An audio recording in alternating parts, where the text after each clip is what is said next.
Chapter 1354, This Night. Late at night, the clanging sound of the door and windows opening woke Wendell up from his deep sleep. He warily rolled off the bed and surveyed his surroundings. What happened? Utopia encountered a super-heavy storm. It wasn't easy for the recently insomniac Wendell to fall asleep, but he had no choice but to get out of bed. His mind was still lethargic, and he looked rather lost. He soon realized that there was no wind blowing in from the open window, nor did the rain enter. It was like he had opened it while sleepwalking to take in fresh air. Wendell suddenly thought of the supernatural events that he had experienced and learned from the dossier. He was reminded of the fear of the unknown that once ruled his heart. He didn't know what else would happen next, nor could he guess what he would encounter. He felt a chill run down his back as he shivered again. At this moment he heard the commotion outside the door. All sorts of voices entered his ears. There were the loud sounds of running, the sounds of judgment, the declarations of orders to be changed, and unconcealed shouts. "Something is wrong with the underground seal. Be on high alert. Underground seal? What kind of item is sealed beneath the Iris's hotel?" Wendell was surprised and confused. He couldn't help but walk to the door and look around. He then saw an MI9 colleague who he barely knew, and Colonel Shio Derecha, who was on duty tonight. Did MI9 find Utopia because of me? They're here to handle the abnormality? Wendell instinctively frowned just as the thought flashed through his mind. He discovered that the corridor outside was completely different from the Iris's hotel. Not only were there gas lamps on both sides, but there were also classical candle stands. The floor was very bright, and the ceiling was more than 3 meters high. This isn't the Iris's hotel. Wendell suddenly turned around and sized up the room he was in. He quickly recognized that this was his sleeping quarters at MI9 headquarters. His luggage was placed quietly in a corner without any signs of movement. Wendell clearly remembered that he had headed to Utopia through the washroom in his room. He wasn't too confident in the process, so he didn't bring his luggage and only held the subpoena from Utopia's courts. Tap, tap, tap! He quickly ran to the window and looked outside. What greeted his eyes was the garden and lawn at MI9 headquarters. I'm back in Backland again. Or perhaps I didn't return to Utopia at all. I was just too tired and ended up having a dream in my sleep. Wendell dazedly walked back to his bed and sat down. After about 10 seconds, he suddenly jumped up and picked up his coat from the ground. Then he saw the Utopian subpoena in the inner pocket of the coat when it should be inside a drawer. Wendell fell silent, as though he had become a statue. Travel columnist Monica also woke up from the banging of the doors and windows. She sat up straight, pulled the blanket up and placed it in front of her chest. The sleepy-eyed Monica's first reaction was that a robber had barged into the hotel. She was about to scream and call for the police, but in the next 10 to 20 seconds, Monica didn't hear any footsteps entering her room. However, there were more and more people gathered along the corridor. What happened? It doesn't seem like a hurricane. Was it a prank? Damn clown, if I knew who it was, I would definitely kick his ass hard. The voices of discussion were mixed with all kinds of curses. Monica didn't think much of it when she heard it. Instead, she thought of using the crowd's discussion to consider the reason underlying the paranormal activity and write it in her traveling column. But as she listened, she gradually realized something was amiss. How could Iris's hotel have so many guests? She remembered clearly that on this floor there were at most 5 rooms with guests. This included her room. At that moment, Monica thought of the ghost stories she had heard. She immediately felt as if there were wraiths and shadows outside.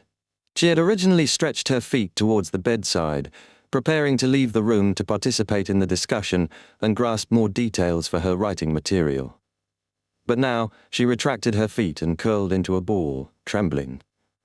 A few seconds later she heard a man say, "I asked the hotel owner, and he said that he had no idea what happened. Perhaps there was a short storm just now. Return to your room and get some rest. Remember to lock the windows. Yawn. I have to get up early tomorrow to go to the Royal Museum." Royal Museum. Monica was stunned. As a travel columnist, as a traveler who had been in Utopia for a long time, she naturally knew that there was no Royal Museum. In the Lowen Kingdom, a museum with such a royal name would definitely be in Backland. To take a steam locomotive from Utopia to Backland required many hours. Even if he woke up early, he wouldn't be able to arrive before the Royal Museum closed. Monica was puzzled. She slowly lifted the blanket. She heard the sound of the door and windows closing continuously. She got off the bed carefully and walked towards the door. During this process, she gradually saw the room through the moonlight. Hiss! Monica almost screamed. This wasn't the guest room she had slept in previously. Regardless of the layout or arrangement, they were completely different. The ghost stories that she had thought of earlier surged into her mind again, causing her legs to give way, and she almost couldn't support herself. Just as Monica's teeth were chattering, she saw a hotel name card on the table. It was prepared for guests. If she brought it out, she would be able to get someone to guide her back when she was lost, even if she didn't know the language. Monica subconsciously approached it and used the moonlight to identify the words on the name card.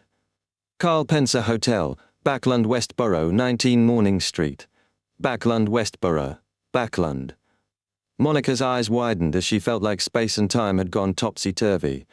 Backland, Hilston Borough, in a house with a fireplace. Fours heard the door and windows open, but she didn't immediately wake up. This was because she had fallen into a strange nightmare and couldn't break free. She dreamed that her teacher, Dorian Gray Abraham, had been influenced by the family's sealed artifact, dying in front of her with blood dripping. She dreamed that she had lost control and mutated, turning into a series of starlight insects that warped into the shape of doors. She couldn't help but fly towards a door of flesh and blood. She dreamed that the apocalypse had dawned, and the surging blood-colored tide had drowned the entire world, preventing Shio, Gehrman Sparrow and company from escaping. Finally, Fours escaped the dream and sat up, panting heavily.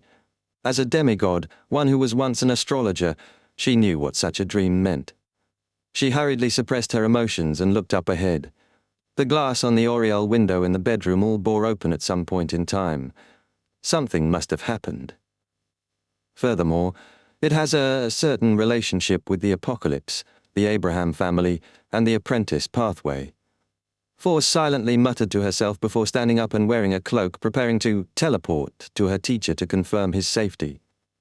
Such a change made her feel a sense of urgency towards advancing to Sequence 3, or even Sequence 2. After learning about the apocalypse from Mr. Fool and the world Gehrman Sparrow, Fours had actually been working hard. But the secret sorcerer potion wasn't something that she could digest in a short period of time. Furthermore, without making any contributions, she couldn't bring herself to ask her teacher for the Wanderer's formula and ingredients. Of course, if she was willing, she could have obtained it from Mr. Dorr. However, how could she have been bewitched after receiving all kinds of reminders? Phasing away, Fours vanished from the room. A few seconds later, she appeared at Dorian Gray Abraham's residence and saw her teacher sitting there, pressing down on his heart as though he had been frightened. "Do you need medicine?" Fours asked carefully. She had purchased medicine from Mr. Moon to treat ailments of age. Dorian took a deep breath and shook his head. "There's no need." Fours immediately relaxed. "Teacher, I dreamed that you were affected by the negative effects of the sealed artifact. The windows and doors around me had undergone unnecessary changes, so I came over to take a look." Dorian looked up at the window open and said with a serious expression, "Your dream wasn't wrong. I nearly died just now, but at the most critical moment the seal came into effect." Having said that, he suddenly stood up and said to Fours, "Quick, bring me somewhere else. I'm worried that something might happen to the other family members." Without any hesitation, Fours immediately grabbed her teacher's arm and asked for the exact location. Their figures rapidly faded away and disappeared. After traveling through the spirit world that was covered in grey fog for several seconds, Fours and Dorian suddenly left their present environment and landed in a place that looked like a study. There were quite a few people standing there. They were members of the Abraham family who wielded different sealed artifacts and could travel. "Vilos? Why are all of you here?" Dorian blurted out. Vilos and the others shook their heads at the same time, both confused and terrified. In the next second, countless dazzling stars appeared out of the void. The starlight quickly gathered together, turning into objects that fell to the ground one after another. There was a miniature door of starlight, a crystal ball formed from insects. There was a translucent, strange-looking key, a resplendent torch that burned slightly. For some reason, names after names appeared in Dorian and company's minds. Sequence 3, Wanderer beyond a characteristic. Sequence 4, Secret Sorcerer beyond a characteristic. Sequence 1, Key of Stars beyond a characteristic. Sequence 2, Planeswalker beyond a characteristic. Furthermore, there wasn't just one of each beyond a characteristic. There were even 2, Sequence 1, Key of Stars beyond a characteristics. In addition, there were 3 Planeswalker beyond a characteristics, and even more of the rest. The key members of the Abraham family and Fours slowly turned agape, unable to close them for a long time. By the time all the beyonder characteristics dropped to the ground, nothing abnormal happened again. There was silence. Chapter 1355, Wrapping Up the Matter. The nearly frozen silence lasted for nearly 10 seconds before the Abraham family members uniformly cast their gaze at Fours. After sensing the mixed emotions of wariness, guardedness, and fear, Fours took the initiative to take a few steps to the side and warned, "Be careful of the negative effects." Even if the beyonder characteristics hadn't fused with the surroundings and formed sealed artifacts, they contained certain negative effects. However, most of the time, it would only have effects from direct contact. Of course, the beyonder characteristics here were all high-sequence beyonder characteristics. No one could be certain if they would actively expand their area of influence. Seeing that Fours didn't show any obvious greed, Dorian nodded and said, "When you finish digesting the secret sorcerer potion, you can consider advancing to Sequence 3 Wanderer. I'll give you the potion formula and prepare the corresponding ingredients for you. Of course, at this level, the higher the sequence, the greater the danger you face. This is an objective situation. It doesn't change because of your personal will and arrangements. When the time comes, you can decide whether you wish to advance or not."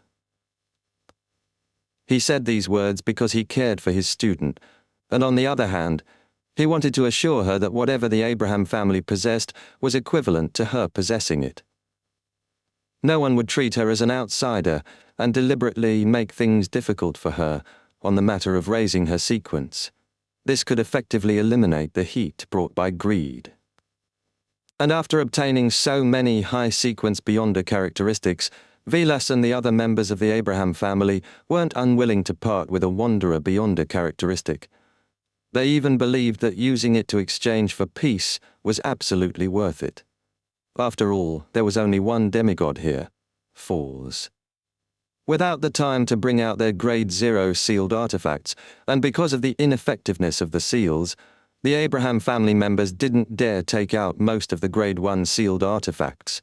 Under such a situation, Fours had the ability to finish all of them off. Faced with her teacher's promise, Fours tersely acknowledged. Was the door to the concealed space opened? She thought the high-sequence beyonder characteristics in front of her were all from the Abraham family's treasure vault and had been thrown into the real world due to the recent abnormality. However, she did feel that there were too many of them. No. Dorian slowly shook his head, looking confused. The other Abraham family members remained silent, equally confused. No one would believe that treasure would fall from the skies unless it happened before their eyes. Should we pray to Mr. Fool? Fours tried giving a suggestion. Dorian, who had a vague guess, immediately looked at the other Abrahams. He saw the ones who had changed faiths to Mr. Fool nod in agreement.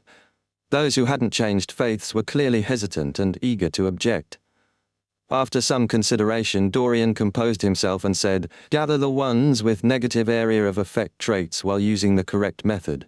Prevent them from combining with the surroundings. I'll pray to Mr. Fool at the side." All right. The few members of the Abraham family hesitated for 2 seconds before agreeing. Following that, they seized the opportunity to identify the characteristics and attempt to gather them. After some of the members had obtained a certain amount, Dorian finally retreated to Fours' side and bowed his head to pray to Mr. Fool. Soon a greyish-white fog and an ancient palace deep in the fog appeared in front of him. A high and solemn voice resounded in his ears. "These are the relics of Mr. Dorr. Your bloodline curse has been completely removed." Relics of Mr. Dorr. Relics. Dorian ruminated over the word and opened his eyes, casting his gaze at the high sequence beyond the characteristics. He looked on silently, his vision gradually blurring. East Chester County, the Hall family manor. Alfred and the others, who had just figured out the source of the explosion and the enemy attack, saw the doors and windows opening at the same time as they crashed into the walls. During this process, several pieces of glass shattered. There is indeed something abnormal. Alfred raised his hand with a solemn expression. He said to his adjutant, squire, personal guards, and bodyguards, "Retreat back to the main house to prevent any accidents that might happen next.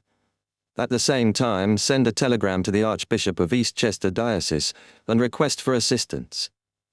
He felt that the most important thing right now was not to investigate the anomaly, but to protect his father, mother, and sister.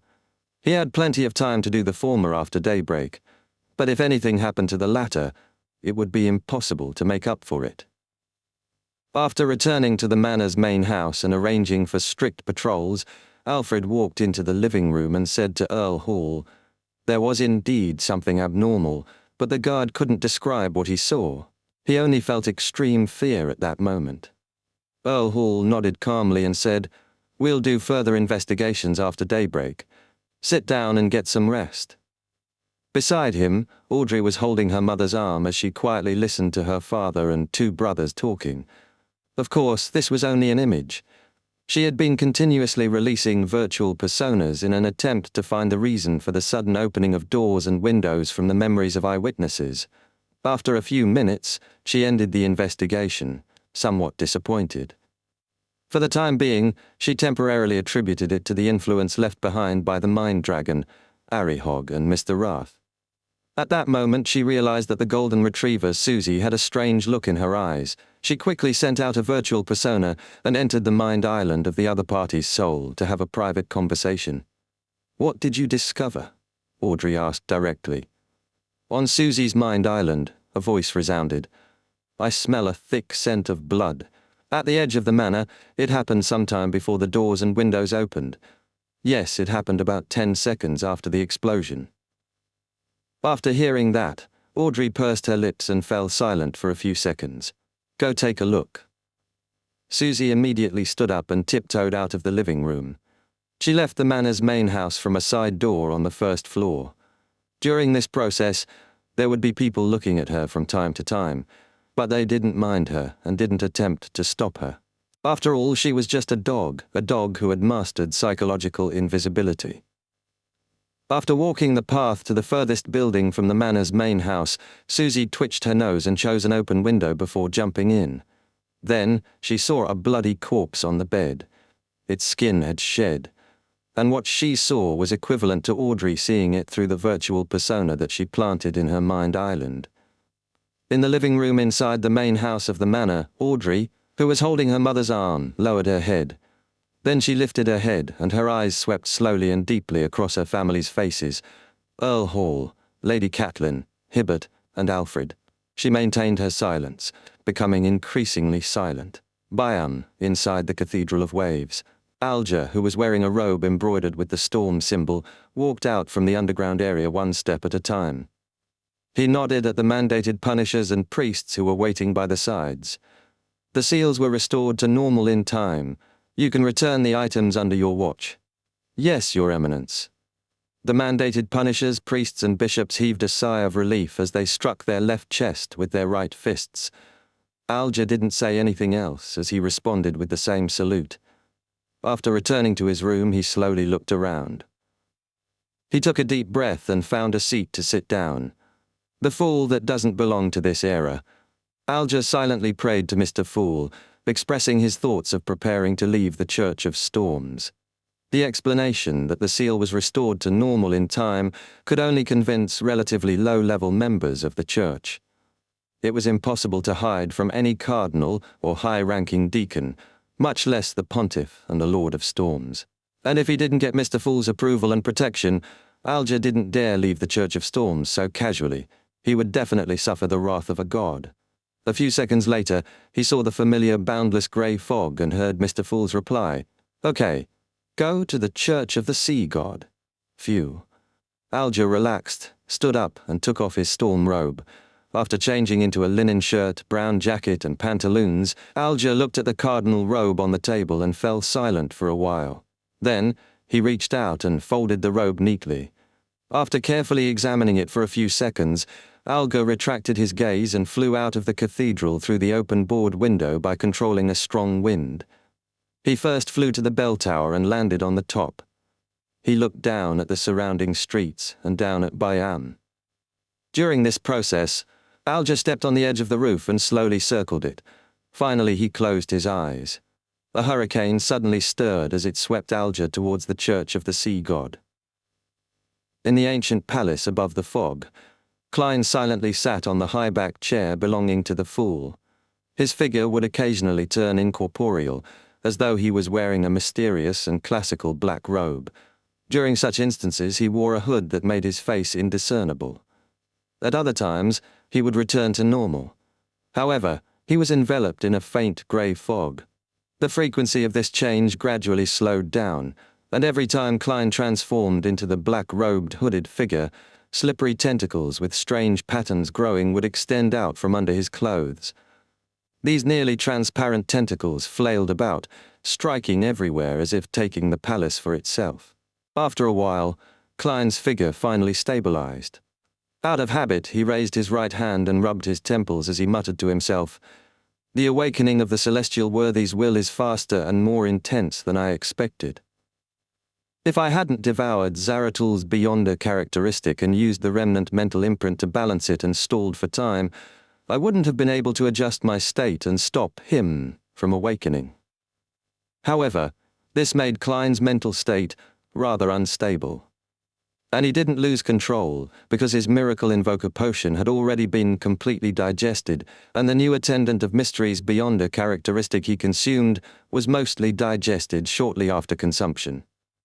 The identity of the world was a blessed of the owner of Saphira Castle, making it directly equivalent to the attendant of mysteries. Therefore, Klein had already acted the role of attendant of mysteries for a very long time, and it had been quite successful. As for the second attendant of mysteries Beyonder characteristic, he still needed some time to digest it. Chapter 1, 1356, Urgency. After stabilizing his anchors, the will of the celestial worthy, and the weak balance of his consciousness, Klein leaned back in his chair and observed the various powers brought about by the attendant of mysteries Beyonder characteristic. Among them, there were three most important ones. They were all grasped by Klein using Saphira Castle and the Curtain ahead of time, but he just didn't know the exact names. The first was Regenerate. If the materials that made up an item once had a spirit body, then the attendant of mysteries could use the powers of Regenerate to summon the corresponding spirit body threads, making the item become his marionette. Then, he could establish a deep connection with the item, and also naturally transform it into a marionette. To put it simply, an attendant of mysteries couldn't allow something that didn't have spirit body threads to produce spirit body threads, but he could allow some items to regenerate their spirit body threads that had long disappeared. The former represented metallic items, gold coins, gold pounds, and so on. The latter mainly consisted of beef, fish, and other food. Once humans ate food that were marionettes, they would also transform into marionettes, as though they had encountered intense corruption. The second was reassembly, which was also known as tampering. It could reassemble many physical objects or abstract concepts into something different, resulting in an unbelievable effect. It was like changing the definition, logic, orientation, or rules. The third was the realm of mysteries. This was an ability used to create an embryonic form of a divine kingdom. It could bring about a certain concealment effect. Reassembly represents the authority of change, while the realm of mysteries represents concealment. The two essential elements of the Fool's symbol are in place. However, reassembly and tampering doesn't sound nice, and the meaning isn't clear enough. Grafting is still better. It's obvious at a glance. Klein mumbled inwardly before casting his gaze around. Now he had deepened his control of Saphira Castle. He could directly borrow the powers nearing Sequence 0 of the Seer pathway. He could also use most of the Beyonder powers below Sequence 0 of the Marauder and Apprentice pathways. It was quite similar to Dark Angel Sasria from back then. Of course, Dark Angel Sasria could only use the first blasphemy slate to indirectly use the powers of the Chaos Sea. As for Klein, he was the owner of Saphira Castle, one that hadn't fully gained control of the Saphira. Therefore, his level was higher than Dark Angel Sasria's. As for strength, in theory, he was stronger, but his strength was affected by too many factors. Having only become a Beyonder after a few years, Klein couldn't guarantee that he would definitely be able to defeat Heaven's Deputy and the Left Hand of God. In short, he was now considered a king of the King of Angels, and he was very close to the level of a true god. After gaining a deeper grasp of Saphira Castle, the difference between me and here and in the outside world is almost gone. It wouldn't result in me being a king of angels outside, but having the power of a true god in Saphira Castle. The greatest advantage here is it provides me a defensive barrier that even a true god can't break. Yes, whether the outer deities can do it remains to be seen. Klein slowly exhaled as he focused his attention on the current situation. There were two things he was most worried about at present. The first was the primordial moon, which was also the mother goddess of depravity. Although she failed to fully descend into the real world with Mr. Dawes' return, a little portion of her strength had invaded.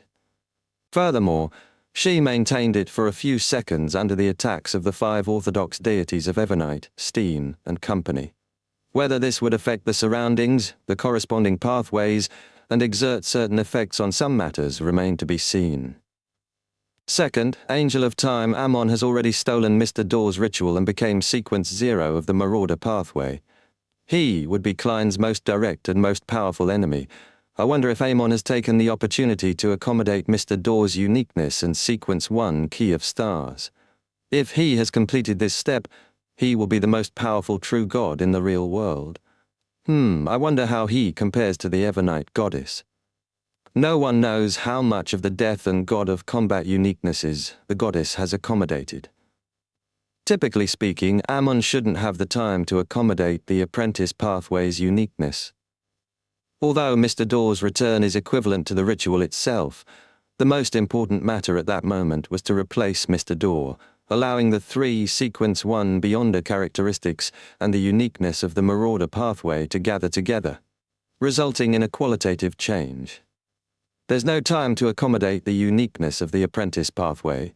Also, this operation has a high chance of awakening the celestial worthy. Ammon wouldn't take such a risk. In other words, Ammon's subsequent focus is to accommodate the uniqueness of the apprentice pathway and become a true god of 2 pathways. Otherwise, under the watch of the other true deities, it will be very difficult for him to finish off a king of angels like me. Furthermore, even if he does take the risk and succeeds, him having accommodated the apprentice pathway's uniqueness means that he has to slowly adapt and stabilize his condition, making it impossible to deal with me in a short period of time. I have to make use of the time to become the fool. Only by doing so can I use Saphira Castle and my own level to resist Ammon. I don't have much time left. Klein silently gave a self-deprecating comment. He leaned forward and gently tapped the edge of the long mottled table. He was analyzing the possibility of him becoming the fool in a short period of time. The digestion of the Attendant of Mysteries potion was relatively simple. By the time Klein used his anchor and consciousness to suppress the awakening of the celestial worthy of heaven and earth for blessings, and not lose control or become someone else, he could use Saphira Castle to create an avatar like Ammon. Then, he could use the power of Saphira Castle to steal the undigested Attendant of Mysteries Beyonder characteristic he got from Zaratul.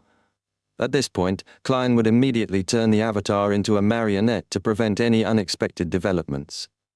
This way, Klein would drop to the level of an Attendant of Mysteries who had fully digested the potion, and he would have an Attendant of Mysteries marionette. This was one of the main ingredients of the potion. And the Attendant of Mysteries who had digested the potion was qualified to consume the Fool's potion and become a Sequence 0 true god. These series of operations weren't too complicated, but it was prone to mistakes. Furthermore, an ordinary dual sequence 1 King of Angels from the Seer pathway couldn't do it unless they have a sequence 2 Trojan Horse of Destiny friend of the Marauder pathway who's willing to sacrifice himself to provide help. Of course, a sequence 1 Worm of Time friend could do it. Therefore, to Klein, the most troublesome thing was the other two matters. First, how to deal with the half-fool of the Antigonus family, and secondly, how to complete the ritual of fooling time, history, or fate. With my current level and strength, it isn't impossible to deal with the Antigonus family's ancestor. Of course, the prerequisite is that I should first familiarize myself with the corresponding Beyonder powers and changes in Saphira Castle. Sigh, I don't have any idea on how to approach the Fool's ritual at all. Klein raised his hand and pinched his forehead, casting his gaze at the greyish-white fog beneath Saphira Castle. Among time, history, and fate, he was undoubtedly more familiar with history. Now he could use Saphira Castle to directly influence the fog of history, allowing the corresponding powers of the seer pathway to become stronger or weaker. This was the embodiment of authority. Fooling history. Fooling history. Klein tapped the edge of the long mottled table again as various thoughts flashed through his mind, but he repeatedly wrote them off. In his opinion, all the possible solutions didn't satisfy the requirements of fooling history. This was because history objectively recorded what had happened. Whatever happened was definitely reasonable.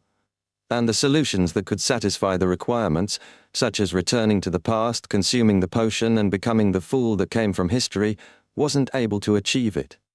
At the very least, Klein had never seen the ability to reverse time.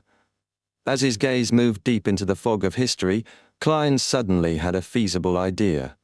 The present reality of history was this: the Tarot Club members believed that they were following the fool that didn't belong to this era, an awakened ancient god, or an existence that surpassed an ancient god. In fact, Mr. Fool was originally just an ordinary person hanging above the grey fog. He used all sorts of resources to package himself and improve himself. Klein's thoughts were inspired by Ammon. He could use Saphira Castle to create an avatar, then let the avatar use Saphira Castle to steal the fate, consciousness, anchors, and Zarathul's sequence 1 attendant of mysteries Beyonder characteristic. Therefore, the main body's Beyonder characteristic was formed purely from the one inside the curtain, in which the celestial worthy of heaven and earth for blessings was slowly awakening in. This way, the understanding of the Tarot Club members was correct. Mr. Fool was a great existence that was awakening. This went against the true history, but it was a fact grounded in reality. It could fulfill the requirements of the ritual. Of course, the premise was that the act of stealing an avatar needed to happen in Saphira Castle or other concealed areas. Otherwise, it would also be recorded in history, preventing it from achieving the effects of fooling. As for how he was to deal with the celestial worthy of heaven and earth for blessings when he awakened, and how his avatar was to kill his true form and make him a potion, Klein was temporarily out of a solution. The result of this attempt is equivalent to suicide. Before being killed by the celestial worthy, my avatar's attendant of mysteries beyond a characteristic would have been digested by then. After all, I successfully revived the Lord of the Mysteries. Klein shook his head and threw the incomplete plan to the back of his mind. Under the circumstances where he couldn't think of a solution, he decided to seek advice from the existences that might know what to do. He had two targets. One was Snake of Fate Will or Septin, and the other was the Ebonite Goddess.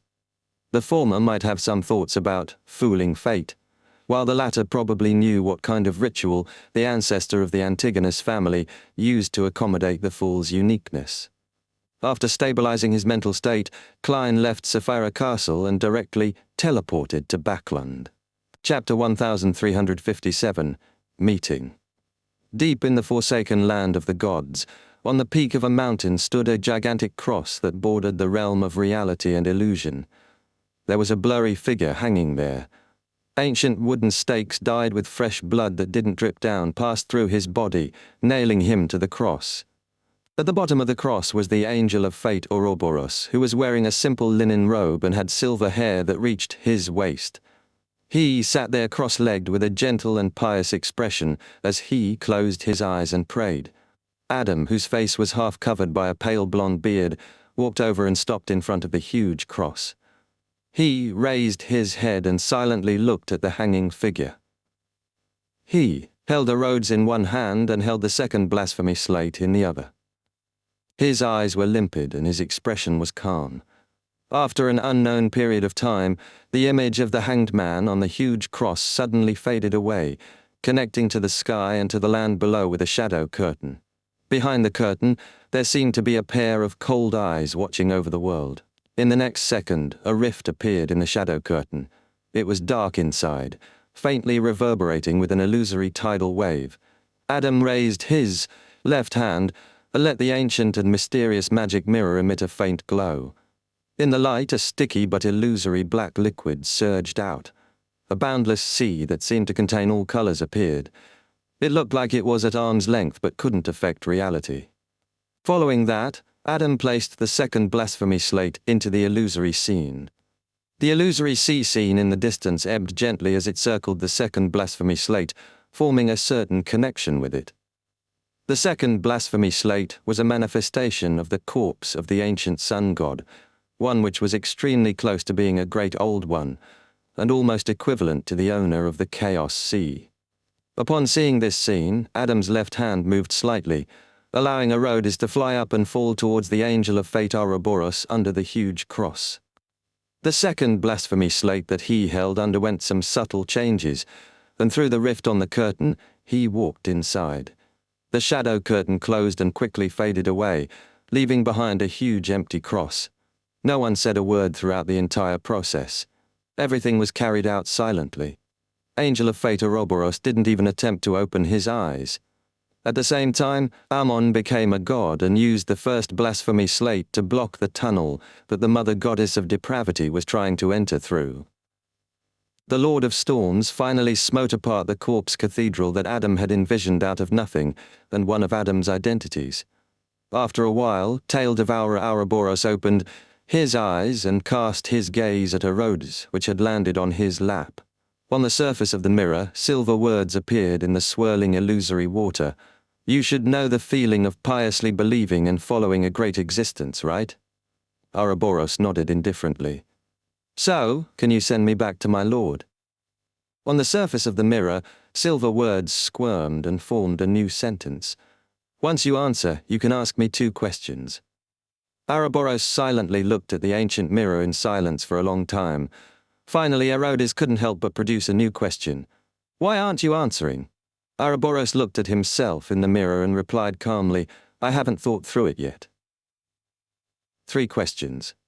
On the surface of the magic mirror, the silver light slowly outlined 2 words.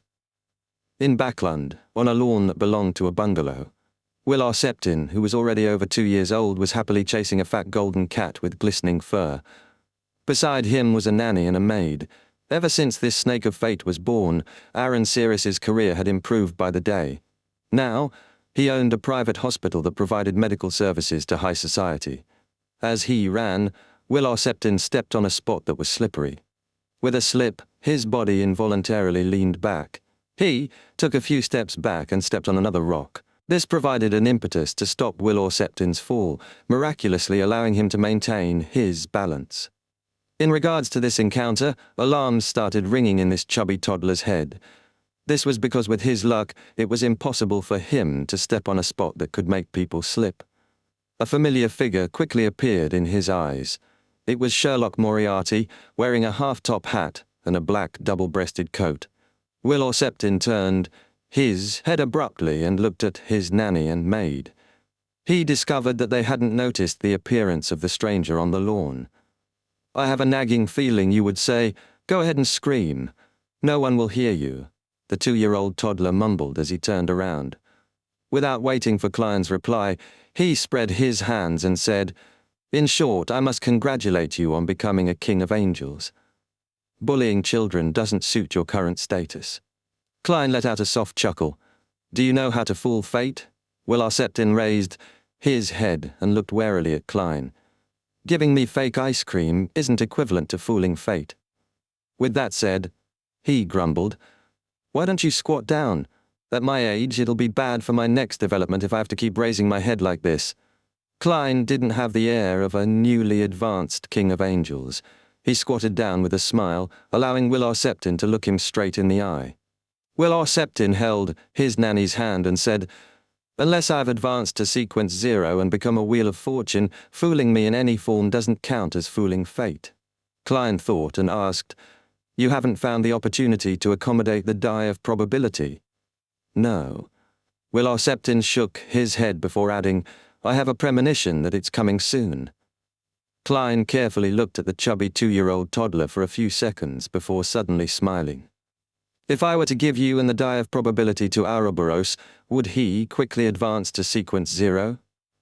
Will Septin glared at Klein and said, "He will also need to wait for an opportunity to accommodate it. Furthermore, the opportunity to become a wheel of fortune and the requirement to accommodate the die of probability isn't the same." As he spoke, Will Septin curled his lips. "If you wish to accommodate the fool's uniqueness, the corresponding ritual can be simplified. It won't be that difficult." In such a situation, by ingeniously using the abilities of a Trojan horse of destiny and making a sacrifice to a certain degree, there's a chance of fooling fate. However, when you attempt to advance to sequence 0, even if you accommodate the uniqueness and absorb 3 sequence 1 beyonder characteristics on separate occasions, you will still have to hold a ritual, allowing the corresponding items to fuse and undergo a qualitative change. Is that so? In other words, choosing to first accommodate the uniqueness is just a trick, but in the end, I have to truly fool time, history, or fate. Klein nodded slightly and said, "I roughly understand." He smiled and added, "Enjoy your childhood. I wonder how long it will last." With that said, Klein's figure turned transparent and vanished from the lawn. Will Septin's other empty hand instinctively grabbed forward before retracting it weakly. He left just like that. He's so rude. He actually didn't prepare a present when he visited. The child couldn't help but mutter, "Northborough in Backland, St. Samuel Cathedral." Klein, who had transformed into Dwayne Dantes, walked into the prayer hall and found a corner to sit down. He looked at the Evernite sacred emblem on the altar, lowered his head, clasped his hands, and began to pray. "The Evernite goddess who stands higher than the cosmos and more eternal than eternity, you are also the mother of concealment, the empress of misfortune and horror." As he prayed, Klein's body and mind gradually settled down as though he had entered a half-awake state. After an unknown period of time, a boundless darkness appeared in front of him. Beside his feet was a clump of night vanilla and slumber flowers. This place was so quiet that even breathing seemed to disturb those in slumber around him. Before Klein could survey his surroundings, a figure suddenly descended from the depths of the darkness. There was clearly no sky or land here, but the figure seemed to come from the crimson moon or the stars in the sky. She was wearing a long, layered black dress that didn't seem complicated at all. It was adorned with countless resplendent lights, as though the starry night sky had been draped upon it. Her head was indistinct and difficult to discern. He could only confirm that it was a female. "Long time no see," the figure said gently before Klein spoke. Her voice was like a lullaby. Klein bowed in a gentlemanly manner and said, "Is this directed at the former Lord of the Mysteries, or me who was previously hung above Sapphira Castle?" Klein was very certain that this was a dream, but a dream didn't mean that it was fake. The Evernite goddess's projection said with a smile, "I'm not sure where you were hanging above that door of light. After I left, I never went back again." Indeed. Klein sighed inwardly. From the details, he confirmed the origins of the Evernite goddess Ammonices. "The 3 cocoons of light that tore open were side by side," he replied simply. The Evernite goddess's projection was silently floating in the darkness, giving off a surreal feeling. She said softly, "The people there were all candidates meant for the Lord of the Mysteries' revival, but due to some unknown incident, he lost control of many things. If it wasn't for that, I would have died long ago and lived with the identity of the Lord of the Mysteries. Then you and Roselle wouldn't have had the chance to return to reality. This means that the death of the celestial worthy is more thorough." He can only rely on the will left inside the Beyonder characteristic and the mechanical arrangements of Saphira Castle to revive? Klein sighed and smiled. I can already hear him whispering into my ears. Chapter 1358 Conversation. The Evernite goddess's projection calmly said, For him or them we are unable to defeat or stop them. All we can do is resist and suppress them. Perhaps at certain times, a tiny oversight or relaxing even the slightest will turn us into him. On the path of being a Beyonder, danger is always accompanying us. No one knows when one will fall into the abyss. Klein silently added a few words for the Evernite goddess. He thought for a moment and asked, Did you cause some sort of disturbance when I was born? Seemingly fused with the surroundings, the Evernite goddess nodded slightly. I used the uniqueness in Antigonus to indirectly affect Saphira Castle to tamper, the Beyonder characteristic that accompanied your birth to the forsaken land of the gods. Indeed, Klein sighed and frowned. The uniqueness of Antigonus can indirectly influence Saphira Castle? The Evernite goddess's projection replied gently like a lullaby, He has already lost control. This also means that his self-awareness is no longer able to suppress the Lord of the Mysteries' will in him. The two psyches are stitched together, revealing the most primitive, most instinctual, and also most bloody and crazy side. And the Lord of the Mysteries is the former owner of Saphira Castle. The present Antigonus can indirectly influence Saphira Castle by using this identity very naturally. It's no wonder the Evernite goddess has a greater understanding of the strange door of light than Emperor Roselle. On the one hand, she was born from Saphira Castle, and on the other hand, she had imprisoned the crazy Antigonus. Klein was enlightened as he continued asking, Why didn't you have any Beyonder characteristics accompanying you and Roselle when both of you were born? In that case, be it the Evernite goddess or Emperor Roselle, they definitely would have chosen one of the seer, apprentice, or marauder pathways. The Evernite goddess's projection said indifferently, This is also why I said that something unknown had happened to the Lord of the Mysteries, causing many of the prior arrangements to be out of control. After 2 consecutive failures, Saphira Castle experienced a certain change. This is also a good thing for you. As the apocalypse arrives, the remnant will of the Lord of the Mysteries has dissipated. In the end, all that's left is a mental imprint that's attempting to awaken. If you were born in the 4th epoch, you would have become him the moment you became an attendant of mysteries. This was because Klein had used the curtain left behind by the celestial worthy during his advancement. As for the Beyonder characteristics in the bodies of Antigonus and Zaratul, they had undergone generations of Beyonders and Beyonder creatures, diluting and wearing off the will. Klein had a nagging feeling that the Evernite goddess had some guesses about what had happened to the celestial worthy of heaven and earth for blessings. However, since she deliberately didn't mention it, it wasn't appropriate for him to probe further. All he could do was say, How did Antigonus manage to accommodate the fool's uniqueness? The Evernite goddess's dream projection didn't hide anything as she replied gently, He sought the help of Adam and Ammon. They were supporting Alistair Tudor back then. Using the abilities of the Trojan horse of destiny, Klein acutely grasped the core reason based on Will Septin's explanation and his inference. The Evernite goddess's projection that was like the starry sky of the night quietly comforted her surroundings.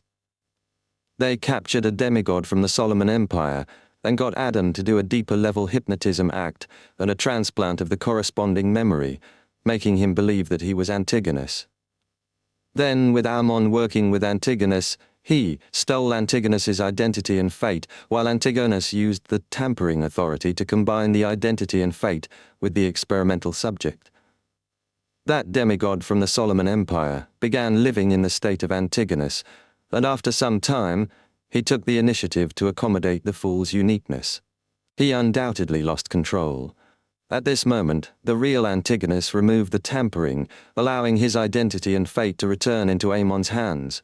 Ammon ended the theft and returned them to the original owner.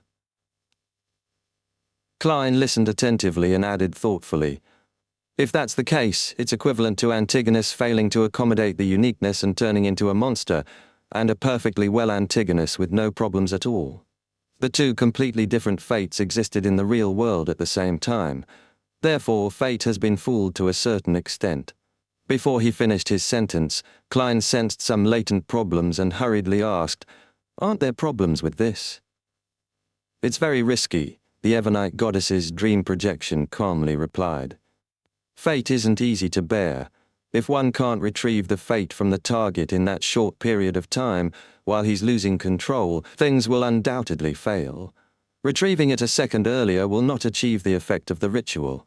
Retrieving it a second later will lead to Antigonus shouldering the fate of losing control and inevitably end up with the same outcome."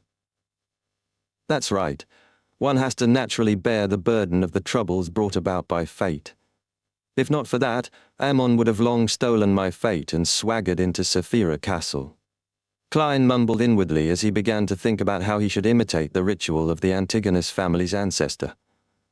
It was difficult to complete a normal ritual, and with the urgency of the matter, using a simplified ritual to accommodate the full uniqueness was the best option. "Once I become the half-fool, my control over Saphira Castle will improve. My level and strength will at least reach the level of a true god. This way, even if I face a dual pathway true god like Ammon, I'll be able to protect myself and wait for reinforcements even if I'm not a match for him." As Klein thought about the strength matchup and development he hoped for, he began coming up with a preliminary ritual plan. He planned on using the Evernite goddess's help to suppress the Antigonus family's ancestor and use Saphira Castle to steal his identity, fate, and self-awareness. This way, his body would have his own consciousness, the will of the celestial worthy, Antigonus ancestors' self-awareness, as well as the anchors from the new city of Silver, New Moon City, and Rorstead Archipelago. He would also become Antigonus, to a certain extent, and accept his fate of losing control and going mad. The reason why Antigonus went crazy was that his self-awareness could no longer suppress the awakening celestial worthy. The two psyches were stitched together. When his self-awareness reached Klein's body, he would undoubtedly repeat the same process. This was because the celestial worthy's will in Klein's body was no less than the one in his actual body. In other words, the fate of losing control and madness was unavoidable. Klein believed that there wouldn't be any additional burden when bearing it. At the same time, with him having more anchors than Antigonus, his own consciousness could remain center stage and in a harmonious state, maintaining a sliver of rationality. In such a state, he would use the identity of the Antigonus family's ancestor to accommodate the fool's uniqueness. And in the corresponding fate, this was something that he had long accommodated, so it wouldn't bring about any further repercussions. Hence, fate had been fooled. After the ritual ended, Klein would remove his theft and restore his original identity and fate, and no longer be affected by the madness, allowing him to become the half-fool. The main problem of this plan was in two places. First, it was to maintain his own state. Any slight accident could easily cause Klein to go crazy and be powerless to save himself. Second, no one knew for sure how much the celestial worthy's will in the body of the Antigonus family's ancestor would awaken or bring about unsuppressed changes. He could only rely on the Evernite goddess to balance it out. At this moment, the Evernite goddess's projection seemed to have guessed his thoughts. "If you wish to steal the fate of Antigonus, it's best to let him enter a temporary state of eternal slumber. I can try to help you, but I need a medium to have the necessary confidence. This is an angel that had accommodated the fool's uniqueness." "What medium?" Klein asked, seemingly in thought. The Evernite goddess's projection said with a smile, "The river water of the river of eternal darkness." As expected. To Klein, this answer wasn't surprising at all. It was even within his expectations. This made him feel rooted to the ground. He deliberated for a moment and said, "Just the river water?" The Evernite goddess's projection nodded slightly and said, "You won't be able to take away the entire river of eternal darkness at the moment. You'll understand once you reach the depths of Calderon City. You can ask the questions when you're back." Without waiting for Klein to answer, she added, "For you, there's an unusual danger there. You better wait until your mental state is stable before you go." "All right." Although Klein didn't know what he would encounter in the depths of Calderon City, he knew that he wasn't in the right state to take risks, especially when it involved a Saphira. The Evernite goddess's projection continued. When you wake up, hold a bestowment ritual. I will give you an item that can be used to scoop up the river water of the river of eternal darkness. Klein nodded and said without a word, Adam is part of the ancient sun god, one of his identities. The Evernite goddess's projection didn't show any obvious signs of emotion. She gently said, he has already gone to the forsaken land of the gods and met the true creator. That's fast. After feeling a little surprised, Klein felt that it was only right. The reason why Adam allowed the secret to be exposed was that the secret was no longer of value. The Evernite goddess's projection continued. No matter what happens next, it will take a long period of time. You don't have to pay attention to it for now. After Klein nodded, the figure in front of him quickly turned blurry.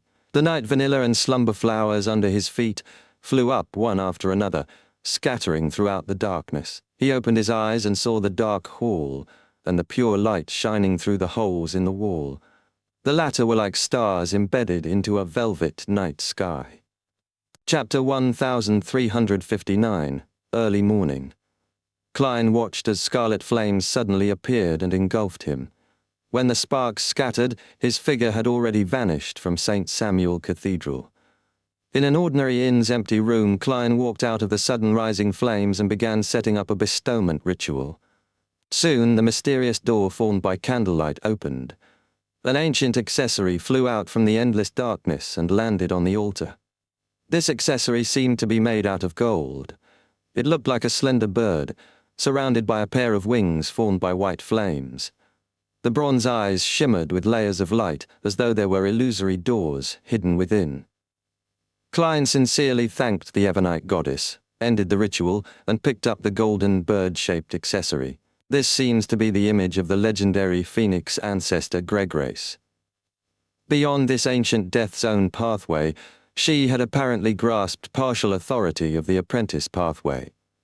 This is a preliminary conclusion from the city ruins in the forsaken land of the gods that believed in the phoenix. It's no wonder most ancient gods find it difficult to control their emotions. They were on the edge of madness. No, they were constantly teetering between madness and rationality. Before the first blasphemy slate appeared, none of the Beyonder creatures had the concept of a sequence pathway. They only had the concept of convergence, reproduction, and blind attempts. As Klein carefully examined the golden bird-shaped accessory, he sighed inwardly. As the owner of Saphira Castle, he could sense that there was a subtle connection between the accessory and the river of eternal darkness. So it can contain the river water of the river of eternal darkness? Yes, the river water of the river of eternal darkness is definitely not river water in the true sense of the phrase, but an abstract concept or symbol. Klein nodded in thought and threw the golden bird-shaped accessory into Saphira Castle, sealing it in the junk pile to prevent any unnecessary accidents.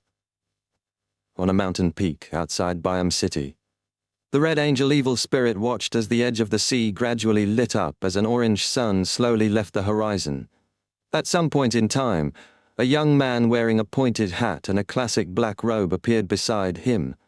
The man played with a crystal monocle and wore it on his right eye. It was Ammon who had become Mr. Error. Sauron Einhorn Medji turned his head and glanced at Aemon. The sacrifice you provided was actually the original body. If it wasn't my true body, how could I have the time to steal the ritual and replace Bethel? Ammon replied with a smile. As a qualified conspirer, you shouldn't have not thought of this. The Red Angel evil spirit scoffed. How would I know that you weren't trying to trick me? Perhaps you'd predicted my prediction. Aemon smiled and didn't answer directly. Instead, he took out a strange crown covered in rust and blood. This is your reward. He threw the item to Sauron Einhorn Medici. After the Red Angel evil spirit caught the strange crown, he was somewhat surprised. Wow, you actually didn't try to go back on your word. Doing something that doesn't match your expectations is also a form of deception. Ammon pinched the monocle on his right eye and said with a smile, I'm looking forward to you becoming the Red Priest and devouring that demoness. When that happens, your image will definitely be extremely interesting. As Ammon said this, His smile carried an unconcealable sense of warped humor. Sauron Einhorn Medici fell silent for a moment before saying, "I don't think it will be very different from how I am now." Two bloody mouths opened on both sides of his face before quickly closing. Amon adjusted the monocle on his right eye and looked to the other side of the sea. The situation in the Western continent seems interesting. With that said, the present Mr. Error, the former angel of time, turned into light and dissipated. The red angel evil spirit looked in the direction of where Amon was looking at and tossed the strange crown in his hand. On both sides of his face, the bloody mouths appeared once again as they said, "After absorbing this Beyonder characteristic, you'd better stay away from Bansi. If you wish to grow breasts and have your body swell up, you can continue staying there." Medici curled his lips and said, "Isn't this something you both wish for?" Facing the altar filled with materials and artifacts, Klein raised his right hand and snapped his fingers. The table in front of him instantly became empty and clean. All the junk had been split up in categories and returned to their original location. This was a miracle that stemmed from one of Klein's accumulated wishes. Compared to the past miracle invokers and attendants of mysteries, the miracles I can create can be described as quite varied. It's very practical, including but not limited to building houses, interior design, garbage classification, and environment protection. Klein looked at the cleared and laughed self-deprecatingly. He then opened the door and left. He wanted to return to the real world and return to human society to strengthen his humanity and stabilize his mental state. His problem now was relatively problematic. If he directly sought Miss Justice's treatment before first suppressing the awakening will of the celestial worthy of heaven and earth for blessings, he would only contaminate her and allow his psychiatrist to suffer mental illnesses. Of course, if Miss Justice had reached Sequence 2, the effects wouldn't be too great. The current Backland had been rebuilt, and the number of pedestrians coming and going had returned to their previous peak. Just as Klein pushed open the inn's door, he heard all sorts of voices. "Wait! Wait! Fresh fish from Pritz Harbor. It has plenty of meat and little bones. It's great for frying. Special ginger beer matched with muffins and potato wedges. Hot and fresh oyster soup. The freshest vegetables." Most of the noise came from the street vendors, and some came from a small number of passengers who were chasing the public carriage or pedestrians who were knocked down by people in a rush. The early morning rush painted such a noisy, sonorous, and chaotic scene. Klein listened to these unfamiliar yet familiar shouts and silently looked at the scene in front of him. He didn't move for a few minutes. Only when a thief came close did he put his hands into the black coat's pockets and walk towards the nearest coffee shop. A cup of good coffee, a set of mutton stewed with peas, and a piece of oatmeal bread, Klein said to the affordable coffee shop's owner. "A total of 11 pence, the boss said after a mental calculation. Then he added, "The price of everything is rising now." Klein didn't say anything. He took out a 1 solly note from the junk pile in Sephira Castle and handed it to the boss. He then found a seat by the window, which wasn't very greasy. He took out a few pieces of tissue to line the table. Following that, Klein placed a piece of letter paper on top of it and took out a dark red fountain pen. After watching the morning scenery and pedestrians, he finally wrote, "Dear Mr. Razik, I haven't written to you for another month because I had no choice but to sleep for some time. This isn't because I'm hurt, but because the ritual requires it. When I woke up and walked into human society again, on the streets, it suddenly reminded me of the life I had when I was in Tingen. At that time, it was always very noisy in the morning. A large number of citizens would leave their homes, rushing to the factories or companies. The mobile peddlers gathered on the street and peddled their vegetables, food, and fruits of questionable quality. They were always cheap. I would always protect my wallet and carefully squeeze through them before heading to the station and wait for the public carriage with many people. I worked at the Blackthorn Security Company at 36 Zouterland Street and had a group of good colleagues. Dunn Smith was the captain, the supervisor there. He was an experienced, kind, and responsible Beyonder. He had a mild personality and was experienced in his job. He also cared for all the members in the team, and his only flaw was his bad memory. For matters which weren't too important, he might forget about it the moment he turned around. He often said, "Hold on, there's still another thing." Of course, there was a reason why. He had lost too many companions. He hoped that they would all stay in his dreams, so he often became lost as to which matter was reality and which belonged to dreams. Old Neil was my first mysticism teacher. The most useful skill he taught me was expense claims. He always designed strange ritualistic magic, hoping to obtain help from the goddess. Some of it succeeded, while others produced ridiculous accidents. Until today, I can still recall them. He was a very kind person. Even when he was seeking to fulfill his everlasting dream, he didn't wish to harm others. Leonard is a poet with his own secrets. At first, I thought he was very mysterious and a hidden expert that needed attention to be placed on. Later, I realized that he was a crude, simple, impulsive, rebellious, aloof, and rude young man. Furthermore, he really doesn't have any literary talent, so he could only rely on memorizing things to complete the acting requirement. Yes, he barely has some merits. He's considered rather brave, and he has sharp intuition and terrifying reasoning abilities in certain matters. However, this is limited to certain matters. Fry was a cold-looking beyonder who no one dared to approach. But in fact, he has a sense of responsibility and a warm heart. He would always extend his hand when others needed help. Kenley was very short.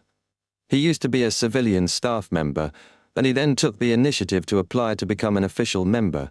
He was quite smart, but he would never decline a case. Every time he played cards, he would talk about his fiancée. Roseanne is the receptionist at the Blackthorn Security Company. She's lively and lazy, and she's loved by everyone. To us, she's like a younger sister. She also likes every single one of us, but she also hates all the official members because her father was once an official beyonder who later died in the course of duty. Perhaps in her heart, official members were equivalent to people who received a notice that they were infected with a critical illness. Mrs. Oriana is an accountant, a victim of a supernatural case. She's delicate and gentle, and she pursues an exquisite life. She usually doesn't speak much, but she takes good care of everyone and doesn't make things difficult for us regarding finances. For example, she rarely rejects old Neil's expense claims, no matter how ridiculous the reason was. She would only leave it to the captain to make a decision. Ma'am Seekatron has rare natural white hair, and she's an unsuccessful author. She has an outstanding temperament and a quiet personality. She doesn't seem like a beyonder who fights at night. She's also very brave and very firm. Even when facing death, she doesn't flinch. Ma'am Royale is very similar to Fry. They don't talk much, but are very concerned about their colleagues. Yes, except at the card table. Brett is the best at writing reports among the clerks. He's a romantic gentleman. Even though he's been married for 15 years, he still loves his wife very much. I think he'll live a good life because he lives by the maxim that the less he knows, the longer he'll live. Cesare Francis is our carriage driver. Despite being a civilian staff member, he often encounters dangerous situations. Therefore, the captain handed over the matters regarding the purchase of goods and applications to him. He doesn't make his presence known, and perhaps this is the key to his survival. I occasionally think about it. If it weren't for the things that happened later, I would definitely still be living in Tingen. I would work on time every day. I'll be on duty to man the basement, and I would deal with the few cases that crop up while playing cards with my colleagues. I would occasionally accompany Melissa and Benson to watch a play or a circus show. If I can come home early one day, I'll study cooking. That's a huge hobby of mine. When the weekend comes, I might come to visit you and talk about the history of various fields. It's a pity that life is always pushing us forward and making us face changes. Chapter 1360, Choice. After Klein wrote down his impression of Tingen, he briefly mentioned that he had completed the ritual to become a Sequence 1 attendant of mysteries, as well as resolve one of his long-time traumas, the leader of the secret order, Zaratul.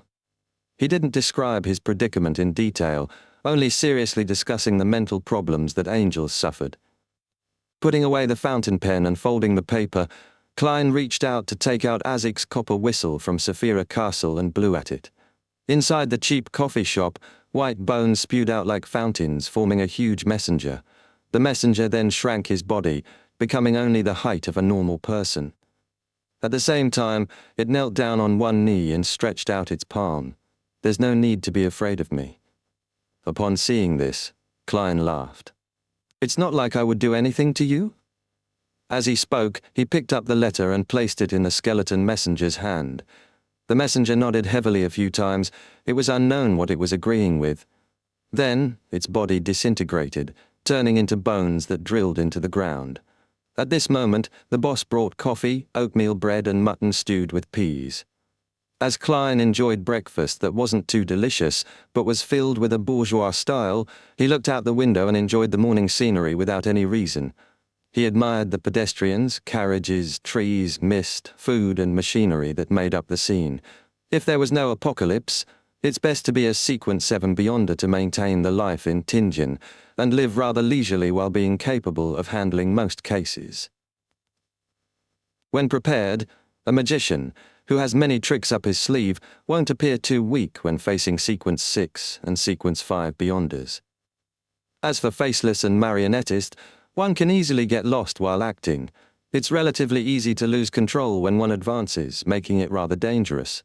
Of course, if one has a sealed Creeping Hunger, it would be perfect. Klein casually thought as he recalled Creeping Hunger which had landed in Amon's hands. He didn't know how Amon would treat this sealed artifact, but he only felt that an item of this level was of no value to an Angel of Time. After playing for a while, he would probably throw it into a secret warehouse in the darkness. I wonder if there's a chance to retrieve it. Just as this thought flashed through Klein's mind, he suddenly felt a little guilty. This was because even if he could snatch Creeping Hunger back from Amon's hands, he would throw it into the junk pile, making it wait to be bestowed to the blessed or believers that needed it. This was no different from being in Amon's hands. Klein quickly diverted his attention. "I lost the mirror again. Adam shouldn't be interested in a mirror at the saint level. Perhaps I can get it back." No, Arodes seems to have been spewed out from the Chaos Sea. In certain matters, it's possible that it can be a medium. Sigh. I only hope that Adam doesn't damage it, and that I have the time to retrieve it. After becoming an attendant of mysteries and gaining a deeper control of Saphira Castle, Klein already possessed a certain level of authority in the concealment domain. Whenever he was thinking about important matters, there would always be a thin shadow around him that no one else could see. This was equivalent to the embryonic form of a divine kingdom, the realm of mysteries. Therefore, he dared to directly think of Adam's name. After sighing, Klein suddenly recalled something and hurriedly got the Worms of Spirit on duty in Saphira Castle to graft a certain area in the spirit world he fixed when he advanced over. Immediately after, he finished the leftover mutton and the last bit of oatmeal bread that he dipped into the soup. He finished the coffee beside him. After putting on his hat and standing up, Klein took a step forward and entered the spirit world that corresponded to Utopia.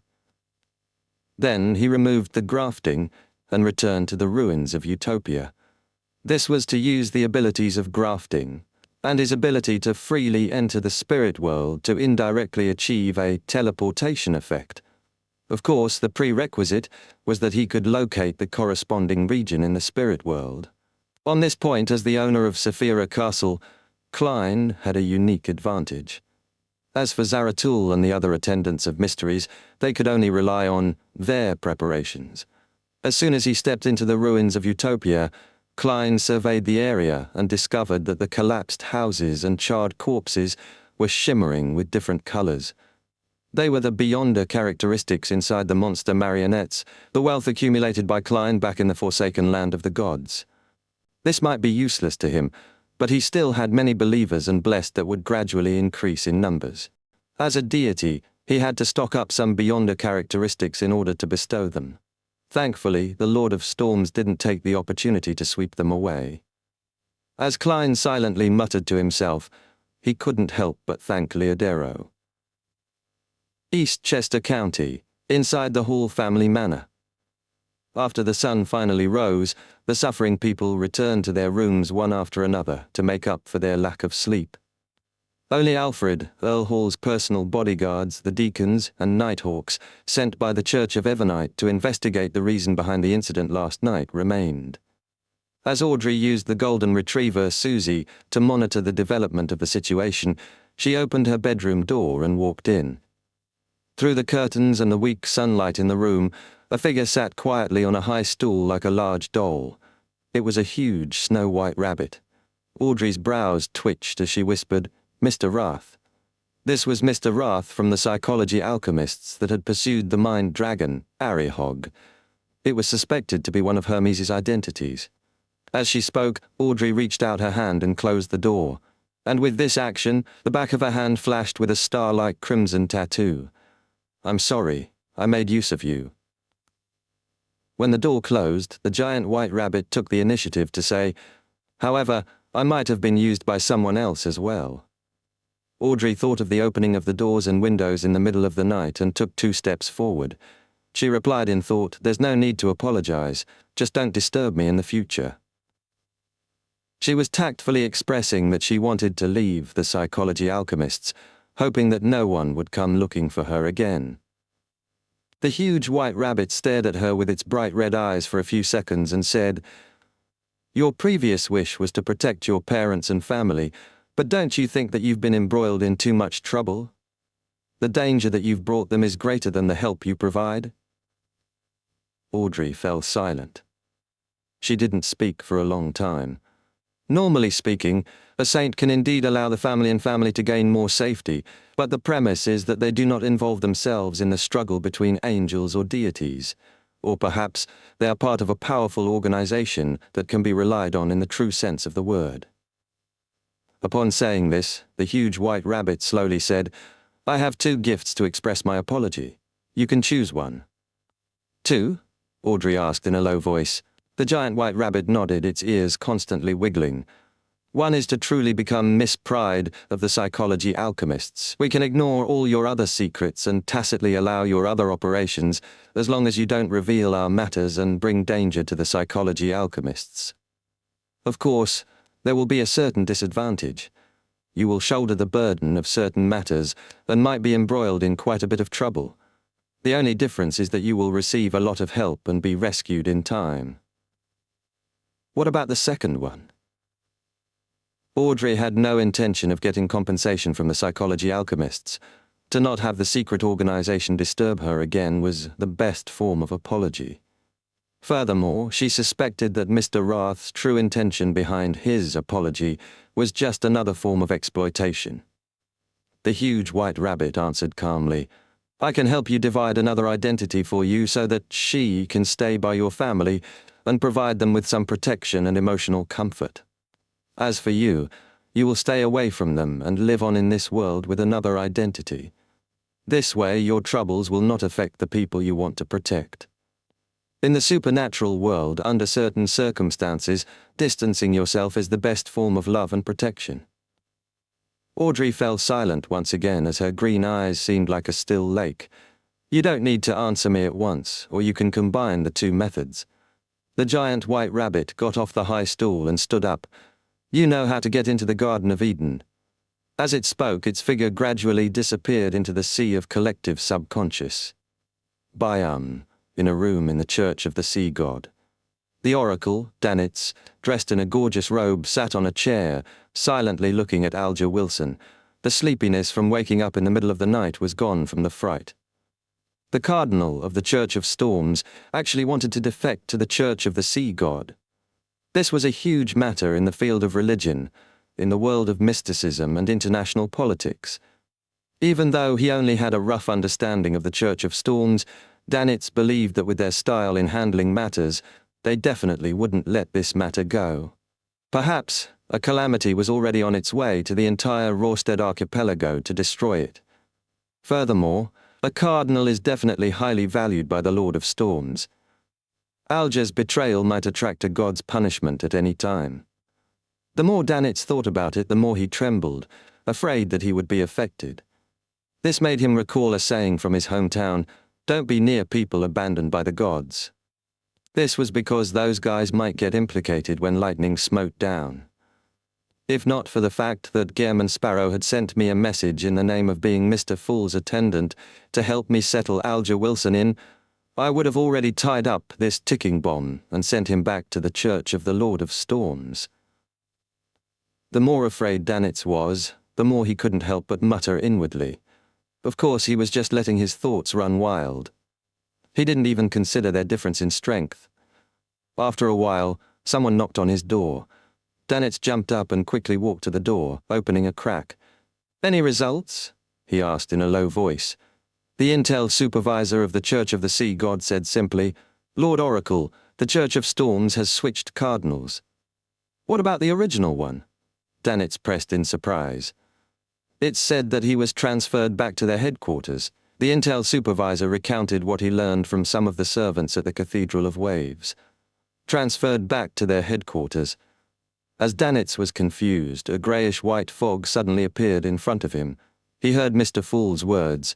"From this day forth, Alger shall wear a mask and become the pontiff of the Church of the Sea God." Chapter 1361, Joint Operation. Danitz jumped in fright, nearly unable to believe the revelation he had received. If it wasn't for the fact that this order directly came from Mr. Fool, he would have definitely cursed.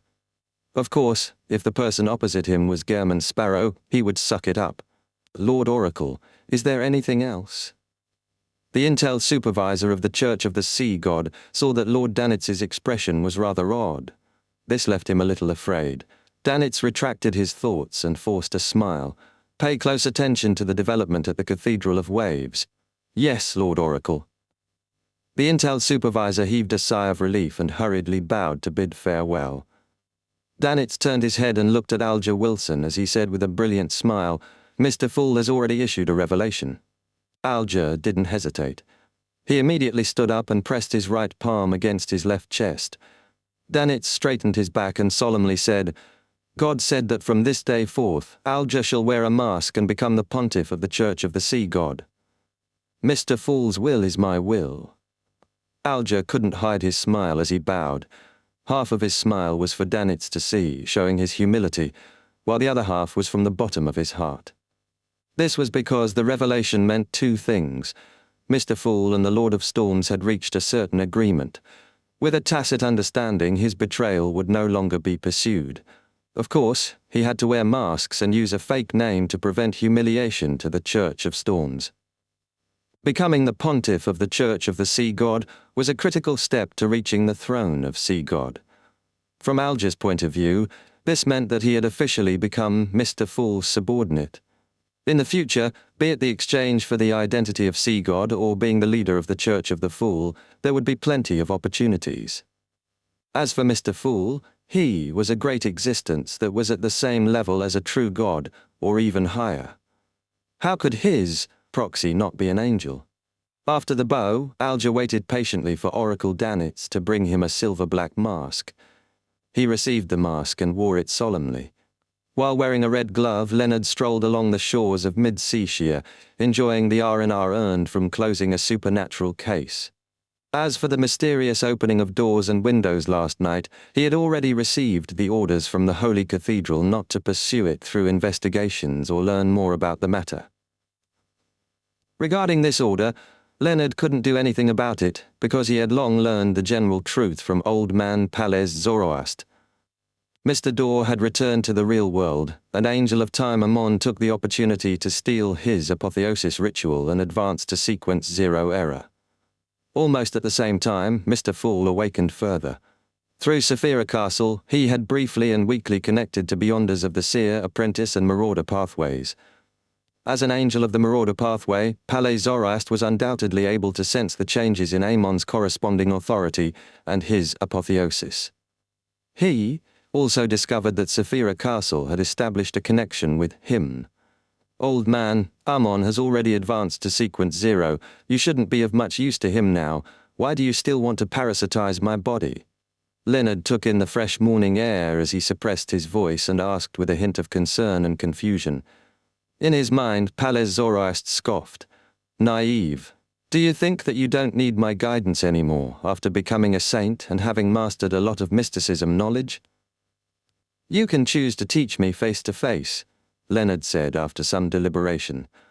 To him, having an angel parasitizing his body was both a boon and bane for him. The good thing was that even if he encountered a real mythical creature, he wouldn't be completely defenseless. As long as he softly shouted "Old Man," the problem might be resolved. In addition, history and various rare mysticism knowledge from the Fourth Epoch were also rather useful. The greatest disadvantage was that his life was in the hands of the parasite. If the other party had any evil intentions, he couldn't stop it. This question was once Leonard's greatest worry, but it wasn't too problematic now. This was because Mr. Fool's awakening was deepening, allowing him to completely suppress Palais Zoroast. Furthermore, Leonard had also become a high-ranking deacon of the Church of Evernite. He would definitely be under the watch of the Evernite goddess, and he could even be specially marked by her. Under such circumstances, it was impossible for a deity with the concealment authority to not discover Palais Zoroast. If Old Man had any nefarious thoughts, he would have been resolved long ago. What Leonard was most vexed about was that many things weren't too convenient as a result. Although he was already used to having an old man parasitizing his body, and he would even casually chat with him while on the toilet, he still preferred having that time to himself in such situations. Therefore, he felt that having Old Man leave his body and letting him live in his house like an elder would be a better way of getting along with him. When he needed to deal with more dangerous matters, he could get Old Man to temporarily parasitize him. Upon hearing Leonard's suggestion, Palais Zoroast scoffed. "Are you still thinking about removing the parasitizing when you return home, and parasitize when out? Do you think I'm your bodyguard?" Leonard laughed dryly before saying, "If you haven't fully recovered and wish to continue parasitizing, I have no objections." Palais Zoroast fell silent for 2 seconds before his slightly aged voice resounded in Leonard's mind. Next up is actually the most dangerous period. For the position of the Lord of the Mysteries, the Fool and Amon will definitely have a battle. When the time comes, under the influence of all kinds of beyonder characteristics, angels of the same pathway might be affected. It's better to be kept under the protection of Evernite's gaze. When the Lord of the Mysteries is born, I won't even bother with you, even if you were to beg me to be parasitized. Leonard was slightly taken aback as he subconsciously repeated the name. Lord of the Mysteries? This isn't something you can fully understand. Of course, with me around, there's no need to worry. Palais Zoroast sighed and said with pride. Leonard was just about to take the opportunity to ask when he suddenly saw a Red Gloves team member running over with a telegram. "Reverend, a telegram from the Holy Cathedral," the team member said respectfully. Leonard nodded slightly and received the telegram. He quickly scanned it. "Head to the southern continent and participate in the besieging of the Rose School of Thought." Southern continent. Rose School of Thought. Leonard narrowed down to 2 keywords. He quickly returned to the largest cathedral in this city and used large-scale ritualistic magic to establish a connection with the Holy Cathedral. In his dream, he met the Pope, Maya Mariana, and other high-ranking officials. After a simple exchange, Leonard roughly understood the essence of the mission. The various Orthodox churches would delegate 3 to 4 demigods to head to the southern continent to besiege the Rose School of Thought, which had become very active after the World War. This was a long-term mission. As the Rose School of Thought's demigods knew how to hide their tracks, they did things in a rather secretive manner. They weren't easy to locate or lock onto. It wasn't easy to deal with them either. According to what the Pope had said, it was already considered quite good to see enough results within 3 years. During this process, the Holy Cathedral would observe the situation and rotate demigods to ensure that the archbishops and high-ranking deacons were in a relatively stable mental state. After leaving the dream, Leonard looked around and suppressed his voice. "Old Man, things are a little strange. Why would the various churches suddenly target the Rose School of Thought?" This wasn't an easy task. In the past few centuries, it wasn't as if the Orthodox churches hadn't made similar attempts, but they could only suppress and weaken them, without being capable of eradicating the Rose school of thought. On the one hand, it was because there were cracks in their alliances. There was suspicion among each other and a lack of cooperation. On the other hand, due to the Rose school of thought's demigod's indulgence, their mental states might be abnormal, but when faced with danger, they knew how to avoid, hide, and conceal. They wouldn't throw themselves into danger for no reason. In addition, with the blessings of the chained god and the mother tree of desire, it was difficult for the deities to provide precise guidance for their actions. Palez Zoroast didn't immediately answer Leonard's question. After about 10 seconds, he sighed and said with a slightly aged voice, "This is to eliminate potential threats and to prepare for the apocalypse." Prepare for the apocalypse. Leonard turned agape and wanted to say something, but he eventually fell silent. Backlund, Harvest Church. Emlyn White had just entered the hall, but before he could head to his room and change his clothes, he saw Father Utravsky stand up in the front pew, like a mountain rising from the ground. "Earth Mother has instructed us to head to the southern continent and bury the evildoers." The Blessed spoke in a low voice. His voice reverberated in the hall, like a slow clap of thunder, causing the praying sanguine believers to open their eyes. So the dream last night was real. Emlyn was enlightened. Last night he dreamed of the ancestor, and he dreamed that she wanted him to work with Father Utravsky and the Rose School of Thought's temperance faction to head to the southern continent to deal with the Rose School of Thought members who believed in the primordial moon. Of course, if there was a chance, the enemies who believed in the Mother Tree of Desire would not be spared. As he often had fake revelations, Emlyn didn't take this dream to heart. He planned on changing his clothes and completing his prayers before seeking confirmation with Father Utravsky. He tersely acknowledged before replying to Father Utravsky in a rather composed manner. "There's no rush. I'll first contact the members of the Rose School of Thought's temperance faction." Father Utravsky nodded nonchalantly and said, "Select some volunteer sanguine too." In the Intis Republic, in the capital, Trier, a supervisor of an intelligence agency was assigning tasks to his subordinates. Suddenly his vision blurred as he heard a distant voice ring in his ears. "Orville, Dylan, Orville, Dylan." Chapter 1362, Witness. As a Beyonder who joined the Intis Public Security Bureau as a member of the Secret Order, it wasn't the first time that Antoine encountered something like that. In the past, whenever he advanced, he would hear Hornassis, Phlegrea, Hornassis, Phlegrea. He nearly lost control of himself several times. Unlike before, the content of the whispers seemed to have changed. After the ravings died down, everything in front of him returned to normal. Antoine frowned and muttered to himself, "My mental state has been very stable recently, and I haven't consumed the potion or attempted to advance. Why would I hear the whispers of a secret existence? This doesn't seem to be the same as before. What does Orville mean? I lack enough information. I can't understand it at all." Dylan, yes, the brass of the Order have mentioned that our mysterious and terrifying leader once hid an ancient castle called Dylan. Tsk. Once I recall that existence, I can't help but shiver. Although he has returned to normal in the past 2 years, the terrifying legends and physical destruction that he left behind is enough to give people a lifetime of nightmares. Antoine calmed himself down and suppressed his puzzlement. He continued to assign missions to his subordinates.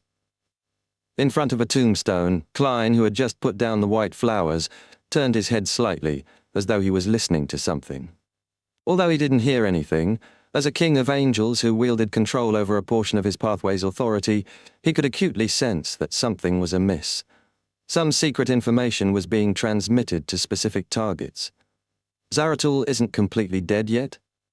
Klein retracted his gaze and muttered to himself.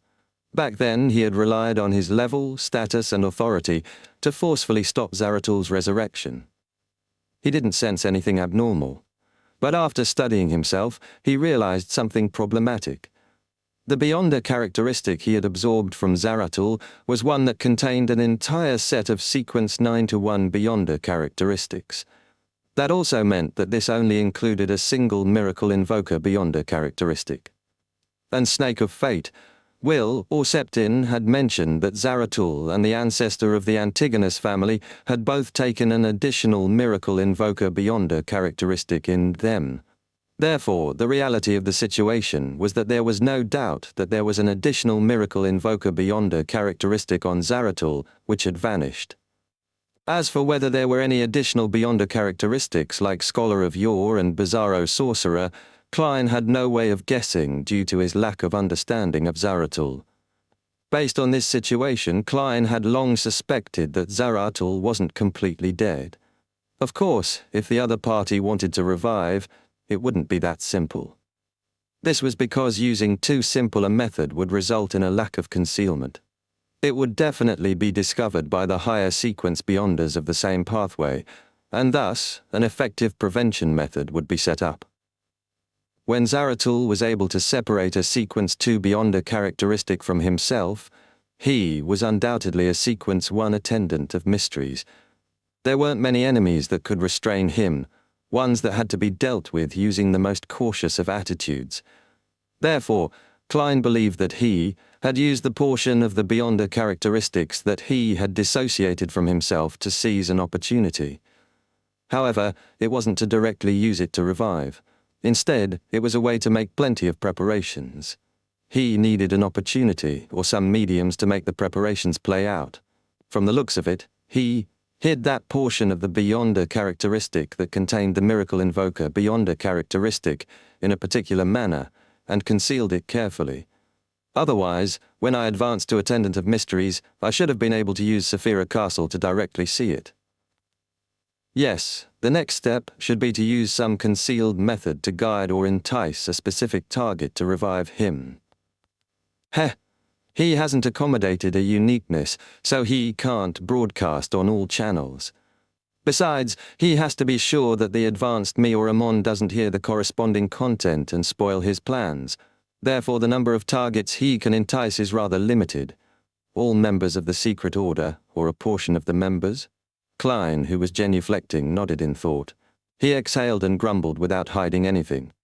Why are high-sequence beyonders of the seer pathway so difficult to kill? There were all sorts of preparations and trump cards. This made him truly understand why the goddess didn't directly kill the ancestor of the Antigonus family.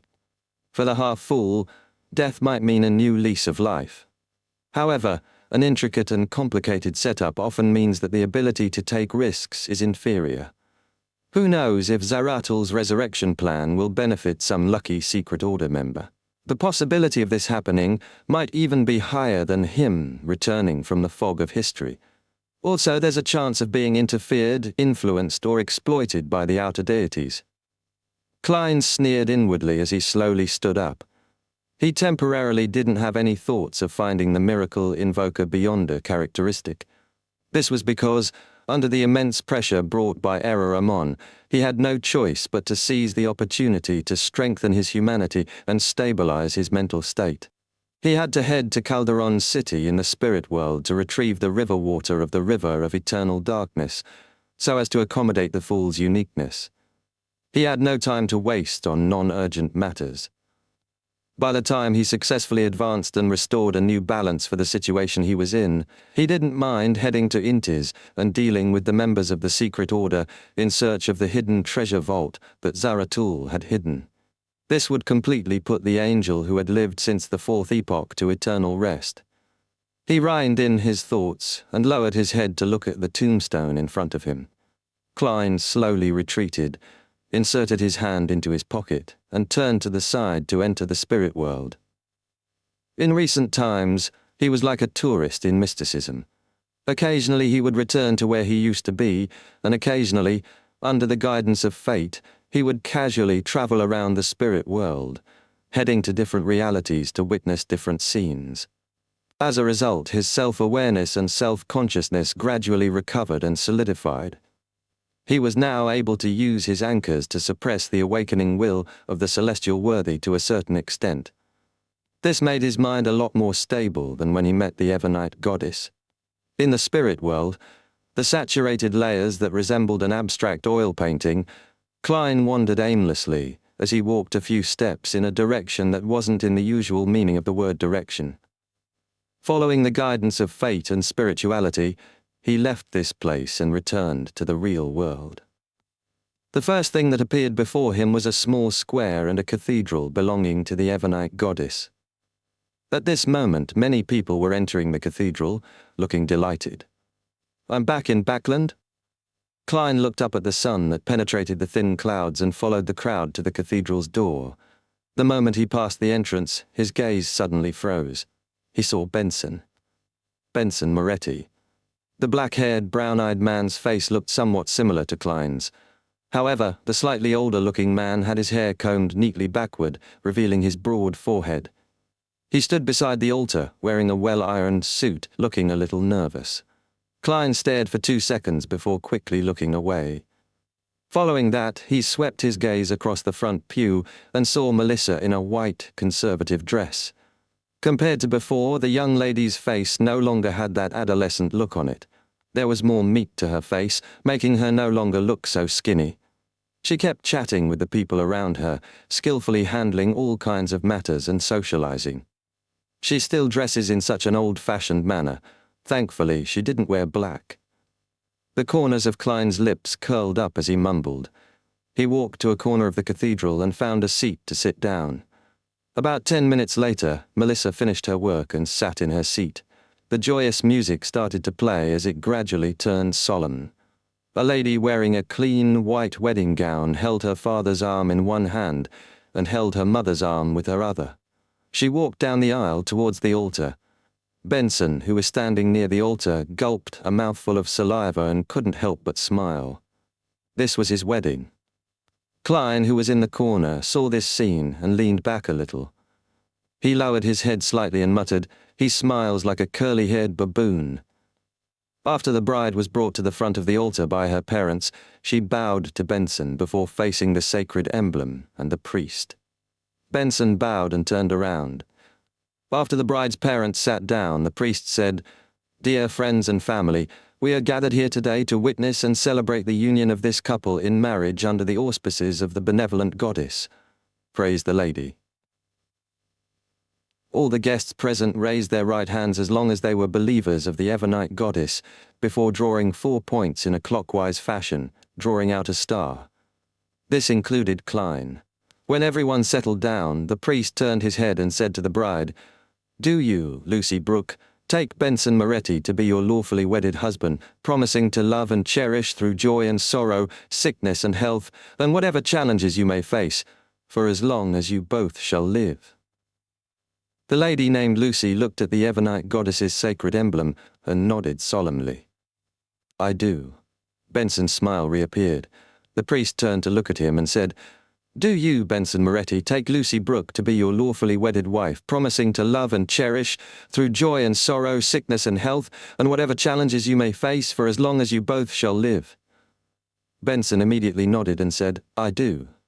Upon seeing this and hearing him, Melissa's vision turned blurry. Her heart winced along with joy. After going through all sorts of ups and downs, their family was finally welcoming a new member. Suddenly, she turned her head subconsciously to the corner and saw an empty seat. There was no one there. Melissa immediately pursed her lips and shook her head slightly. After scanning the area for several seconds, she slowly retracted her gaze and looked back at the altar. It wasn't until the priest announced that Benson and Lucy were man and wife did Melissa smile again. In the Hall family manor in Eastchester County, Klein walked out of the void. He had stabilized his mind and could now seek treatment from his psychiatrist. At the same time, he needed to solve a problem. Chapter 1363, Treatment Plan. On the veranda covered by the autumn sun, Audrey wore a refreshing vacation straw hat and sat on a lawn chair as she leisurely flipped through a fashion magazine. There were exquisite pastries and a cup of black tea made from tea leaves from her family's manor on the round table beside her. Suddenly she looked up to the edge of the veranda and saw Gehrman Sparrow walking over in a black trench coat and silk top hat. Audrey turned her head and glanced at her maid, Annie, and realized that she, like the servants around her, ignored the stranger who had appeared out of nowhere. At the same time, Audrey noticed that the surroundings seemed to darken a little. She stood up, lifting the corners of her skirt as she curtsied. During this process, she had originally planned on seriously discussing the matter between the psychology alchemists and Mr. Roth, but on second thought she smiled again and said in that infectious and brisk tone, "Mr. World, are you here to seek psychological counseling or to deal with Mr. Roth's problem?" If it was just the former, Audrey believed that the world Gehrman Sparrow would let her meet him above the grey fog. That would be more convenient and faster. Therefore, this angel was definitely here under Mr. Fool's instructions to complete a mission in the real world. At the same time, she acutely sensed that Mr. World's emotions were rather mixed.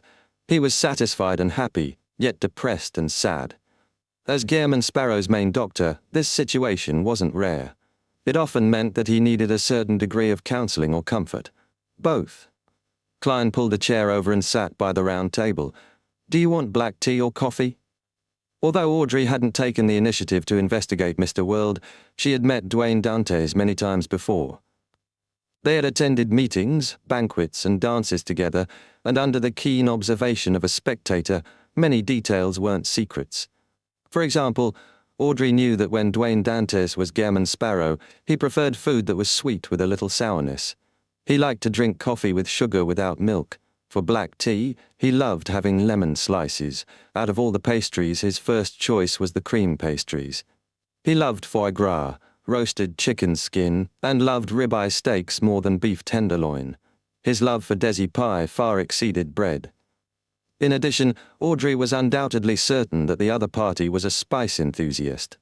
He had high expectations of condiments, and his preferences in this aspect were inclined towards that of Desi County. Due to these details, Audrey believed that it would be very rude to not invite Mr. World to enjoy the pastries on the table. And the beverage of choice to match these snacks was undoubtedly either black tea or coffee. "Black tea," Klein answered after some thought. Miss Justice's relaxed and amiable attitude made him feel much more at ease. He felt that this state would be more beneficial for the subsequent placating. Since that was the case, it would definitely be better for him to enjoy the pastries while receiving psychological treatment. "Give me another cup of black tea and add a lemon slice," Audrey said to her maid Annie. Annie wasn't surprised by the instructions, finding everything reasonable. She turned around and walked to the veranda's entrance, giving instructions to the servants standing there. Audrey wasn't in a rush to begin the psychological treatment process, nor did she ask Mr. World why he was in a complicated mood. She smiled as she carefully introduced the local products of the manor. She made a comparison with Dwayne Dantes's Maygur manor and naturally informed him of the present situation regarding his butler and servants. Some stayed in the manor and continued their previous work. With Maygur Manor's production, it was perfectly fine sustaining them. There was even some surplus that could be converted to funds to repair their houses and be donated to charity organizations. Audrey only sent an accountant, an assistant butler, and a staff member from the foundation to do a check on them. Some felt that, without a true employer, they couldn't play their role to their fullest potential. They felt ashamed of the salary they received and chose to resign and look for work. Some of them developed an interest in charity work and found a new calling to life, and joined one of the foundations under Audrey's name. Klein listened silently, occasionally raising a question, as though he was chatting with a friend. When the tea was served, he took a sip and nodded in satisfaction. After watching him eat a piece of cream cake, Audrey's green eyes darted around as she said with a smile, "Food doesn't seem to be necessary for an angel, right?" "Yes, it's just a hobby," Klein answered simply before adding, "It can be used to maintain one's humanity." Maintain one's humanity. Audrey ruminated over the sentence. "This is to resist the godhood within you?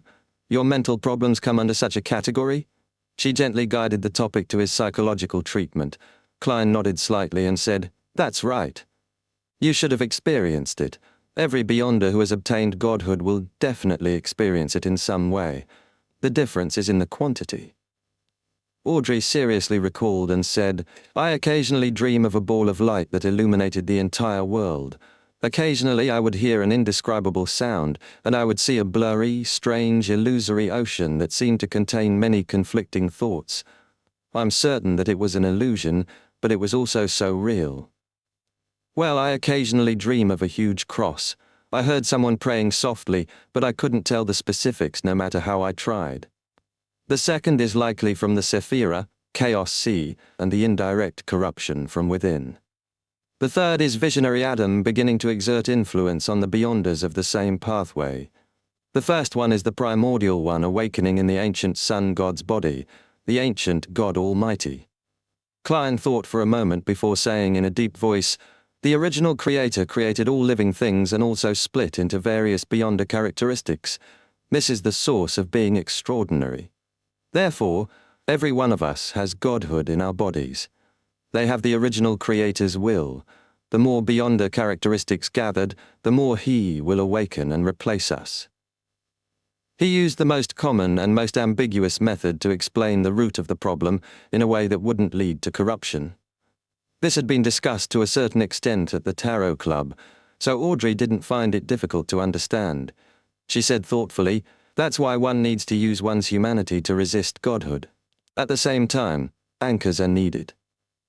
Yes, the light you dream of, the indescribable sounds you hear and the illusory ocean that you see are all a type of corruption. And the gigantic cross and prayer sounds should be a result of the influence that visionary Adam has on the beyonders of the same pathway." Klein explained the two different situations. Audrey subconsciously sat up straight and looked around. She appeared a little afraid. "Gehrman Sparrow actually said the name of the he who must not be named. Don't worry. He can't hear me with me by your side," Klein explained. Audrey retracted her gaze and didn't hide her surprise and astonishment. "You've already advanced to Sequence 1? Isn't that too fast?" "He had only become a Sequence 2 angel slightly more than half a year ago," Klein answered frankly. "More like a king of angels." Audrey was silent for a few seconds. She pursed her lips and said with a vexed smile, "I nearly had a psychological problem just now." Klein chuckled as well. "To me, becoming a king of angels isn't necessarily a good thing. Yes, high-sequence beyonders of the spectator pathway have to pay particular attention to their mental state. To other pathways, the enhancement of godhood and the worsening corruption is rather obvious. But this isn't the case for a spectator. You have to constantly inspect and check yourself. Any tiny changes to one's personality and their understanding of things should be traced back to the source. It must be confirmed that there are no problems and that the difference can be considered a normal change. Otherwise, you'll unknowingly become another person who can coldly kill those who you originally wanted to protect. It's not easy for beyonders of the spectator pathway to go crazy, but it's also the easiest for them to go crazy." Audrey replied in shock, "I understand." She continued the topic and began asking, "Your mental state is unstable, and you have a psychological problem. Is it because you became a king of angels in such a short period of time that it exceeded your expectations?" "Yes." Klein drank a mouthful of black tea and said, "The will that doesn't belong to me within me has mostly awakened. I can only barely suppress it and maintain some basic level of mental stability." As Audrey listened to Gehrman Sparrow's description, she used her beyonder powers to observe and analyze him. After the other party finished speaking, she revealed a comforting smile and said, "I roughly understand your current situation. The initial treatment plan is divided into 2 steps. I'll first enter your mind world and awaken the memories related to your humanity. Oh, it doesn't include the kind that will make you so miserable that you wish to give up. Then, when your godhood reacts, I'll use placate, hypnotism, and other beyonder powers to reduce the corruption and the negative effects it brings, so as to help you better suppress it."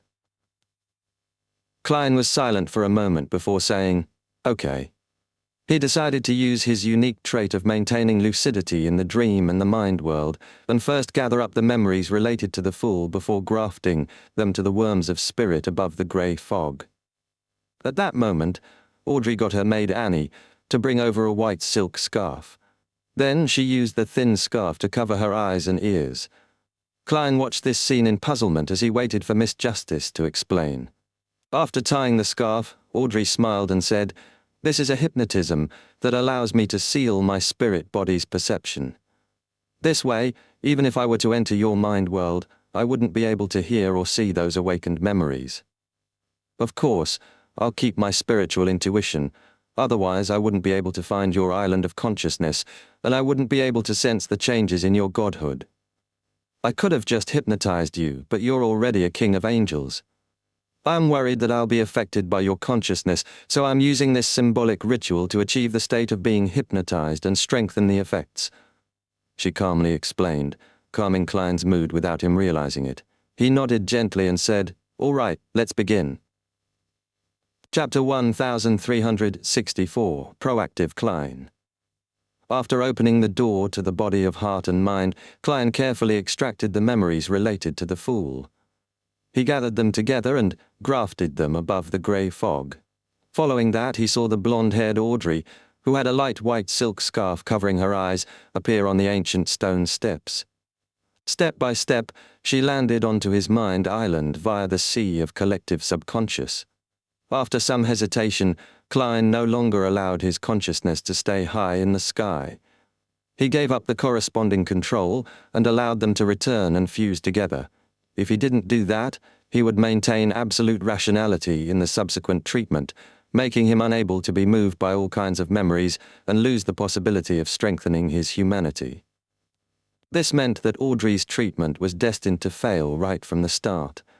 After arriving at the mind island that resembled a dream world using her spiritual intuition, Audrey stopped and spread her arms slightly.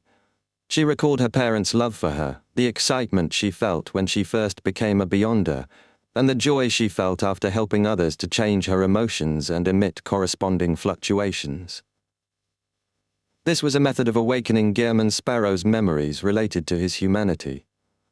It was a Beyonder manifestation of the effects of empathy. Scenes that were worth cherishing, or those hiding deep within, flashed across Audrey's mind one after another. Beneath her feet, from the surface of the island that represented Klein's mind, firefly-like light points seeped out of the soil and floated up. Every point of light presented a different scene. A kid taking a stride forward with his short legs, receiving an ice cream. A student secretly reading novels and comics under the cover of a textbook. A teenager sitting in front of his computer and playing games with full focus. Hearing the sound of a key suddenly being inserted into a keyhole, he jumped up and performed a force shutdown on his computer. Rushing back to his room, happy that his actions weren't discovered, he had a bounce in his step. Going to the living room, he asked his mother for pocket money before appearing beside his father to casually ask questions about his studies. A young adult and his companions pushing a bashful friend to the corridor, right up to the person he had a crush on. Then, turning around, he laughed loudly. A young adult with some hint of adolescence to him, stealing a glance downstairs, watching a figure leave, but unable to open his mouth no matter what. An employee with a slightly protruding belly waving his hand impatiently when he returned home for the holidays. After telling his parents not to serve him food or set up blind dates for him, he sees his parents' white hair and loses himself in thought when he calmed down. A scholarly-looking man and his brother and sister moving out. When they saw the dirt and dust on each other's faces, they laughed. Klein sat at the round table at the veranda, one hand holding his top hat and the other hanging in mid-air, as though he wanted to cover his face. 2 transparent drops of water slowly slid past the 2 sides of his nose bridge and dripped into the void. Klein closed his eyes, his expression soft and pained. In his mind island, Audrey seemed to have transformed into a whirlpool of emotions as she pulled together similar memories. After the entire island was covered in firefly-like points of light, a faint grey fog emerged. In the fog, there was a door of light that was dyed bluish-black. It was formed from illusory and brilliant spherical light. The main body of each spherical light was composed of transparent, ringed, or starlight-like worms and insects. They embraced each other and intertwined like mythical creatures. The door of light looked a little odd at first glance, but if one looked closely, they would discover that its surroundings were dark.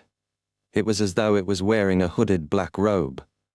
Thus, on a whole, it looked like an unknown mysterious person hiding under a robe. In the next second, a slippery, illusory tentacle appeared under the deep black robe of the mysterious person. At that moment, although Audrey's consciousness couldn't see or hear anything, her spiritual intuition gave her a strong sense of danger. She had a feeling that a sea consisting of corruption was about to drown her. No, this isn't an illusion. She believed that if things continued to develop like this, she would get infected with a severe mental illness, or even lose control and go crazy on the spot. Audrey was just about to placate herself with all her might, weakening the corruption ahead of her, when the firefly-like light dots floating above the island rapidly gathered.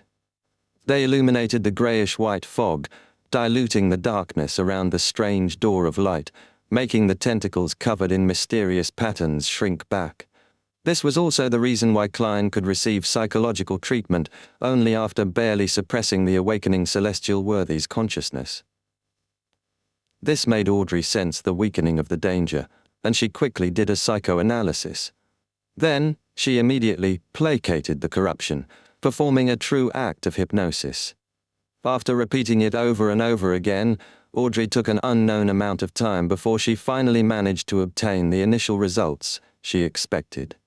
She then left Gehrman Sparrow's mind island and returned to her body. This treatment was very difficult, so she didn't use a virtual persona and directly used her body of heart and mind. After sensing the end of the treatment, Klein raised his hand to wipe his face, allowing the fool's memories grafted above the grey fog to return to his true body. A few seconds later, Audrey removed the white silk scarf wrapped around her eyes and nose, snapping herself out of her self-hypnosis.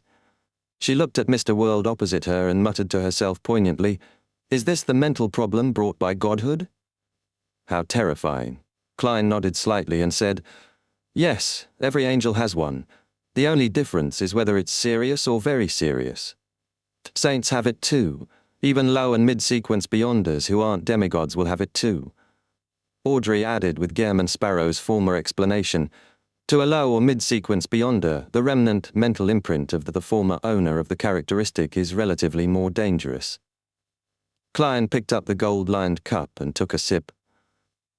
"This is the cruel law of the mysterious world. This is because our beyonder powers come from external objects, from the beyonder characteristics." Audrey nodded before shaking her head gently. As she contemplated, she said, "I don't think it's that pessimistic. Just like the source of every human life comes from something else. Air, bread, meat, water, etc. When we absorb them, we will also absorb their negative effects, accumulating all kinds of problems that eventually make us fall sick. However, this doesn't mean that we have to completely resist them and treat them as external objects. Once they're absorbed, there will always be some part of it that belongs to us. I didn't express it well, but I believe you should understand what I mean."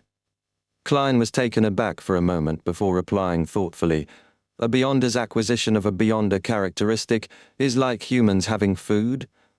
Then one should have peace of mind and not have too many repulsive thoughts. It's about resisting it, but also working alongside it, and suppressing it, but also fusing together with it." Roughly like that. After Audrey said that, she laughed self-deprecatingly. However, this also seems to imply a negative message. Humans will eventually die, but beyonders. She didn't finish her sentence, unwilling to agitate the patient opposite her. She switched topics and said, "Pay a visit another 2 times this week. I'll be able to stabilize you under normal conditions." Yes, normal conditions. Also, you can reminisce about things when you're free, or go somewhere you yearn to go. Klein nodded and said, "What do you have in mind about Rath's suggestion?" The smile on Audrey's face slowly disappeared as her expression gradually turned serious. "Do you have any suggestions?" Klein put down his teacup and calmly said, "Strictly speaking, the danger you bring is divided into 2 categories. One is when you actively or passively involve yourself in certain matters, attracting powerful enemies to your side, implicating your family, relatives, friends, and the innocent. The other is that your very existence allows some factions to target the people you value the most, doing so to threaten you. For the latter, unless you're dead, there's no way for you to ever avoid them. Of course, most of these things are a result of the former. If you give up on all your current identities in the mysticism world, and only be Mr. Fool's believer and Miss Audrey Hall from now on, no longer taking the initiative to participate in matters related to Beyonder or other matters with unpredictable elements, you can avoid most of the risks of the former and drastically reduce the latter. Under such circumstances, with the Evernite goddess favoring the Hall family, and Mr. Fool's protection provided to you is enough to deal with the rare instances of dangers, ensuring your family's safety. That's why there's no need to split off another identity. Audrey fell silent for a while. She bit her lower lip indiscernibly and asked, "What if I do want to split off an identity? As long as you let that identity believe in Mr. Fool, it's not much different from what I said just now. The only difference is that from this point forth, you'll have to stay away from your family and friends and live with another identity." Klein's voice sank slightly as he said in a serious tone, "Also, are you really fine with Hermes splitting off an identity for you?" Audrey's emotions were disrupted by this question. Her eyes flickered as she said, "However, splitting identities should be beyond the powers of a Sequence 3 Dreamweaver. She definitely wouldn't be able to accomplish it by herself." The corners of Klein's mouth curled up as he suddenly asked, "You're able to use that pride mask to enter the Garden of Eden directly?" As Audrey couldn't take the initiative to mention the psychology alchemists, he very directly pointed it out. Audrey nodded gently, surprised, puzzled, and guessed something. "I'm unable to pay the equivalent price, and..." Without waiting for her to finish, Klein said with a cold expression, "On the one hand, Adam has drifted from Mr. Fool and nearly killed me. On the other hand, with the apocalypse approaching, Mr. Fool has prophesied something. When the time comes, he might fall asleep again. As his blessed, I won't be able to escape a similar fate. The payment you need to pay is that, when such an anomaly happens, perform certain dangerous things according to Mr. Fool's instructions and try hard to awaken him." Without giving Miss Justice a chance to digest this sentence, Klein extended his right hand and grabbed a few times at the void ahead of him, pulling out a greyish-white cold persona mask. Using his status and Audrey's trust in him, he forcefully summoned the projection of the pride mask from the historical void. "It's connected to my mind, so no one else can use it." Audrey subconsciously pointed out the problem when she saw this. "Give me a strand of hair," Klein said calmly. Audrey didn't think too much about it. She plucked out a strand of blonde hair and handed it to Gem Sparrow. Klein took the strand of hair and wrapped it in the eye holes in the persona mask. Then he held his silk hat in one hand and the greyish-white mask in the other as he slowly stood up. During this process, he mobilized Saphira Castle and deceived the rules. "Pa!" Klein wore the pride mask without facing any resistance. Immediately, he saw human-clothed animals walking upright. He had entered the Garden of Eden directly. Looking at the black cathedral in the middle of the city, Klein curled his lips and took out the Staff of the Stars and wore the silk top hat over his head. Chapter 1365, Destruction. The moment they sensed the intrusion of a stranger, the animals wearing cloaks or exquisite long skirts stirred as they looked at Klein with the desire to attack. At that instant, Klein, who was wearing the pride mask, felt as though he was an enemy of the entire city. He wasn't unfamiliar with the situation in the Garden of Eden. He knew that the upright animals dressed as humans were in different aspects of bestial desires. They were more like conceptual and abstract entities instead of being physical. In other words, they didn't have spirit-body threads, so they wouldn't suffer any physical harm. Otherwise, Klein could have hoisted these animals up, allowing them to sway with the wind. In the next second, with the bear whose suit was about to rip apart taking the lead, the animals in the Garden of Eden either bared their fangs or let out low growls as they surged towards Klein from all directions. Once bitten or hugged by them, one would be corrupted by the corresponding bestial desire. One could only rely on their willpower or the various beyonder powers of the spectator pathway to resist them. Faced with such a situation, Klein, who was wearing a half-top hat, tapped the Staff of the Stars. Without panicking in the slightest, he raised his left hand, spread his fingers, and suddenly closed them. The Garden of Eden, formed from Gothic-style architecture, was suddenly covered in a layer of gloom, as if a giant curtain had draped over it. realm of the mysteries, the embryonic form of a divine kingdom. Klein sealed off the Garden of Eden to prevent the powerhouses inside from escaping. Following that, he walked forward one step at a time, like a gentleman taking an after-meal stroll. The animals who mimicked humans by wearing human clothes rushed to his side when they naturally changed directions and embraced each other. The python with its flicking tongue devoured a canine creature filled with the desire to mate. The strange person with a colorful spider as a face bound a huge, red-eyed rat up with a web. A violent werewolf bit the languid cat. The brown bear walking upright gave the fox with shiny fur a bear hug. These animals that represented bestial desire fused together as they cancelled each other out in pairs. Klein, who had grasped the authority of grafting, slowly walked through them, as though he was inspecting the concepts of humanity and bestial desires. Just like that, he walked to the 80-meter-tall cathedral and stopped. Then, he lifted his head and looked at the skulls embedded in the black pillar for 2 seconds. Klein's expression didn't change at all. He raised his left hand to press down his hat and walked up the stairs into the cathedral. He immediately saw a grand and spacious hall with a huge cross and a greyish-white dragon statue wrapped around the cross. In front of the cross was a small long table with 5 seats on both sides of the long table. At this moment, at the end of the long table, there was a man in a black wheelchair. His face was abnormally pale, and his pale yellow eyebrows were long. His hair was neatly combed, and there were some wrinkles on his forehead. This was the leader of the psychology alchemists, Pauli Derlau. At the same time, he was also the famous hermit, Eric Drake, and the king of the Black Throne, Barros Hopkins. Of course, whether he was the main body or one of his various identities, no one knew. Seeing German Sparrow, who was wearing a silk top hat and a black trench coat, walk over slowly and in an extremely oppressive manner, Pauli Derlau clasped the armrest of the wheelchair with both hands. When the other party entered the Garden of Eden, he didn't hesitate to leave this mind city, but he failed to do so. The eyes beneath the pride mask that seemed to move towards his forehead seemed to be mocking him. Phew. Pauli Derlau quickly placated his emotions before his eyes lit up with a pure, illusory light. This light formed a pair of holy wings in front of him. Under the layers of wings, there was a pious person of light genuflecting in prayer. This was an angel. At the same time, an elder with white hair and ordinary looks appeared to the left of Pauli Derlau. To his right, a priest with a pale blonde beard covering his face stood up. Ancient angel, Hermes. Visionary Adam. Klein didn't stop walking forward as he muttered to himself, "I wish for all illusions to disappear." Just as he said that, he raised his left hand and snapped his fingers. The angel of light Hermes and visionary Adam instantly dissipated and vanished, leaving behind a single Pauli Derlau sitting in the black wheelchair.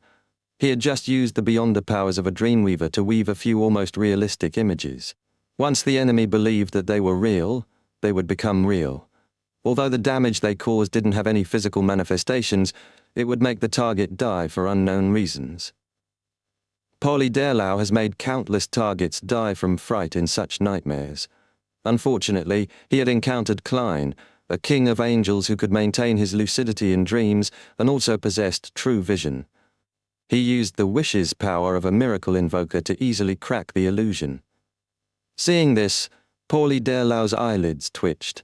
Without any hesitation, he pushed himself up from the black wheelchair. During this process, his body rapidly expanded as he transformed into a huge greyish-white dragon. Dragon transformation, an incomplete mythical creature form. Compared to a sequence 4 manipulator, the incomplete mythical creature form that Pauli Derlau exhibited was even larger. Furthermore, there was a certain change to his head, making it closer to a lizard and not a human. It had golden vertical pupils and scales that were intertwined with mysterious patterns, making it cold and warped. As the incomplete mythical creature form appeared, all kinds of thoughts, consciousness, desires, and wills swept out like a storm, attacking Klein's mind island in half-illusory and half-realistic ways. This was a combination of mind deprivation and mental plague, allowing every creature that was affected to experience corruption and go crazy on the spot. To an angel, such attacks were the most sinister. This was because all of them had certain problems with their mental states. They could lose control at any moment due to the tilting of the scales. Klein, who was wearing the greyish-white pride mask and half-top hat, didn't stop walking forward. He didn't attempt to avoid the plague storm at the mental level. He remained firm and stoic as he walked step by step towards Polly Derlau. In the next second, transparent insects appeared on the back of his hand. His clothes expanded as though countless indescribable monsters were crawling underneath. Suddenly, Klein lost control and turned into a huge whirlpool formed by transparent maggots. The vortex extended out slippery tentacles with strange patterns. In the middle, there was a door of light that was dyed bluish-black. Upon seeing this scene, even in his incomplete mythical creature form, Polly Derlau found it difficult to stop his thoughts from coming to a halt as he stood rooted to the ground. The massive greyish-white dragon seemed to have become a puppet. Its head was filled with mush, and its joints were all rusted. He had stared straight at a great existence that he shouldn't look at. Above the grey fog, Klein, who was sitting at the fool's seat, immediately dispersed the out-of-control historical projection. After entering the Garden of Eden and pulling out the Staff of the Stars, he had switched places with the historical void projection that the worms of spirit inside Sapphira Castle had summoned, and directly returned to his ancient palace. He clearly knew that visionary Adam had gone to the forsaken land of the gods and was attempting to fuse with the true Creator, making it impossible for him to descend with his true body any time in the short foreseeable future. At most, he would send out one of his other identities, but it would be useless against a king of kings of angels. However, Klein still felt that he should be cautious lest he fall into Adam's or Amon's trap. Following that, he summoned himself from the fog of history. He wore the pride mask and held the Staff of the Stars in his hand as he projected himself back into the cathedral of the Garden of Eden. Seeing that Polly Derlau had lost most of his rationality and was unable to control his body, Klein didn't directly control his spirit-body threads to turn the mind dragon into his marionette. He maintained his pace as he slowly approached the target. In Polly Derlau's eyes, Gehrman Sparrow was like death incarnate. He approached him slowly with his own rhythm, but there was no chance of escape. At that moment, the greyish-white dragon statue on the huge cross behind him moved. Almost simultaneously, Klein raised his left hand and pulled downwards. The shadow curtain that enveloped the Garden of Eden instantly contracted, enveloping the huge cross, the greyish-white dragon statue, and Polly Derlau within. In the next second, Klein raised the curtain. The incomplete mythical creature that Polly Derlau had transformed into combined with the gigantic cross as though it was a knotted giant tree. And the greyish-white dragon statue connected the entirety of the Garden of Eden, turning the city outside the cathedral into an abnormally illusory sea that contained all colours. This wasn't the chaos sea, rather the loaning of its strength. It had been tampered by Klein and reassembled. At that moment, Gehrman Sparrow, who had been walking slowly forward, arrived beside the knotted giant tree. He raised his right hand, and under the vacant yet slightly fearful gaze of Polly Derlau, he lashed out with the Staff of the Stars. This cane that was embedded with many gems hit the target heavily, separating it into two. Between the sounds of parts falling to the ground, Polly Derlau's body that had been combined with the huge cross fell to the ground. The leader of the psychology alchemists died before he could even say his last words. While waiting for Polly Derlau's Beyonder characteristic to appear, Klein looked around and chuckled inwardly. As expected, Hermes's true goal was to use the faction backing Miss Justice to destroy the Garden of Eden and use it to escape from Adam. The mind dragon, Ariehog's words made him steel his resolve. However, he should have still left a few sealed artifacts for me. There's no need to abscond with everything. Could it be that the rabbit should be wearing a greed mask instead of wrath?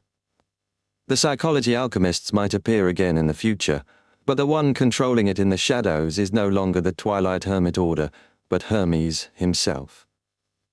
Chapter 1366, Setup. Retracting his gaze, Klein cast his gaze at the Beyonder characteristic that Polly Derlau's body had produced. It was formed from thin mist, seemingly an unreal greyish-white brain from a dream. He believed that the Garden of Eden was the safest place, so he placed his true body here.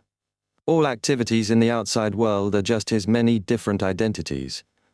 Who would have known that Hermes, who was supposed to be a defensive barrier, had abandoned this place? If a real angel were guarding the Garden of Eden and had fully utilized the uniqueness of this mind city, I wouldn't be able to so easily deceive the rules and successfully infiltrate it. As Klein thought to himself, he randomly made a wish to accelerate the Beyonder characteristics formation and condensation. "Pa!" He snapped his fingers and fulfilled his wish. Following that, he picked up the Dreamweaver Beyonder characteristic and something that could be used as the supplementary material. He took off the pride mask on his face and left the Garden of Eden. As he left, the remaining parts of the city collapsed and merged into the boundless sea of collective subconscious. From that point onward, the legend of the Garden of Eden would emerge in many dreams, eventually drawn out by some artists or fabricated into widespread stories, and all of the stories would come to a consensus. The Garden of Eden was eventually destroyed. Returning to the Hall family manor's veranda, Klein looked at Miss Justice, who had already composed herself, and handed over the Dreamweaver Beyonder characteristics, the corresponding ingredients, and the potion formula he had seen from the second blasphemy slate. Before Audrey could say anything, he said in a deep voice, "You can go back on your word before officially advancing." Audrey received Mr. World's gift and nodded silently, indicating that she would seriously consider it. Wearing the exquisite straw hat, she watched Gehrman Sparrow turn around and walk to the edge of the veranda, disappearing step by step.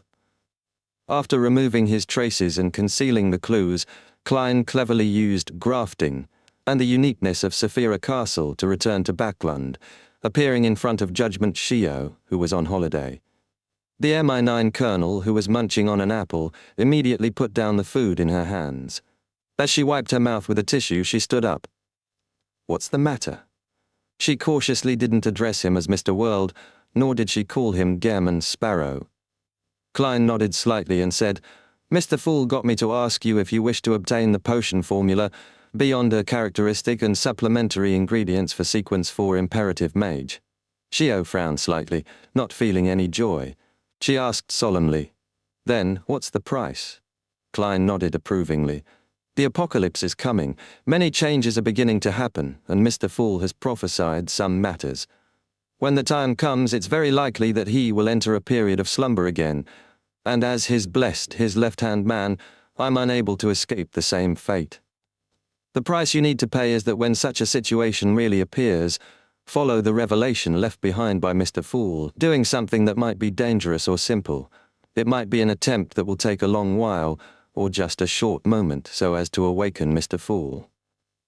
As a King of Angels seer, the owner of Saphira Castle, Klein had long been able to make certain levels of prophecies. Recently, he had seen some blurry visions and inspiration. Therefore, without any solid plan, he consciously started putting in place various arrangements. "Right now, I'm a real charlatan." He lampooned himself in thought. Before Shio could speak, he added, "You can choose to decline. You are not the only person chosen." Shio believed that Mr. World wouldn't use sarcasm when it came to such matters. She didn't immediately answer as she seriously considered the matter. Without the pending apocalypse, she felt that she would have rejected the offer. Although a demigod was powerful and terrifying, being able to rule a battlefield and control the fates of others, and was a creature that truly possessed godhood, becoming a Sequence 4 wasn't a matter that was urgent for her. As a Sequence 5 disciplinary paladin, she was able to ensure that she completed most of the missions as a colonel of MI9 with her own capabilities. With her salary and additional income, she could maintain a very decent life for her family. Even if she were to encounter danger, she could obtain sufficient aid from the official factions. Furthermore, she could make preparations by getting Leymano's travels in advance and ask her friend, Fors, to protect her in secret. In addition, she had investigated the cause of her father's death and fulfilled her wish to restore his honor. Therefore, no matter what, she didn't have to pay the huge price to become a Sequence 4 Beyonder. Besides, it wasn't impossible for her to get an opportunity from MI9. Of course, Shio had no idea how much longer until this would happen in the future. Be it Mr. Fool's warning, or the various prophecies I'd deliberately gathered using my job, it clearly or vaguely points out that the apocalypse is coming. There are only 16 years left. Shio subconsciously turned her body to look at the second floor. Under my present living conditions, Mon will definitely be able to live for another 16 years. At that time, she wouldn't be too old. Furthermore, Mr. Moon has provided all kinds of medicine to maintain her health. 16 years later, Rio will be a young man in his prime at the peak of his career. Fours might already become a Sequence 3 Beyonder, and in order to deal with the apocalypse and seek hope, she would be busy running around, but I wouldn't be of much help. Shio slowly retracted her gaze as she fell silent. Then she looked at the world Gammon Sparrow and nodded solemnly. Okay. You can set up a ritual at any time and make a wish to Mr. Fool. He will fulfill your wish. Klein didn't waste any time and gave a simple explanation. His imperative Mage Beyonder characteristic and potion formula were all obtained from the New Moon City's sacrifice. Of course, he had also bestowed his believers with the sealed artifact, General of the Pupilless Eye, in exchange. After Shio made her decision, she stopped worrying about the matter and said, Wendell apparently went to Utopia, but strangely he returned that very night and didn't go to court to testify. That makes him puzzled and worried. Tell him that there's no need to worry about this matter anymore. All the people of Utopia were buried in a natural disaster. With that said, Klein turned and walked into the spirit world. In the outskirts of Backlund East Borough, in a cemetery, Klein silently looked at the niches filled with urns of ashes and didn't look away for a long time. After a while, he slowly walked under a tree's shade. He took out the historical projection of the adventurer's harmonica and blew it. With 4 blonde, red-eyed heads and dressed in a dark and complicated long dress, Reinette Tinnecker immediately walked out of the void. Without waiting for Miss Messenger to speak, Klein asked, The various churches are preparing to besiege the Rose School of Thought and plan on joining forces with you. Is there anything I can help you with? He had learned of the matter from Leonard and Emlyn. Reinette Tinnecker's 4 blonde, red-eyed heads said there's nothing. 4. Now. Talk. After. Locking on. Target. That is to say that, with the interference in divination and prophecies, and the protection from outer deities like the Mother Tree of Desire, Primordial Moon, as well as kings of angels like the Chained God, the Rose School of Thought demigods aren't that easy to find. They need a certain amount of time to employ various strategies? That's right. Even Herodes wouldn't dare spy on them under such circumstances. Perhaps I can summon its historical void projection. Klein thought for a moment and said, If there are items directly related to them, using them as a medium I can lock onto the corresponding target. When the time came, he could use Saphira Castle's power to penetrate the shield. All right. Reinette Tinnecker's 4 beautiful heads bobbed up and down at the same time. With nothing left to discuss, he planned on letting Miss Messenger return. He had originally intended to jokingly ask, Do I need to pay for the summoning this time? His spiritual perception suddenly stirred as he fell silent. A few seconds later, he took out a gold coin from Saphira Castle. This was one of the 5 gold coins that had been tainted by Saphira Castle's aura. The payment this time. Klein handed over the gold coin with a smile. No need. This time. After Reinette Tinnecker's 2 blonde red-eyed heads said that, the remaining 2 didn't say anything. She had powerful spiritual perception capabilities, and appeared as though she had sensed something. In the next second, one of the 2 blonde red-eyed heads that didn't open its mouth rose up and bit the gold coin at Klein's fingertip. All right. Klein retracted his hand and said with a smile. Then he casually asked, Is Miss Sharon and Marek still in Backlund? Yes. Miss Messenger informed Klein about her student's address. In a house, Marek sat at a long table and skillfully played cards with his zombies. Suddenly, Sherlock Moriarty appeared on an empty chair. He put down his hat and took the covered cards from a zombie without any hesitation. Marek looked up at him. His lips moved, but he didn't open them in the end. He let the zombie in charge of croupier duties continue to hand out the cards. Just like that, Klein joined them. He played a few rounds, winning and losing at times. In the corner, Sharon, who was wearing a black regal dress and a small and delicate bonnet, appeared at some point in time. She held her face with one hand and quietly watched the game. After playing for about 2 hours, Klein stood up and formally bowed to Miss Sharon and Marek. Then he chuckled, put on his hat, walked towards the door, and disappeared. Deep in the spirit world, Klein, who had finished a course of 3 treatments, appeared outside Calderon City. Chapter 1367, Distributary. As he didn't know what state Amon was in right now, Klein didn't dare delay. After his mental problems were resolved, he immediately came to Calderon City and prepared to obtain the river water of the River of Eternal Darkness. And because it involved a sephira, he could only vaguely see some visions when using divination or making a prophecy. He couldn't accurately make a judgment. After surveying the area, Klein raised his hand to summon the historical void projection from a few minutes ago, allowing his true body to return to Sapphira Castle. His consciousness then shifted to the projection, making it corporeal. Following that, Klein grabbed at the void again and pulled out the Staff of the Stars' historical projection. To be honest, after being able to use most of the Beyonder powers below Sequence 0 of the Apprentice pathway through Sapphira Castle, Klein no longer needed a Grade 0 sealed artifact like the Staff of the Stars. He could basically replicate whatever mystical effects it had without the negative effects. However, he always felt that an angel still had to possess a close combat weapon, because it was possible to fall into a region that nullified Beyonder powers at some point in time. In the mysterious world, this was definitely something that could happen, be it the law restrictions from the Arbiter pathway or the Beyonder effects of a particular outer deity. It was possible to achieve similar effects. Under such circumstances, if he picked up a hard staff that came with passive effects and directly smashed it in the enemy's head, it would prove to be rather effective. As a king of angels of the seer pathway, making preparations in all aspects was an instinct. After weighing the Staff of the Stars and pressing down on his top hat, Klein took out the golden bird-shaped accessory from Sapphira Castle and placed it in his left breast pocket. Then he took a step and entered Calderon City, the divine kingdom of ancient death, Phoenix ancestor Gregrace. The first thing that entered his vision was a huge bottomless pit. All sorts of strange buildings circled the deep pit and extended downwards in circles, forming a grand city that was beyond the understanding of ordinary people. Some of the buildings were standalone houses that stood atop pale white stone pillars, while others were huge rectangular coffins. There were no windows, and the doors were on the roofs.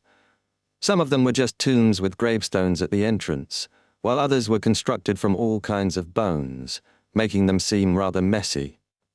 The closer to the bottom of the pit, the more intact the buildings were.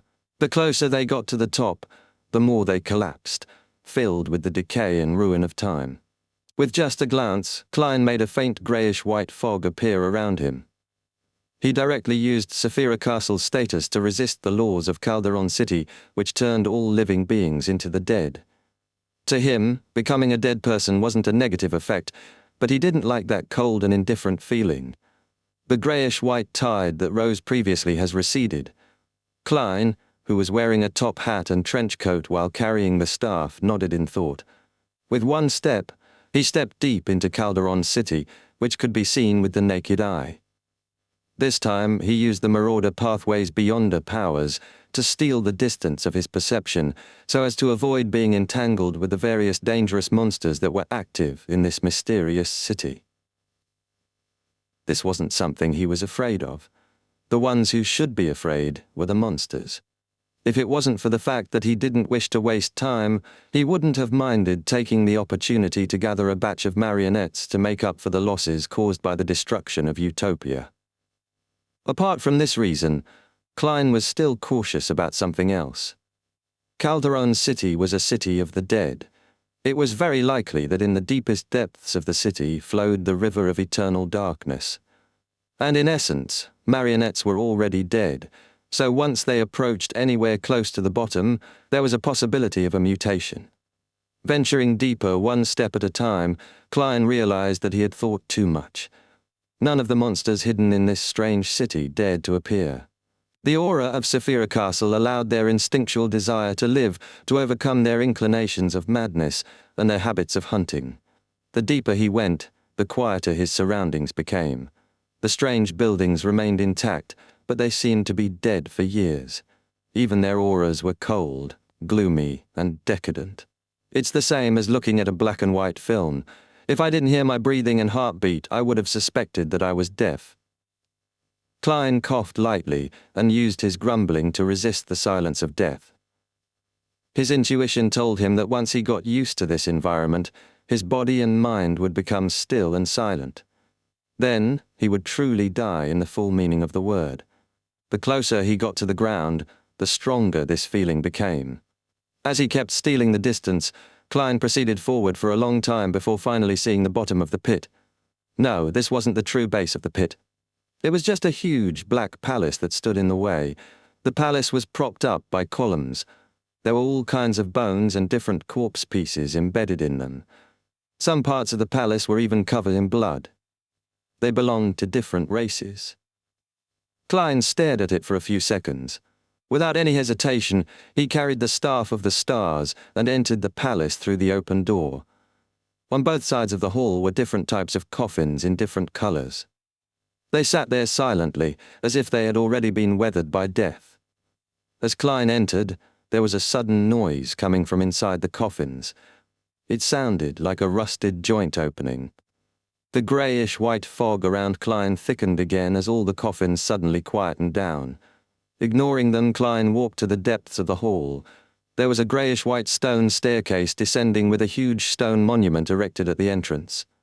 At the top of the stone monument stood a long and slender statue that resembled a giant bird made of bronze. Its wings had all kinds of pale white symbols. Under the bronze bird-shaped statue, the surface of the stone monument was written in text that originated from the language of the dead. Their shapes were all different, looking like simplified birds or coiled snakes that looked different. They formed a few indistinct words. Even deities cannot escape. Imprisonment, even in death. Is this a warning to all living beings who come to Calderon City to not go down the stairs? It directly leads to the river of eternal darkness? Klein's thoughts raced as he carefully read the words on the stone monument. From his point of view, this meant that, even if a Sequence Zero true deity were to approach the river of eternal darkness, they would be trapped there and unable to escape. And even if they were to die, they would still be imprisoned by this abstract river, this Saphira. Although they wouldn't dissipate, they wouldn't be able to escape. From the looks of it, it's just like the Chaos Sea. Without any Sephirot protection, merely approaching the river of eternal darkness will result in a terrifying mutation. Klein retracted his gaze and tidied up the golden bird-shaped accessory attached to his breast pocket. He walked past the bronze statue's stone monument and walked down the greyish-white staircase. He didn't steal the distance again, to prevent himself from slamming headfirst into danger. In the dark, silent and cold environment, the golden bird-shaped accessory in front of Klein's chest released a pale white glow, illuminating a small area. It was like a tiny lifeboat struggling in the waves of death. After descending for an unknown period of time, the aura of Saphira Castle around him expanded out of reflex and became extremely thick, like a greyish-white cocoon. At the same time, Klein turned his head slightly and heard a faint, illusory whooshing sound. This seemed to indicate that a dark river was slowly flowing deep underground not far from him. In the next second, Klein looked down at his feet. At some point in time, there was a dark stream of incorporeal water surging out from somewhere. Even light couldn't exist on its surface. This is different from what I saw last time. Klein frowned slightly. Back when he came to Calderon City to hunt the spirit world plunderer, he had caused a certain change, causing large amounts of greyish-white illusory tidal water to surge up the bottom of the pit. The colors that he saw the two times were completely different. Just as Klein's thoughts raced at the bottom of the stone staircase where the dark tide surged over, a thin greyish-white fog spread up. Together with the illusory liquid, it expanded into a greyish-white liquid that was more mist-like. When the water reached Klein's feet, it silently shrank back as though it was constantly ebbing up and down at a particular frequency. This faint grey fog is a little familiar. Klein's expression turned solemn. After pausing for a few seconds, he continued down. This time, the rising illusory tide drowned him, causing his body to turn light, causing his emotions to quickly turn cold, and his thoughts to gradually weaken. If not for the protection of Saphira Castle's aura around him, Klein suspected that he would passively fuse with the tide without being able to resist. Following that, the greyish-white cocoon rose and bobbed up and down in the water before slowly reaching the end of the staircase. At the end was a void. Amidst the emptiness flowed a straight, wide, illusory, colourless, dark river. This river was so blurry that it was difficult to see it clearly. This was because its surroundings were covered with a swath of greyish-white, like a thin layer of fog. Indeed. Klein couldn't help but mutter when he saw this. He was no stranger to this kind of fog. He had seen it behind the door in Bansi's ruins before. He had seen it at the easternmost end of the forsaken land of the gods before, as well as beneath Saphira Castle. And unlike other places, there was a portion of the water from the river of eternal darkness that penetrated the greyish-white fog and fused to some extent with the latter, changing colours between dark black and pale white. The river water here kept swirling up before falling down, like a stream that was running through the illusory darkness. On both sides of the distributary stood huge and pale white stone pillars. They seemed to be supporting something, preventing whatever it was from collapsing. At this moment, between the stone pillars and on the banks of the distributary, countless blurry, translucent figures were pacing back and forth, slowly but unceasingly. Among them, the most eye-catching one was a seemingly lost figure that would occasionally enter into the depths of the distributary before turning around. Yet, it didn't seem like it could leave the river. It was huge, similar to the stone pillars around it. It had a heavy black robe draped over it, and from its side profile, it looked very old. Suddenly, it turned its head and looked at Klein. Its face had obvious southern continent characteristics, but it had already rotted while white feathers stained with pale yellow oil grew out. Klein knew him, and he was Mr. Azik's father, the death of the Fourth Epoch, Emperor of the Underworld, Salinger. Chapter 1368, Death Imprint. Death Salinger, who was pacing around the river of eternal darkness, looked at Klein, who was enveloped in the greyish-white cocoon. His eyes, that had pale white flames that were about to be extinguished, instantly reflected the golden bird-shaped accessory on Klein's chest. In the next second, a deep roar came from his rotting mouth, reverberating above the river, causing the entirety of Calderon City to visibly shake. The distributary that occasionally rose up or plunged down, sometimes dark and sometimes pale white, reached the end of the stone staircase with the rising of tides surging towards Klein. During this process, the illusory tide fused with the greyish-white fog, creating a similar colour. The greyish-white torrent slammed into Klein's body repeatedly, but it failed to destroy the cocoon around him. Death Salinger's rotting body took steps to the edge of the distributary, but he couldn't escape no matter what. All he could do was stand there and roar wildly. Klein's gaze swept past him as he looked at the blurry figures loitering around the banks. One of them had already been swept to the center of the distributary by the surging tide. They couldn't help but sink to the bottom of the river, melting like ice. The remaining ones didn't show any fear as they maintained their blank and lost state, moving back and forth endlessly. At a glance, Klein saw many familiar figures. They were the same person, Azik Eggers, with his bronze skin and soft facial features. This death consul seemed to have dissociated into multiple selves. They constantly paced between the pale white stone pillars on both sides of the river of eternal darkness. As Klein's heart stirred, his right leg suddenly turned cold. He subconsciously lowered his head and saw a pale white hand. The palm penetrated the greyish-white cocoon and grabbed his calf, and the owner of the palm floated in the surging torrent was like a water ghost as it attempted to pull Klein into the depths of the water. Its attack could actually ignore the aura of Saphira Castle. Sensing Klein's gaze, the pale white palm's owner raised his head to reveal his face. He had black hair and brown eyes. His facial features were ordinary and he had a scholarly air. Klein Moretti. The water ghost was Klein Moretti.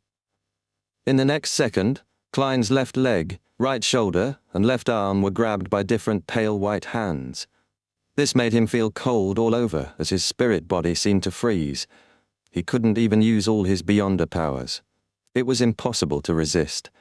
The three pale white hands belonged to different blurry figures, while the different blurry figures all had the same face, Klein Moretti's face. Under the pull of the four water ghosts, Klein's body gradually separated from the greyish-white cocoon and sank into the torrent. His body became colder and colder, and his thoughts gradually fell into silence. His vision gradually darkened, and eventually there were only dark, ebbing waves. Above the grey fog, in the ancient palace, Klein's consciousness returned to his original body. Then, without any hesitation, he extended his palm and used the power of Saphira Castle to steal an item from the latter through his connection with the historical projection. A golden beam of light flashed as Klein held the golden bird-shaped accessory.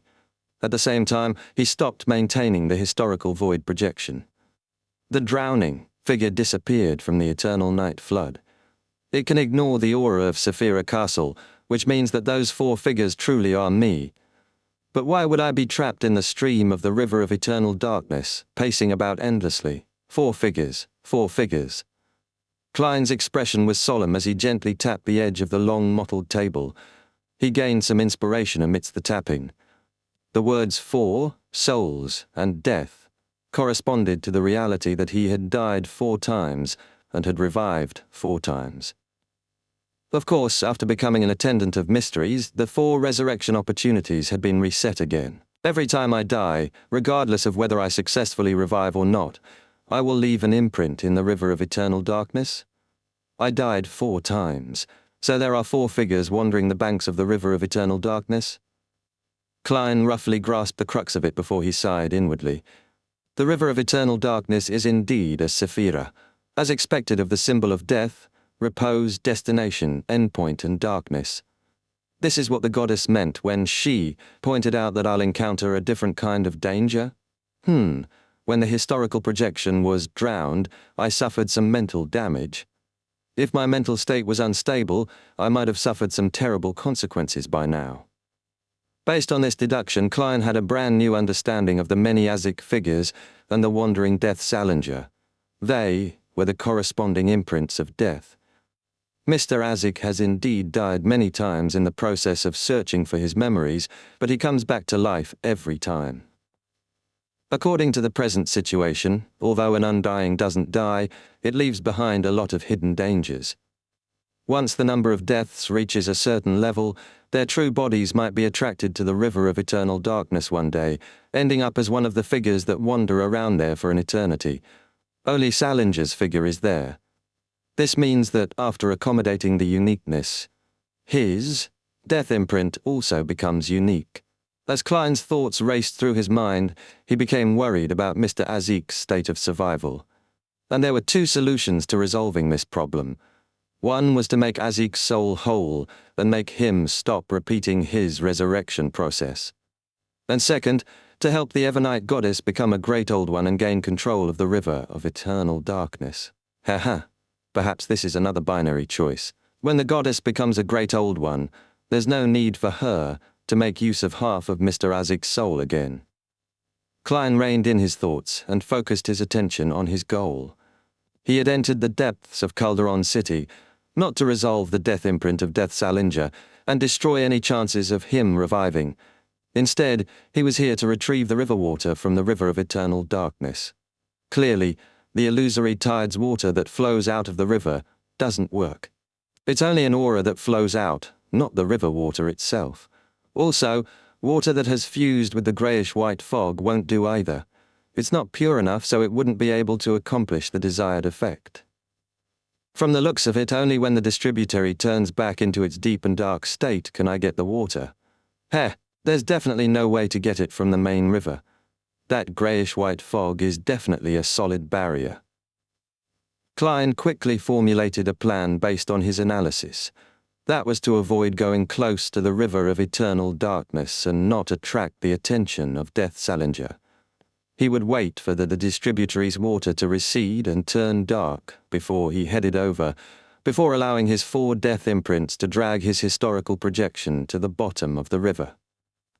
During this process, the historical projection would seize the opportunity and use the golden, bird-shaped accessory to scoop the river water. Then he would return his consciousness back to Saphira Castle. Using the powers of theft, as well as the close connection between the 2 items, he could take away the golden, bird-shaped accessory. After considering the finer details to the procedure, Klein returned to Calderon City and summoned his historical void projection. He repeated the previous process and soon returned to the stone tablet next to the giant bronze bird statue.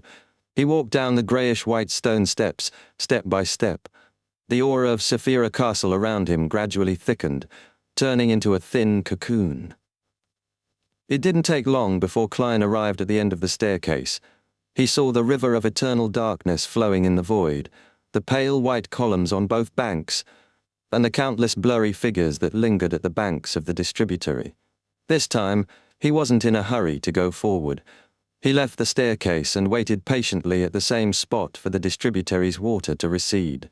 The greyish-white colours faded, and the water darkened. Right now. Klein's figure flashed as he stole the distance and appeared in Death Salinger's blind spot.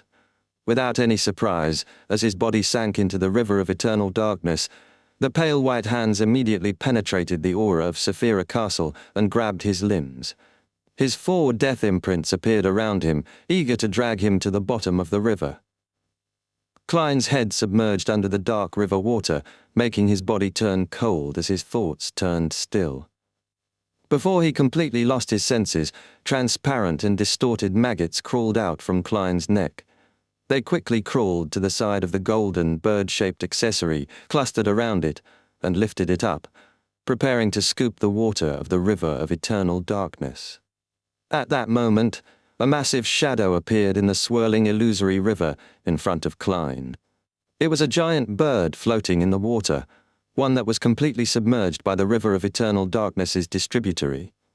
The giant bird's surface was covered with white flames, and the feathers formed from mysterious patterns, but most of them had been melted away by the river of eternal darkness.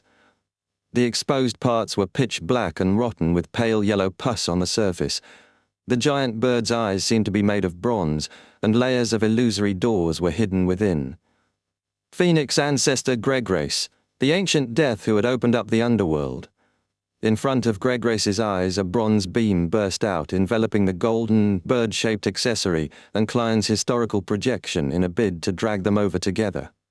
After weighing his current situation, Klein instantly made a decision and gave up the attempt of scooping the river water. His consciousness immediately returned to Saphira Castle, and he stole the golden, bird-shaped accessory. His historical projection dissipated. There's danger in the water too. The ancient god, Phoenix ancestor Gregrace, has completely sunk into the river of eternal darkness. If the goddess can truly accommodate the uniqueness of the death pathway, and if Salinger can't use that opportunity to revive in his body, he should also sink into the water like Gregrace, and the death imprint of Gregrace will melt further. Klein silently sighed as he modified the plan. Following that, he summoned the historical void projection and returned to the end of the stairs. After waiting for a while, when Death Salinger turned around and slowly walked towards the bank, Klein suddenly stole the distance and appeared in front of him. In the next second, Salinger let out a low growl, rapidly increasing the flow of the distributary. At the same time, Klein was grabbed by his death imprints and forcefully dragged to the bottom of the river.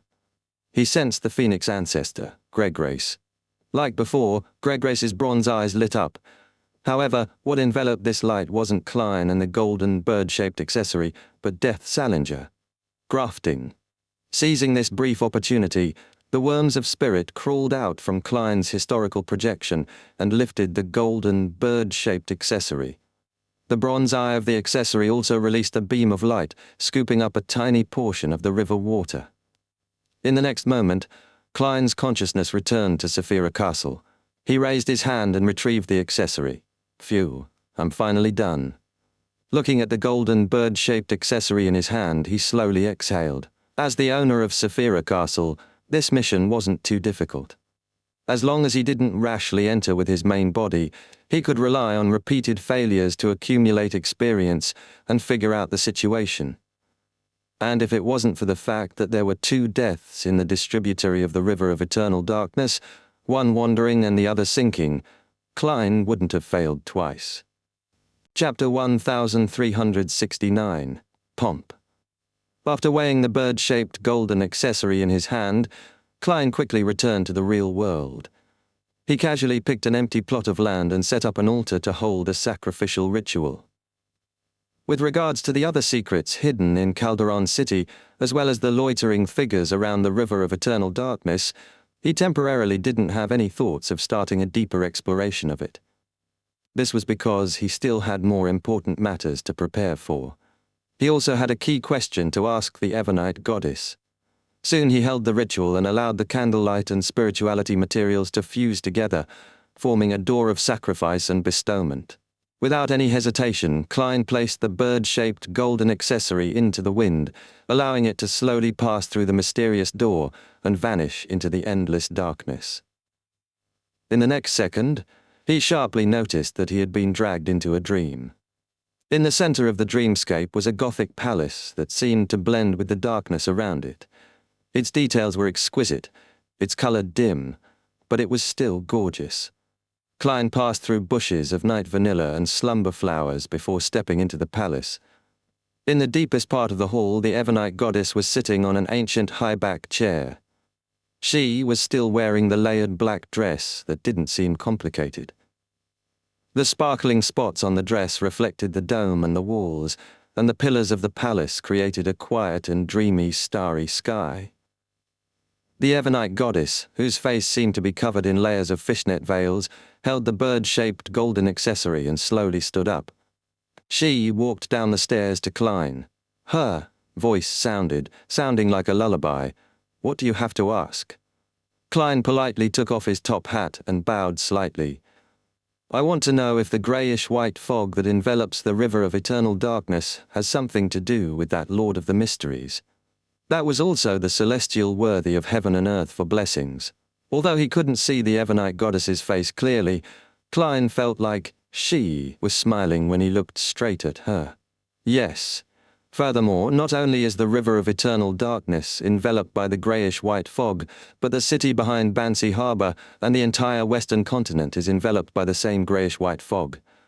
Klein hesitated for a moment before saying, "This is a kind of seal?" The Ebonite goddess's dream projection nodded. "That's right. Apart from Saphira Castle and the Chaos Sea, all the other Sephiroth were sealed in the western continent by that mysterious Lord of the Mysteries. River of Eternal Darkness, Broodhive, City of Calamity, Tenebrous World, Nation of Disorder, Knowledge More, and Key of Light have all been sealed in the western continent by the celestial worthy? Isn't this too much? What pomp! It's no wonder that the city behind Bansi Harbour's door is like the former Shanghai. This is the City of Calamity, affecting that city in the real world, as well as Bansi. Then, to a certain extent, it has caused certain changes." Klein was enlightened and amazed. Back when he saw the scene behind the door in Bansi, he had suspected that it had something to do with the western continent. Furthermore, according to the clue that Bansi was the headquarters of Red Angel Medici's family, he suspected that behind the door was the reflection of the Sephira, the City of Calamity. After a moment of silence, Klein didn't conceal his feelings. He sighed and said, "The power of that Lord of the Mysteries far exceeds my imagination. How could such a great old one, who is known as one of the pillars of the universe, silently perish?" The Ebonite goddess's dream projection shook her head. It wasn't silent. From the clues that were available, he died together with the God Almighty of ancient times. That God Almighty's corpse formed the first blasphemy slate in the Chaos Sea, and beside it was the uniqueness of the Marauder pathway. In other words, in the middle of the first epoch, the Lord of the Mysteries and God Almighty had a battle that was abnormally intense, but didn't cause much of a stir. In the end, both perished. This can explain why the ancient sun god had the uniqueness or a grazed uniqueness of the marauder pathway when he walked out of the Chaos Sea. It was ripped off by the ancient God Almighty from the Lord of the Mysteries.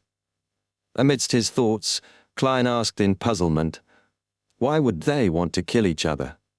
They are both pillars and aren't from similar pathways.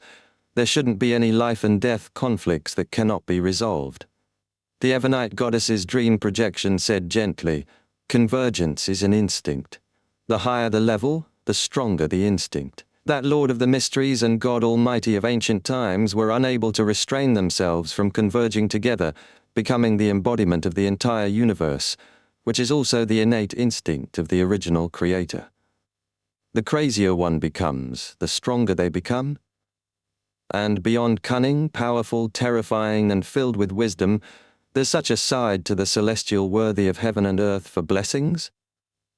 Klein thought for a moment and said, that Lord of the Mysteries and God Almighty of ancient times are, in essence, different sides of the original creator. The Evernite goddess's dream projection said in a comforting voice, using the same existence but different personas as an analogy will be more accurate. The original creator was the maker of the universe and also its destroyer. It is both day and also night. It's the light of holiness and also the decadent abyss. It is an amalgamation of all contradicting concepts and symbolism. That's why he naturally has a tendency to be dissociative in a way that cannot be controlled. Once he splits, there will be a strong trend towards convergence. In a time more ancient than the era we lived in our past lives, the original sleeping creator had naturally split into multiple personas. They were also in a state of slumber, but they began to use the authority and beyonder characteristics they controlled to influence the world, making many preparations for the true dissociation when the original creator awakened. Here, the most powerful and active ones were God Almighty and the Lord of the Mysteries. The latter had another honorific name in the Western continent. In the early mid-stages of the First Epoch, they should have used different methods to grasp the additional Sephirot.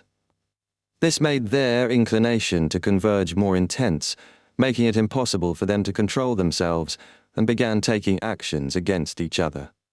According to the ancient sun god's research, the pillar of support is the highest level of stability one can achieve. If a great old one exceeds this limit, just accommodating an additional Sephirah will lead to being controlled by the convergence instinct in an irreversible manner.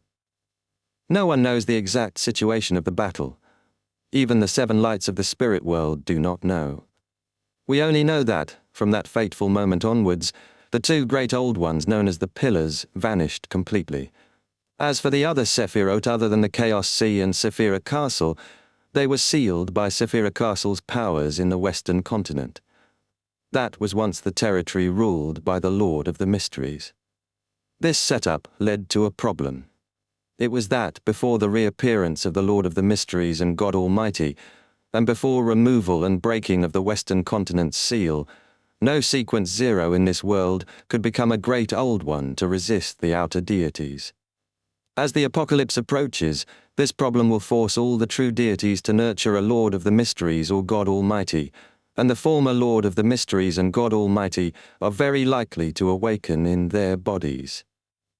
This, therefore, the sealing of the other Sephirots was done deliberately by the celestial worthy, preventing the later sequence zero true deities from deliberately avoiding this pathway, killing the chances of the birth of a new Lord of the Mysteries. And as long as a new Lord of the Mysteries is born, he has a high chance of being revived and completely awakening. Isn't this too sinister? From a certain point of view, there's no need to be afraid of others knowing this arrangement. The more entities that know of it, the more they will be inclined to quickly support the growth of a Lord of the Mysteries, so as to prevent them from only having a few years towards the end to gain control of their corresponding Sephirot. The more Klein thought about it, the more terrifying the celestial worthy of heaven and earth for blessings appeared. This made him sigh inwardly.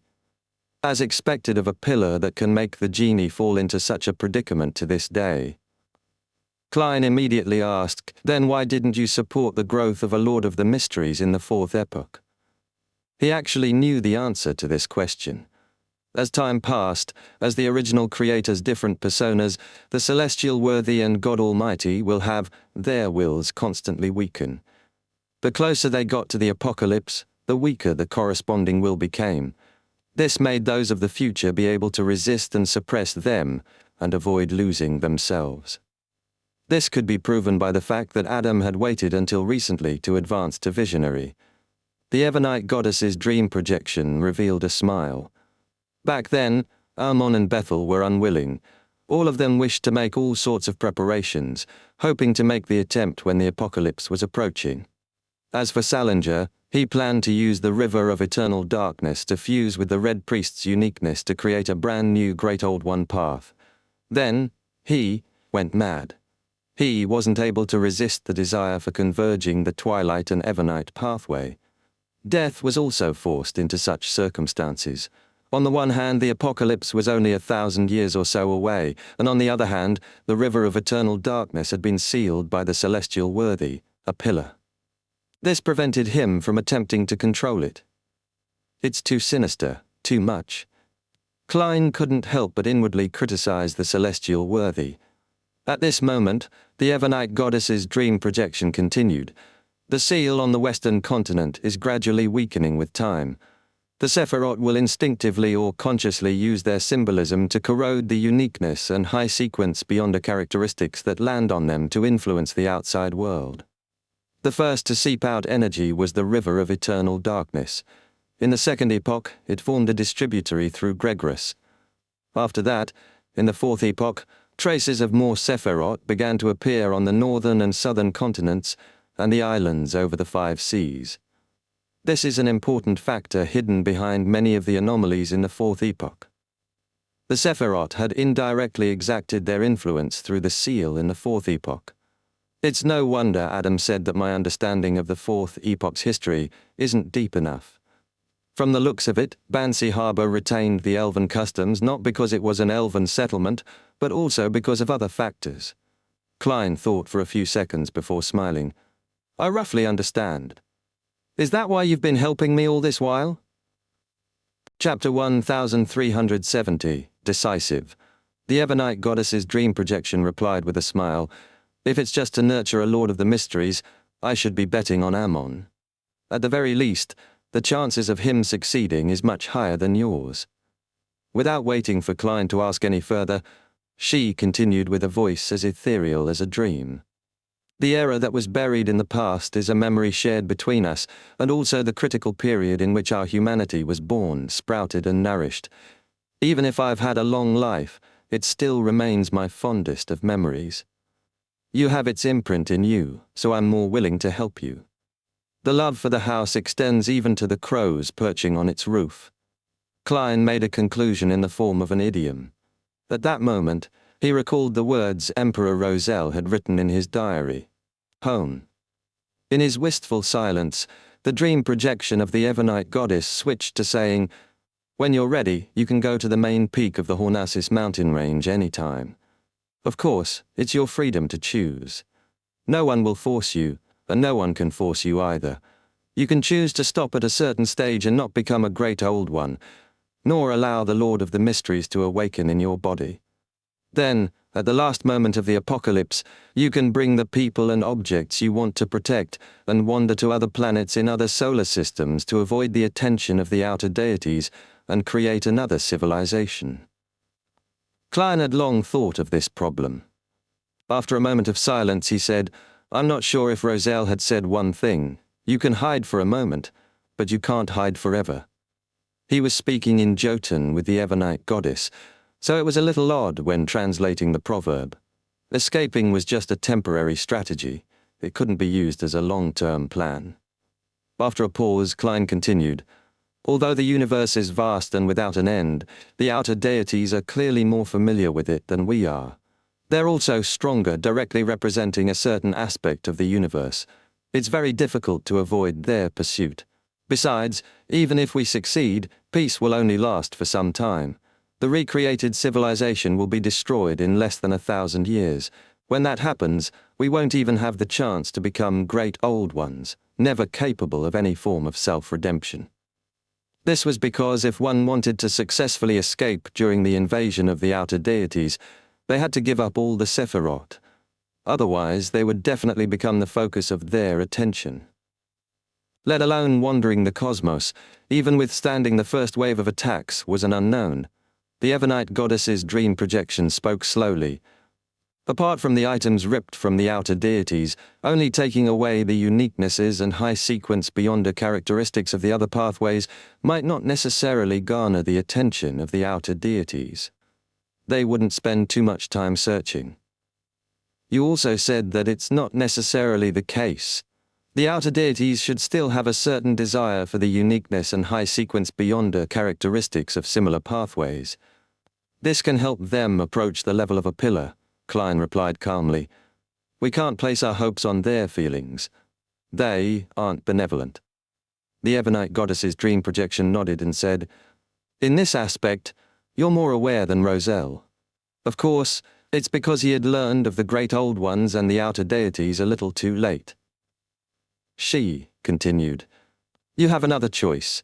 Use Palais' method to personally lower your level and let Ammon steal Saphira Castle. This way you can live well as a Sequence 1 angel. You don't have to constantly worry that the Lord of the Mysteries will awaken in you. It won't be that exhausting. In the Church of Ebonite's Bible there was the division of angels and archangels. Klein had always guessed that the latter referred to Sequence 1, and today he had finally obtained confirmation. Of course, this was only the standard of one church, not necessarily the rest. After hearing the Ebonite goddess's words, Klein fell silent for a long time before asking, Can Ammon be trusted? The Ebonite goddess's dream projection said frankly, I can't give you a definite answer. Klein asked again, If the Lord of the Mysteries awakens in Ammon's body, will he take back all the high-sequence beyonder characteristics of the seer, marauder, and apprentice pathways? I don't know, the Ebonite goddess's dream projection replied in the same tone. Klein fell silent again. After a while he said, Personally, I don't wish to become a great old one, but I can't let down and betray those existences who have placed their bets on me. They have more or less helped me. Once Ammon becomes the Lord of the Mysteries, he will definitely help the ancient sun god retrieve the uniqueness and Sequence 1 beyonder characteristic from the Lord of Storms and the God of Knowledge and Wisdom, causing their deaths. Besides, Ammon is a reckless god. The Ebonite goddess's dream projection nodded slightly and said, Your humanity has been maintained well. After making up his mind, Klein freed himself from his low spirit state. He smiled and said, If I hadn't maintained my humanity and allowed the godhood to gain an advantage, I would have also made a similar choice. That's because a godhood's instinct is convergence upon oneself. The Ebonite goddess's dream projection gently chuckled.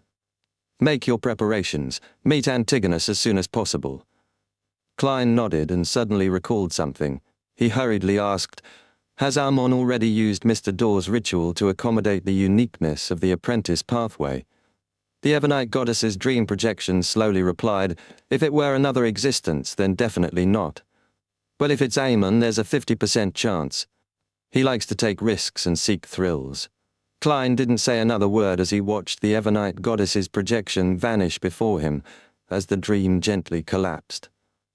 The altar that he had yet to clear occupied his vision again. To him, heading to the main peak of the Hornassus mountain range to face the Antigonus family's ancestor didn't require much preparation from him. He would mainly rely on Saphira Castle to produce an avatar to steal the attendant of mysteries beyond a characteristic, the one from Zaratul, that he hadn't digested yet, allowing his main body to be in a unique state that could accommodate the uniqueness. As his mental state stabilized, even without Zaratul's remnant mental imprint, Klein could still rely on his humanity, consciousness and anchors to barely suppress the partial consciousness of the celestial worthy. However, before that, Klein's spiritual intuition told him that he needed to do something. After looking around, he tidied up the altar and dragged Dwayne Dant out of the fog of history. Sitting at the table, Klein spread out a piece of paper and wrote a letter to Mr. Azik. As it hadn't been a while since he wrote the previous letter, there wasn't much content. He only mentioned the River of Eternal Darkness that was situated underground in Calderon City, as well as the death imprints on both banks of the distributary. He emphasized the numerous Ezek eggers he had seen and his guesses. After folding the letter, Klein took out Ezek's copper whistle and blew at it. The skeleton messenger appeared at the size of a normal human. It knelt down on one knee and opened its palm. After Klein handed the letter to it, he took out a gold coin from Saphira Castle. "This is to thank you for all the work you've done. If you can't accept it, hand it to your master and let him decide." This gold coin was one of the transformed gold coins that had been tainted by the aura of Saphira Castle. He had already used one of them to pay Miss Messenger's fee, and he had lost one to Marek when they played cards. The skeleton messenger was stunned for nearly 5 seconds, but he didn't dare disobey Klein's words. He clasped the letter and the gold coin with his bony fingers. It disintegrated and fell to the ground like a waterfall before drilling into the ground. Following that, Klein took out another gold coin and placed it in his pocket. At the same time, he made the Worms of Spirit on duty in Saphira Castle to take a look at a certain crimson star. East Balam, in a cathedral belonging to the Evernite goddess. As the first batch of demigods participating in the besieging of the Rose School of Thought, Leonard Mitchell had already used a sealed artifact to reach the southern continent. However, he had no progress for the time being. This was because the Rose School of Thought demigods seemed to sense the danger in the air, as they simultaneously hid themselves. This made Leonard have no choice but to wait patiently, ready to answer the call of any dispatches. While he had nothing to do, he wore his red glove and entered the cathedral's prayer hall. He did his daily prayer in a rather devout manner. In the dark and serene environment, he seemed to fall asleep. After an unknown period of time, Leonard opened his eyes and stood up. He walked down the aisle towards the door. At that moment, he saw a familiar figure. It was Klein Moretti, wearing a top hat and formal suit with black hair and brown eyes. Leonard's pupils dilated as his brows pricked up. Klein, who was also praying, lowered his hands and stood up. He walked past him and slowly approached the altar. During this process, neither of them spoke, as if the other party was just a stranger.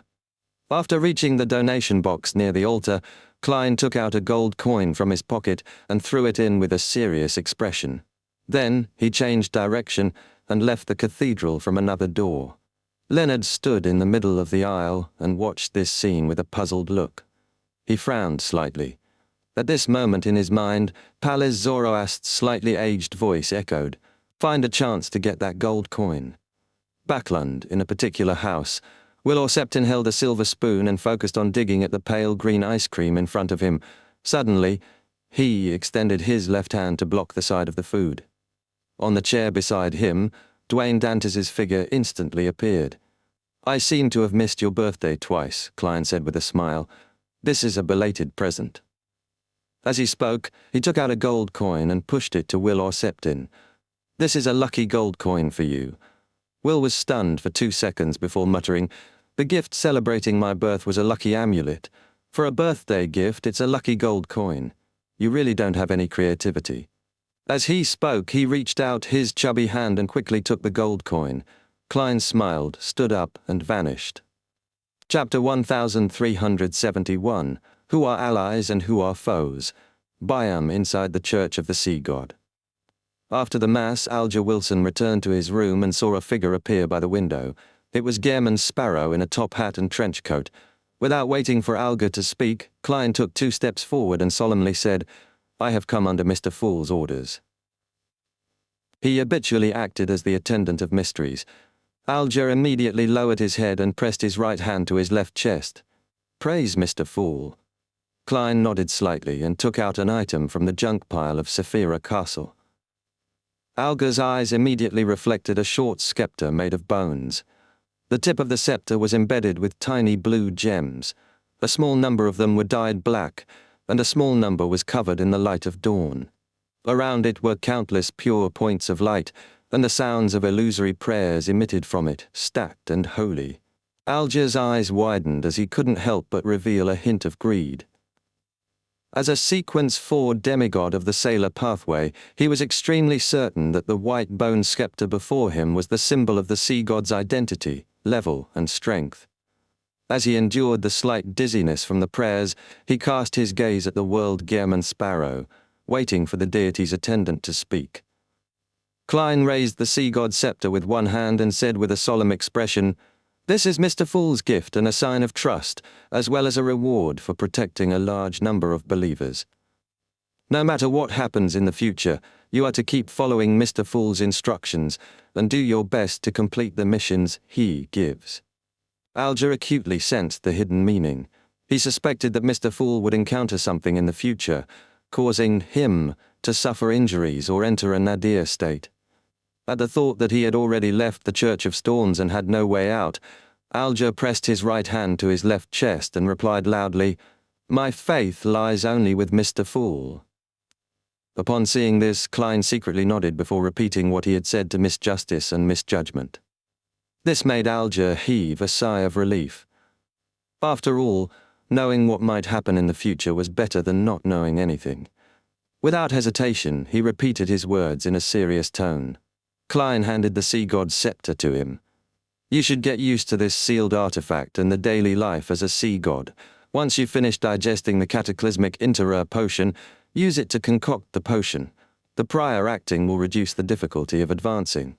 In fact, Klein could now remove the grafting and transfer the concept of sea god, which was directed at him and Saphira Castle, to Alger, allowing him to directly become half a sea god. It would allow him to better adapt to his identity and better act in advance. However, considering how he was about to accommodate the Fool's uniqueness, he needed sufficient anchors to balance the consciousness of the celestial worthy's awakening. He couldn't be missing the sea god's believers. Klein decided to wait until his condition had stabilized before completely transferring everything that was related to Sea God. Currently, Alger was an attendant more suitable to wield the authority, helping the deity listen and respond to prayer without enjoying the corresponding anchors and identity. The Sea God's scepter's owner was still Klein, as everything still pointed at him. This was the miraculous use of grafting. Alger suppressed his excitement and joy as he answered Gehrman Sparrow sincerely and received the Sea God's scepter. Then he deliberated and asked, "What negative effects does this sealed artifact have?" "Mr. Fool has already applied certain seals to it. The negative effects of the Sea God's scepter have been greatly reduced," Klein said simply. "It will only make the wielder more irritable and cause the spirit to be in a certain state of chaos. In addition, it will drain the blood of the surrounding creatures every month. You can fly to the sea or an uninhabited island ahead of time. That's still manageable." Alger secretly heaved a sigh of relief before asking what beyonder powers the scepter had. After Klein briefly described it, he vanished in the ancient palace above the fog. After finishing the additional preparations, Klein sat on the Fool's chair and conjured a piece of goat skin and a dark red fountain pen. He began analyzing the possible developments at the main peak of the Hornaces mountain range when he faced the Antigonus family's ancestor. If everything goes smoothly and I enter the final stage of accommodating the Fool's uniqueness, the goddess will definitely have to remove the concealment. This is because this is the only way to allow the region to interact with reality, allowing fate to connect, thus achieving the effect of fooling fate. From Mr. Dawes' apotheosis ritual, the commotion caused by accommodating a uniqueness is definitely not trivial. Once it's not concealed, this matter will definitely be detected by the other deities. Furthermore, those who are concerned about this matter must have been watching the main peak of the Hornaces mountain range recently. Once there are any changes there, they will immediately know. In such a situation, there's no doubt that there will be interference, destruction, assistance, and support. It's very important to find out who the foes and allies are. Otherwise, there's no way to make targeted preparations. The goddess is definitely on my side. If she were an enemy, I would have been concealed countless times. It's impossible for me to grow to this level. To put it simply, she had many opportunities to sell me out. Furthermore, she could sell it at a very good price previously. Furthermore, to her, it wouldn't affect her ability to support who becomes the Lord of the Mysteries. That's why she can make a decision based on her preferences.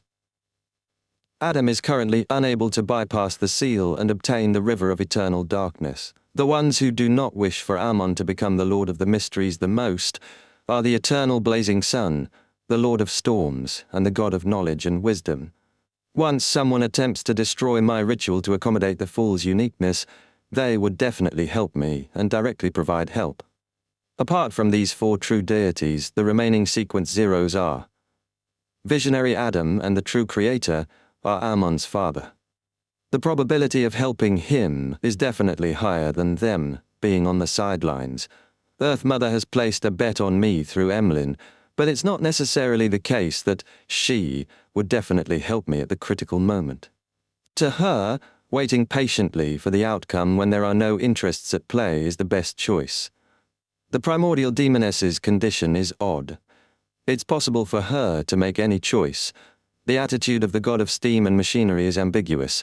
It's more likely for him to remain neutral or privately make a deal with Ammon and Adam. I don't have any chips to move him.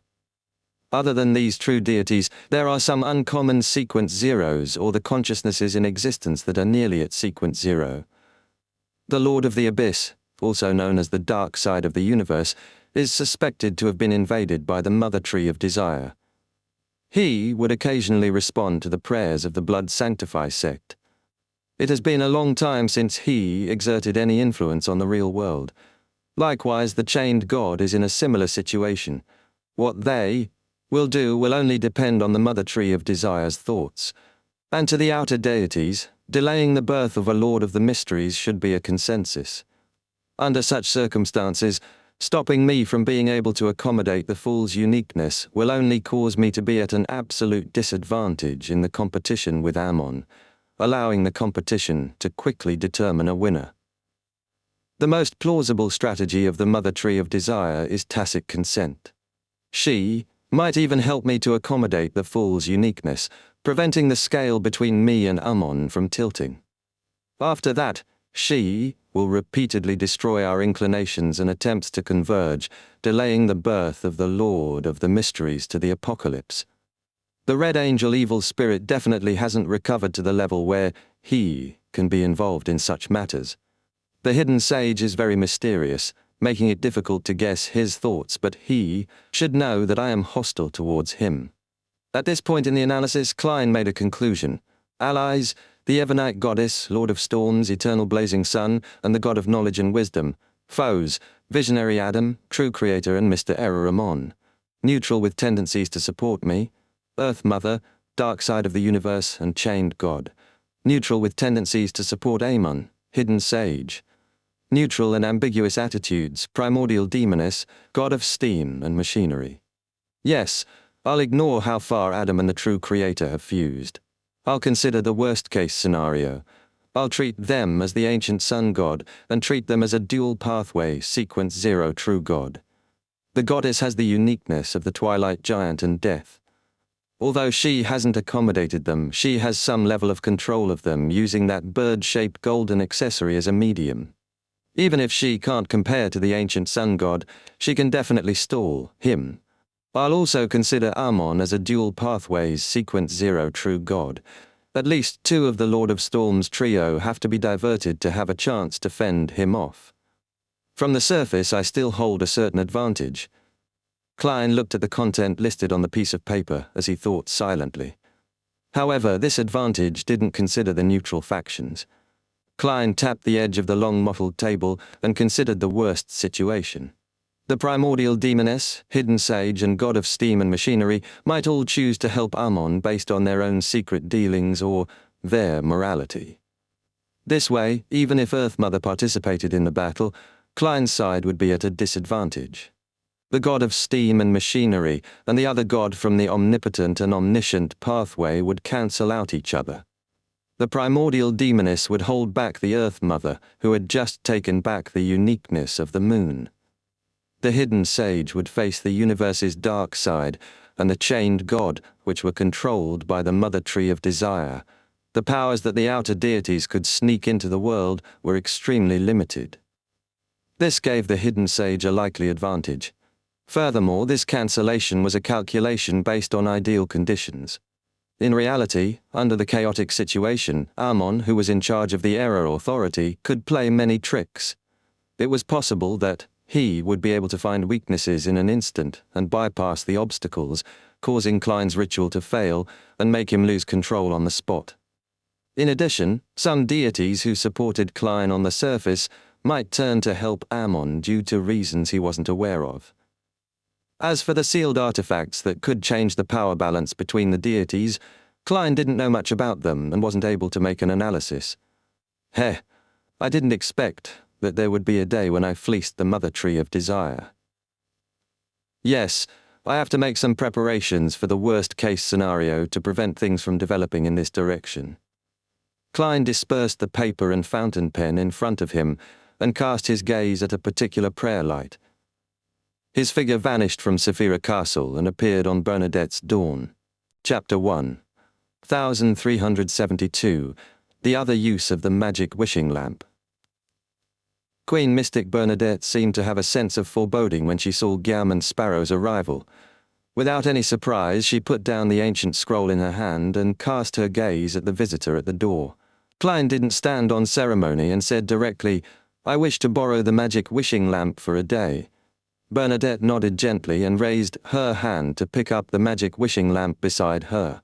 Her invisible servant immediately held the unique lamp and brought it to Klein. Klein took it and said in a deep voice, "Thank you." Bernadette didn't make any requests. It was as though she wasn't afraid that she would end up having accumulated an additional wish and dying a strange death. She believed that Mr. Fool would be able to resolve this problem because the existence had displayed this ability the last time. In the next second, Klein, who had transformed into Guillermin Sparrow, vanished from the dawn and returned to Saphira Castle. When he placed the magic wishing lamp on the table in front of him, he immediately saw the candle wick light up, emitting a sticky light that formed a distorted, blurry golden figure. "You haven't fulfilled your promise yet, so I won't fulfill your wishes according to your will again," Genie said with a majestic and dignified voice. "You should know that the current owner of this lamp is Roselle's daughter. The first wish you made was to place her accumulated wishes that could allow her to suffer a backlash at the level above the sequences on you, and this time I won't permit you to transfer her wishes onto yourself."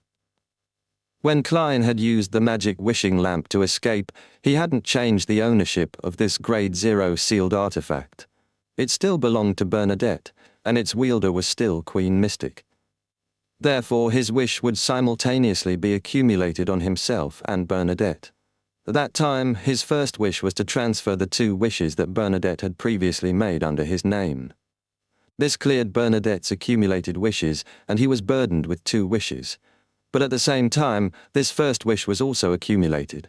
Therefore, after it was fulfilled, Bernadette's count became 1, and Klein's was 3.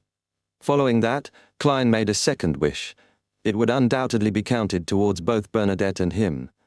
Finally, Bernadette's wish count was 2 without exceeding the critical point, while Klein reached 4. Without any surprises, he encountered the backlash from the rules that were at the level of an outer deity. He died on the spot in Adam's Corpse Cathedral and successfully escaped. Under the premise that Klein made another wish, it would make Bernadette's wish count reach 3, causing her to unavoidably suffer something terrifying. Of course, he could also mimic the first wish he did previously, transferring Bernadette's wish count onto himself and spending 1 chance at revival. However, the genie had already made it clear that he would distort any similar wishes, allowing the wish to be realized in a way that Klein didn't wish to see. Sigh. It's also because I was in a rush the last time, and Roselle was affected by the primordial moon, so the wish we came up with was definitely flawed. At that time, I should have added a description to make the first wish only count under my name. Or perhaps I should have added another wish between the first and second wish to transfer the ownership of the magic wishing lamp to me. After all, my death would result in the ownership being cleared, and the magic wishing lamp would return to its wielder. As Klein sighed inwardly, he smiled at Genie. "You should be no stranger to tampering and reassembly. With your level and current state as this lamp, I can now rely on Saphira Castle to graft its ownership from Bernadette onto me. Or perhaps we can use a different method and directly use theft." Jeannie's blurry golden figure fell silent. After a few seconds, he said, "Although you aren't as cunning as him, you're just as shameless. However, this is of no use. After you accumulate your wishes and die, the ownership of this lamp will still return to Roselle's daughter, and I will distort the rules and place your wish count onto her. Also, I said earlier that before you fulfill your promise, I won't fulfill your wish normally again." Klein maintained his smile.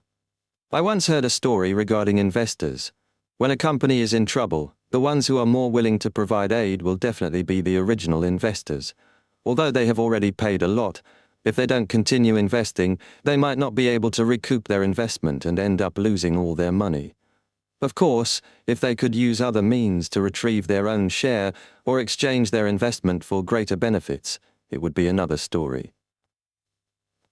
"Which type do you think you are?" Jeannie stared at Klein, who was sitting in the fool's seat, and laughed. "After you gain a deeper grasp of Sephira Castle, you also seem to have obtained the eloquence of a swindler. However, unless you help me remove the seal now, it will be difficult for me to affect matters at the level of Sequence 0. At most, you will encounter a backlash from above the sequence's laws and die again. However, this won't be of any help to what you wish to do now. Death means failure. Furthermore, you should know very well that losing control during your advancement will affect all your avatars. It's not something that can be avoided by cutting off all connections." Klein smiled and nodded. "Indeed, I haven't thought of a wish yet. I'm just making preparations." With that said, he looked at the magic wishing lamp. "Actually, this lamp has another use that can affect matters at Sequence 0. I heard that a true god once attempted to destroy this lamp, but failed in the end. Indeed, how can a lamp that can seal an outer deity be so easily damaged? It definitely has the power of the Lord of the Mysteries or Sephira Castle."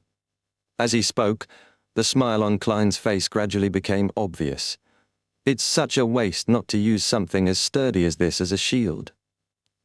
Jeannie fell silent for a long time. After such a friendly exchange, Klein and Jeannie exchanged their views. The fact that both of them were connected by fate had allowed them to come up with a preliminary agreement. Then, Klein placed the magic wishing lamp into his pocket, prepared to use it at any time.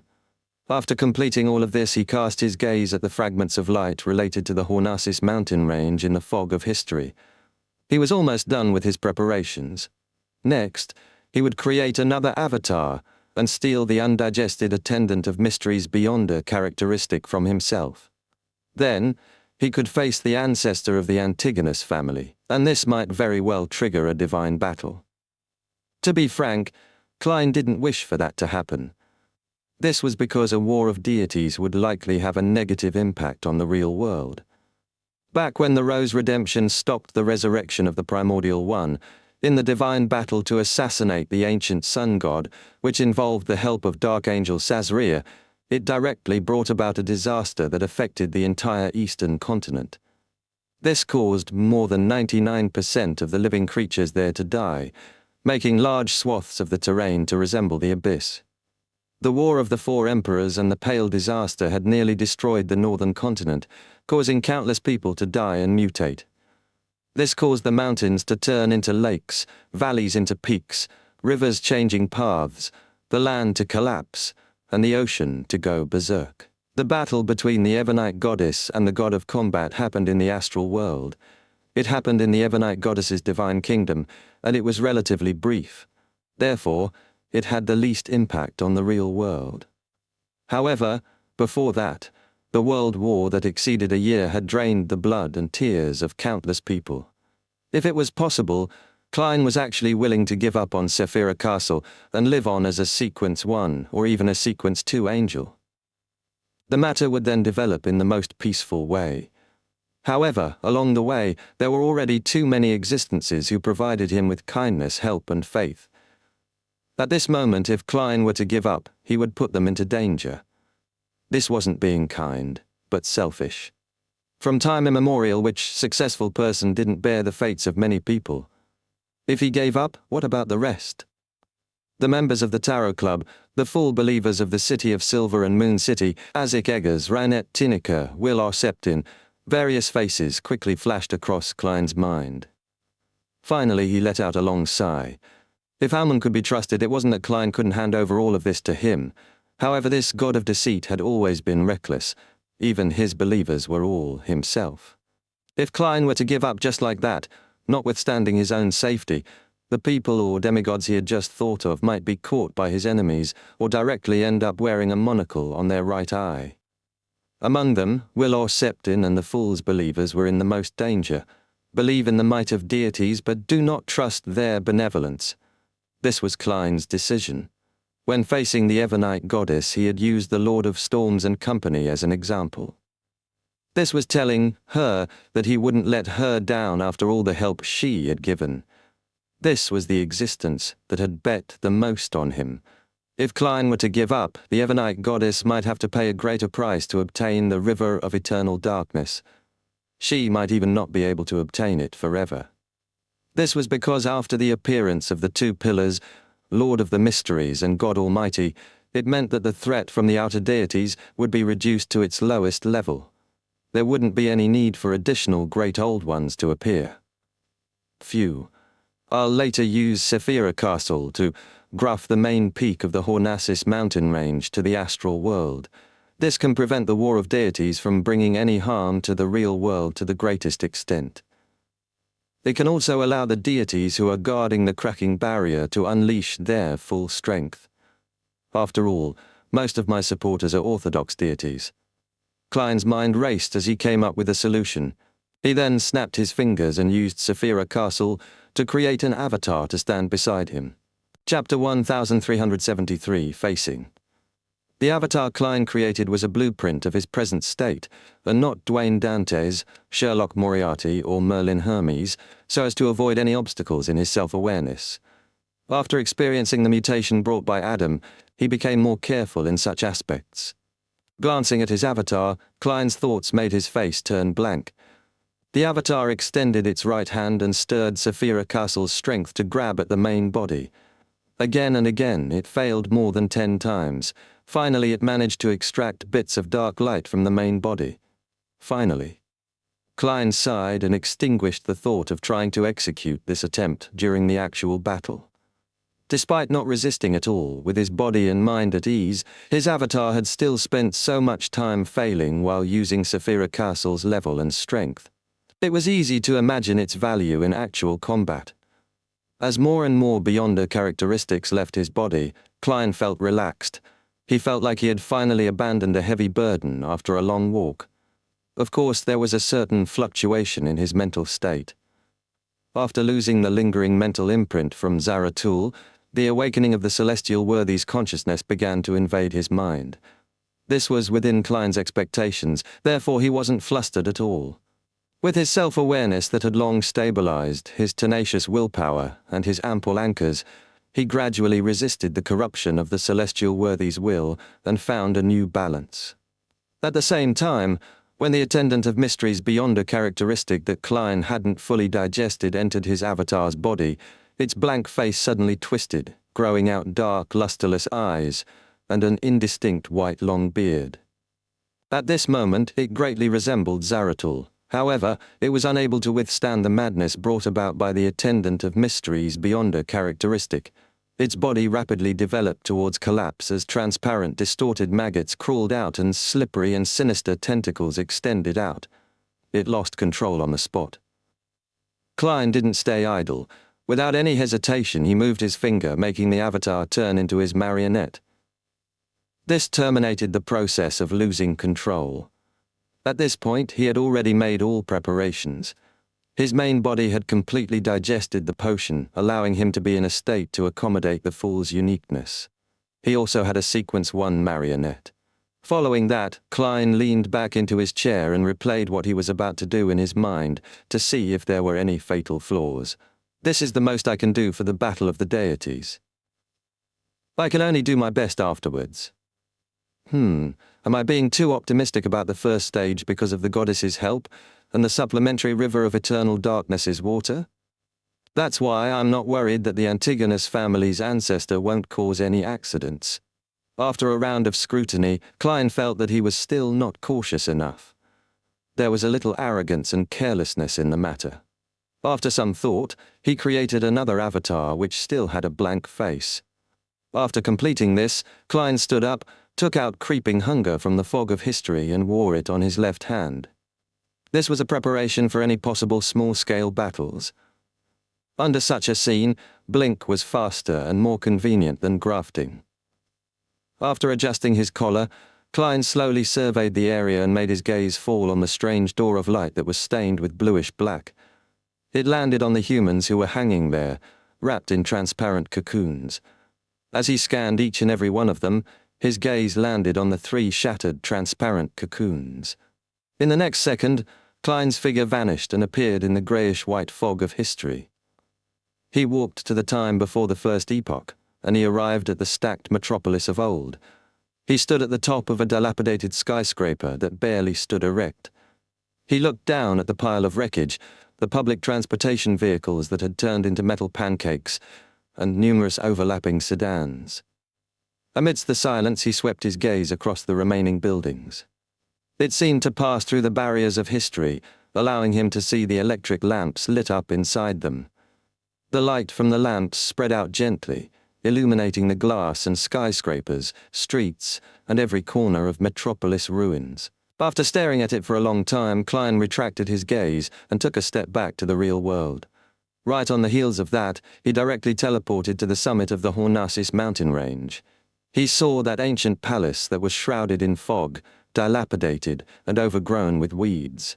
His marionette and avatar appeared in front of him like 2 guards. Facing the ancient palace, Klein pressed his top hat, raised his right hand, and snapped his fingers. The peak of the Hornacis mountain range instantly turned dark. Illusory stars appeared around them. Klein had grafted this place to the astral world. Without any hesitation, he led his marionette and avatar to the main door of the ancient palace. The marionette that looked almost identical to him was 1 step ahead. It bent down, stretched out its hands, and slowly pushed the heavy stone door open. The door slowly creaked open, revealing the scene inside. And it was different from the last time Klein sent the Trunsost brass book over. It was dark inside, making it impossible for anyone to see the numerous corpses hanging above the hall, nor could he see the cluster of transparent maggots that were sitting on the huge stone chair. Without needing to guess, Klein made use of the intuition of a seer at the King of Angels level to confirm that this was the change caused by the Evernite goddess using the river of eternal darkness's water to allow the ancestor of the Antigonus family to enter a state of eternal slumber. After the marionette and avatar entered, he slowly walked through the door and entered the palace. The darkness swayed and changed. Numerous buildings appeared in the surroundings as figures walked along the streets. Their voices spread out, causing the surroundings to become lively and noisy. The people ignored Klein and his marionette and avatar as they headed for their destinations while chatting with each other. They and the buildings were dark in color, almost close to black and white. They were like old photos that came from deep within history that had suddenly come to life. This made Klein think of black and white holographic projections, the scenes in the historical void, and those in real dreams. He strolled through this town and walked along the elevating streets, and the higher they went, the more magnificent the buildings became. The massive stone pillar supported an exaggerated dome.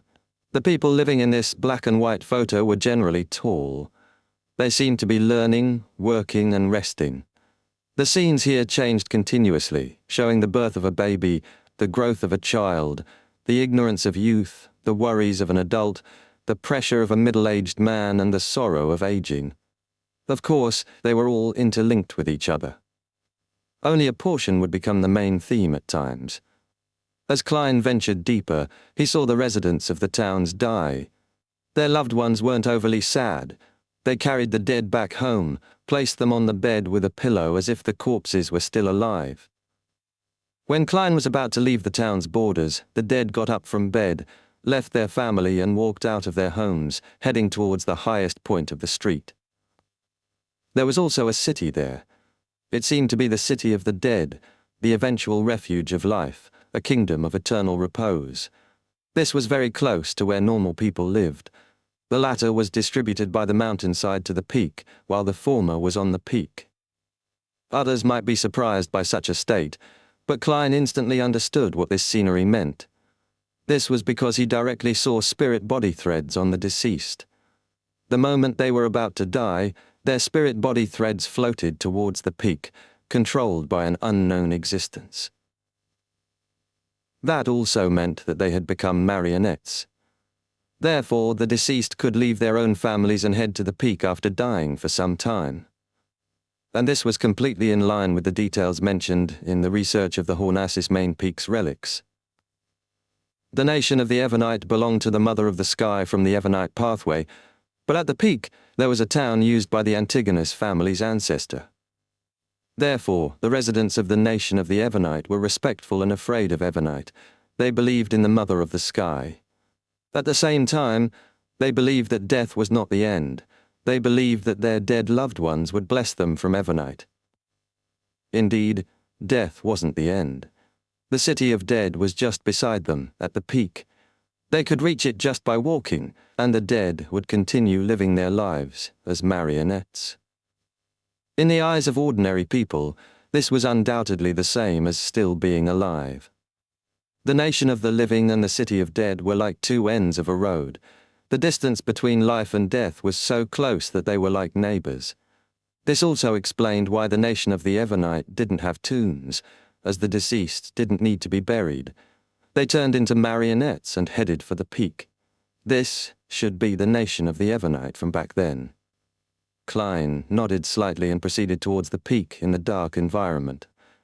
What entered his eyes was indeed a seemingly normal town, but everyone here was a marionette. After passing through the marionettes who dressed and looked different, Klein entered the magnificent palace that seemed to honor a deity. Deep in the palace, on the huge stone chair, a figure propped its elbow on the armrest, its head leaning back against the chair. His face was rather young, but his long hair was half white. Half of it was concealed, the other revealed. His appearance was that of a man, and his eyes were darker than Zaratul's, and they contained an indescribable sense of the vicissitudes of life. His facial features were pretty good, but his cheeks had a thick black tuft of fur that resembled a wolf fur. He gave off a feeling of both old age and youthfulness, rationality and madness. This was the ancestor of the Antigonus family.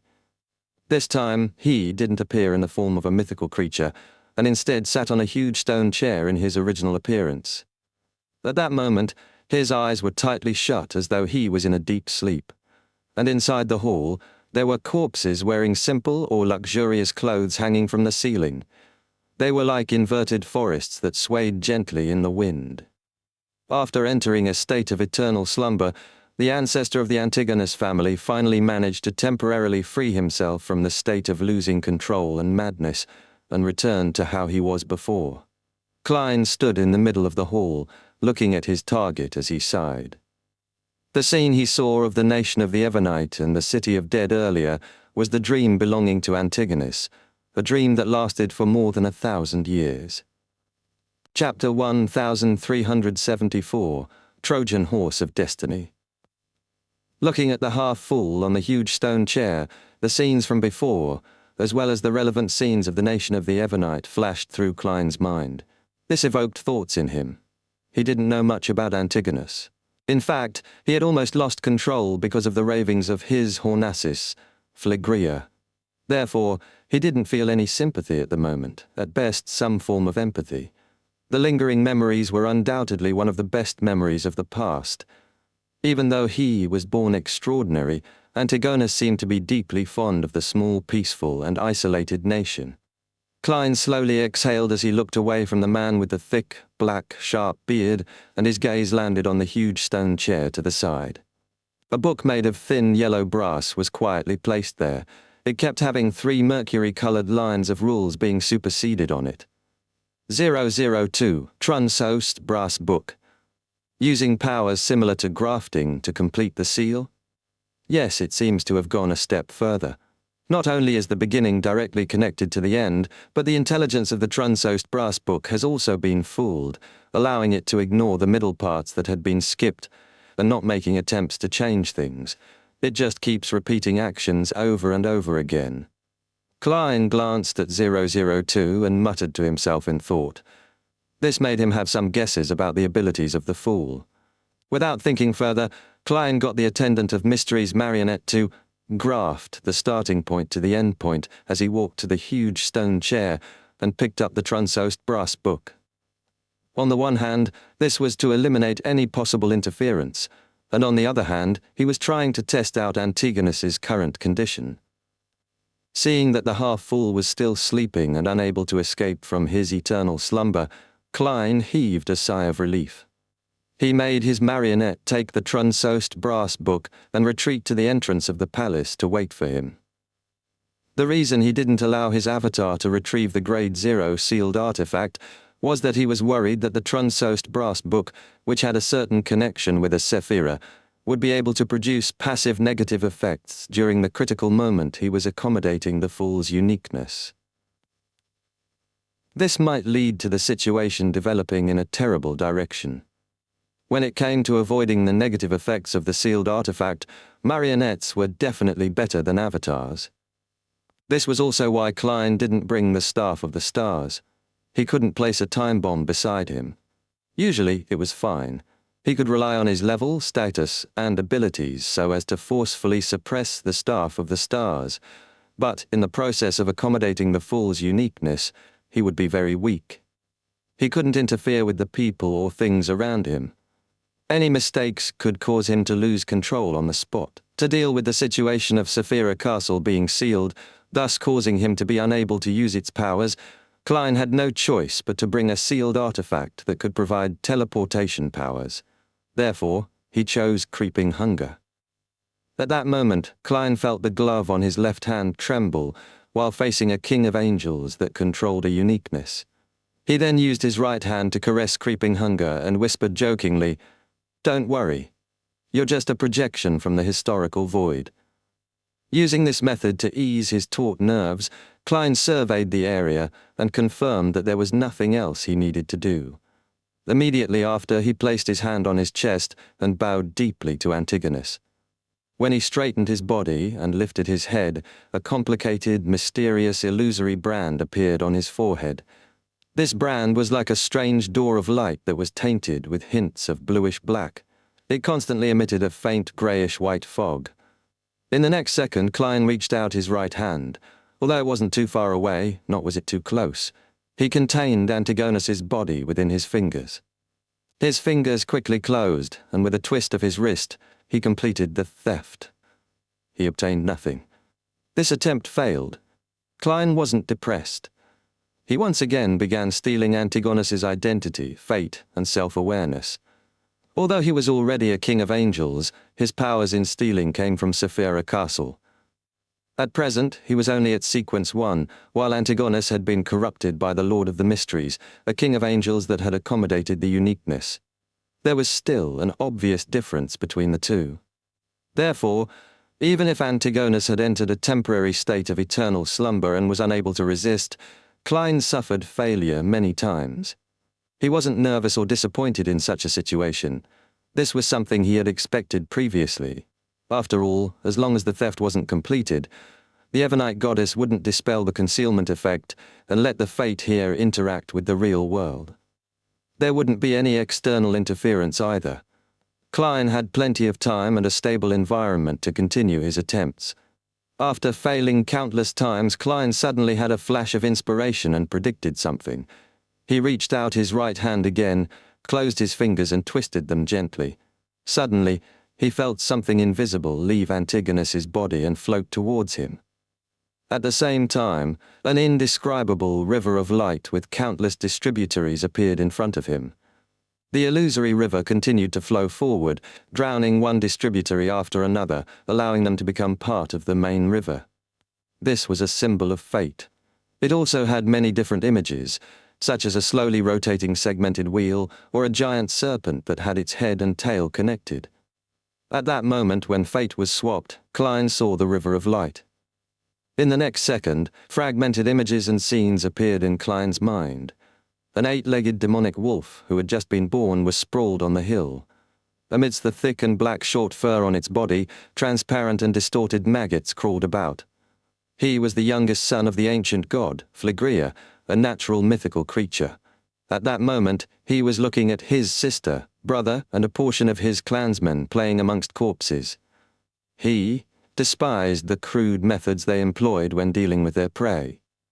He believed that prey should be hoisted up for slow, refined enjoyment to match their status. This demonic wolf that could be called a subsidiary god was most afraid of his father, the powerful, terrifying, crazy ancient god. Although Phlegrea had already produced many children through instinctual mating, removing plenty of his beyonder characteristics, it was uncontrollable with no way to guarantee progress. Therefore, he was still crazy, cruel, bloodthirsty, and filled with an instinct for destruction. He had even killed several descendants. This demonic wolf who could create miracles and fulfill all kinds of wishes chased after his prey, biting or killing them, thus enjoying a state of pure happiness. He didn't have a deep impression of the subsidiary gods of his father, Phlegrea. He clearly remembered that he hated the god of wishes, Kotar, even if he was also a demonic wolf. Also, he didn't like the god of death, Salinger. He found him gloomy, solitary, and that he exuded a rotting and disgusting aura. On the other hand, goddess of misfortune, Amanisis, met the beauty standards of both a demonic wolf and a human. She had a gentle personality and was very good at placating one's heart. She wasn't annoying, but this female subsidiary goddess rarely appeared. She was always like a shadow, hiding in a place that wasn't easily discovered. Of course, the demonic wolf remembered that a few of his older sisters and brothers were rather against Amanisis, hoping to seize her position. The demonic wolf witnessed his father's death, the death of a powerful ancient god, and saw the blood of the ancient god splattered all over the body of the goddess of misfortune, Amanisis. And in the chaos, the uniqueness and a sequence 1 beyonder characteristic were pulled into her hands. He and one of his sisters escaped the kingdom of the demonic wolves and hid everywhere. Without the protection of his father, the demonic wolf and his sister realized that their former reckless life wasn't normal. Pain and danger were present in everything. Finally, they crossed the sea and came to the northern continent. They established a concealed kingdom in the uninhabited Hornassus mountain range. He and his sister didn't dare expose themselves. All they did was gather believers and amass a population. In this situation, he created the city of dead that existed alongside a living nation, making the dead believers become his marionettes to complete an advancement ritual. Although this period was filled with anxiety, it was the best time period in the memories of this demonic wolf. As he saw his sister having more and more believers, and how his marionette town was becoming more complete, he seemed to have forgotten the troubles and dangers of the outside world, and achieved the first peaceful time period since his birth. Under the influence of the believers, he and his sister gradually gained some so-called humanity. After the cataclysm, he finally advanced to attendant of mysteries and turned himself into a human. With the last name of Antigonus, he left the Hornassus mountain range and returned to the real world outside the concealed kingdom. From this moment onwards, Antigonus's memories and knowledge became increasingly fragmented. Many times, he even found himself a little unfamiliar. After he accommodated the fool's uniqueness, the situation became worse. As the images flashed, Klein quickly came to a realization. I am Antigonus. I am the half-fool. With a loud boom, his body constantly changed. At times he had black hair, brown eyes, and a scholarly air, a Klein Moretti who had fused with Joe Mingre's appearance. Occasionally he had long white hair and a thick black beard like Antigonus. Other times he wore a dark black cloak that made it difficult to see his face. And this mysterious person constantly extended slippery tentacles to the side. At that moment, Klein's thoughts were extremely chaotic. His mental state was completely imbalanced. He was barely able to maintain his self-awareness. Under the impact of the two mental storms, he teetered. At the same time, he had received the fate of Antigonus's losing control and was on the verge of collapse. A series of prayers rang out in his ears. Each and every word of praise was mixed together, forming an illusory image that joined the chaotic battlefield. Rorsted Archipelago, Byam, the bell tower of the Church of the Fool. A young man wearing a pointed hat and monocle suddenly appeared here and stood behind the railing, looking down at the entire city. Mr. Eraramon. In the next second, he saw Byam and the distant new city of Silver and New Moon City disappear as though someone had wiped them off the map with an eraser. How boring. Upon seeing this scene, Ammon shook his head with a smile. He wasn't disappointed either. He only wanted to test if Klein or the Evernite goddess had repaired the bug in this aspect. After striking the bell, he could be considered the fool's angel of time to a certain extent. He could use this loophole to directly steal a portion of his anchors. Such theft was of little value, but it was very useful at the critical moment of a ritual. The sudden decrease in anchors would definitely tip the balance, causing Klein to lose control on the spot. Ammon then retracted his gaze and raised his hand to straighten the monocle on his right eye. It was as if the light from the stars suddenly lit up in the crystal monocle. Chapter 1375, beginning the accommodation. Thud, thud. The doors of Backlund, Trier, Lenberg and St. Millem opened and closed at the same time without a breeze. Inside a white tower in the headquarters of the god of knowledge and wisdom. Lucca, who was on duty underground, sensed that something was amiss and stood up abruptly. As a prophet, he acutely sensed that something was happening. The elder in a brass-threaded white robe immediately used a mystical technique and arrived at the entrance of the underground area. He pushed the door open. However, the door that wasn't considered heavy to a demigod didn't budge as though it was sealed by an invisible force.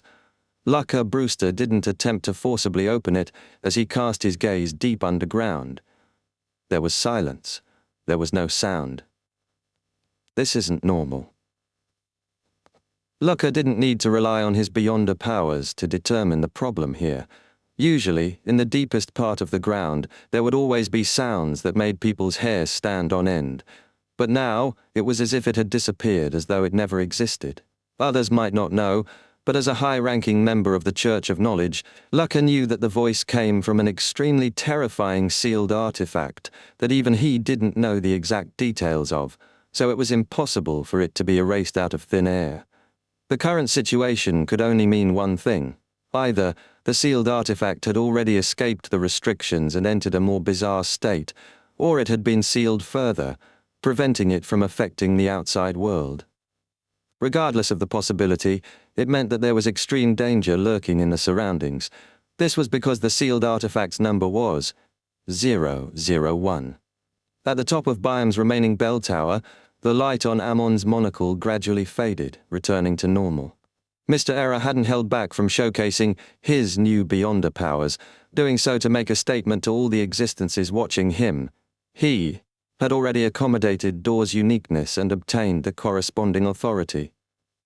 He had used this opportunity to shut off everything related to the concept of a door in the entire world, greatly strengthening the effects of any seals.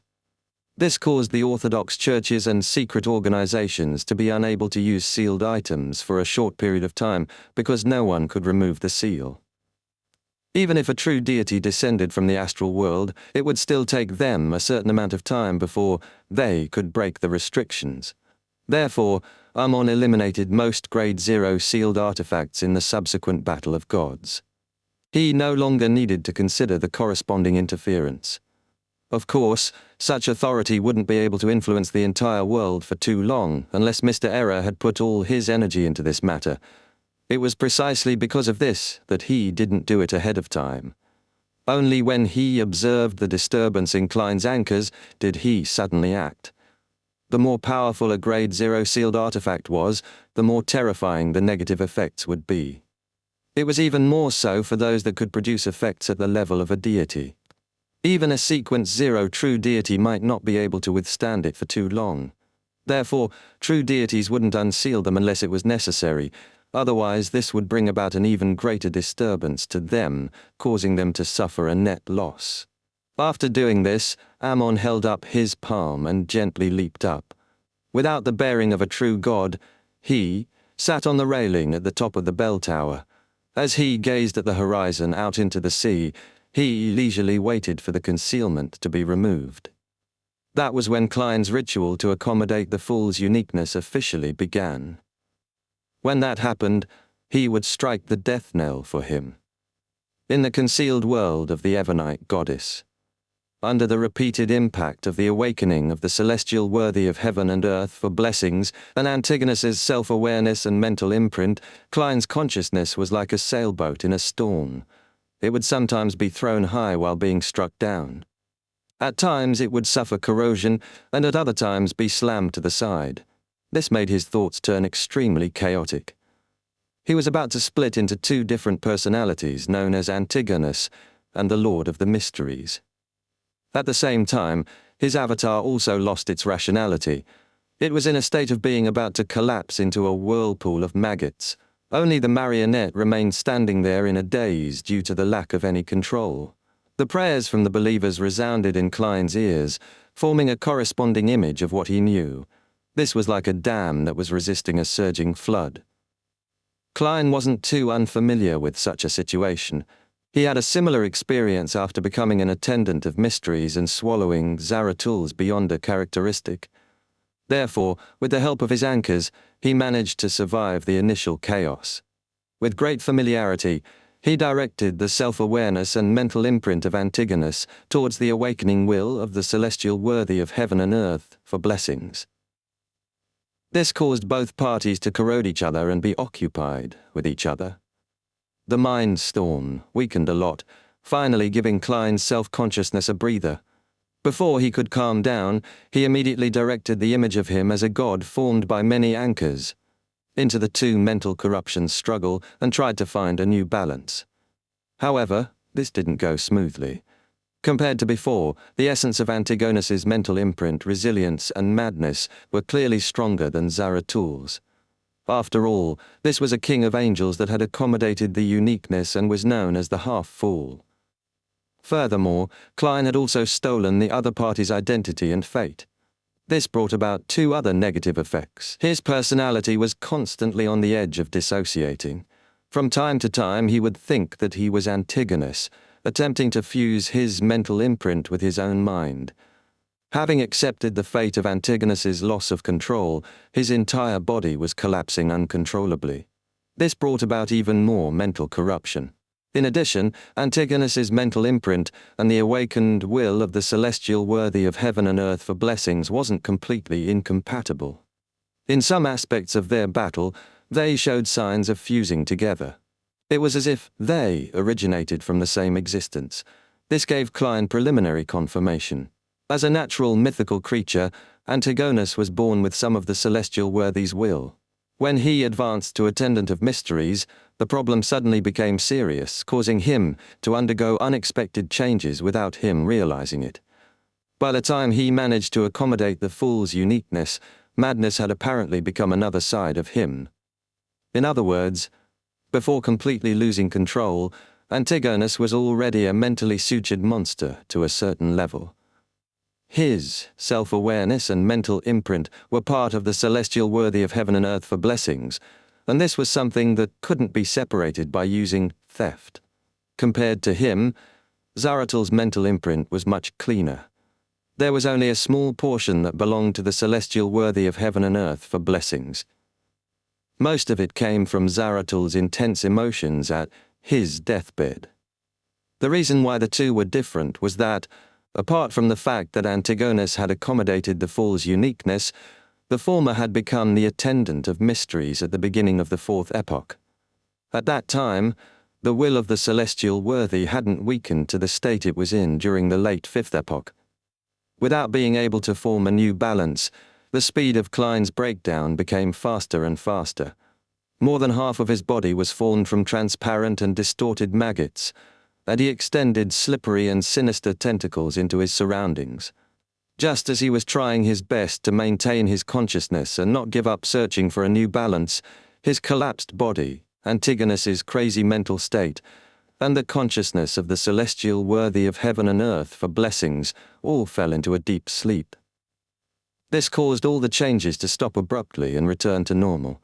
As for Klein's self-consciousness, he used his trait of resisting dreams and the invasion of his mind to maintain his clarity of mind. That's right.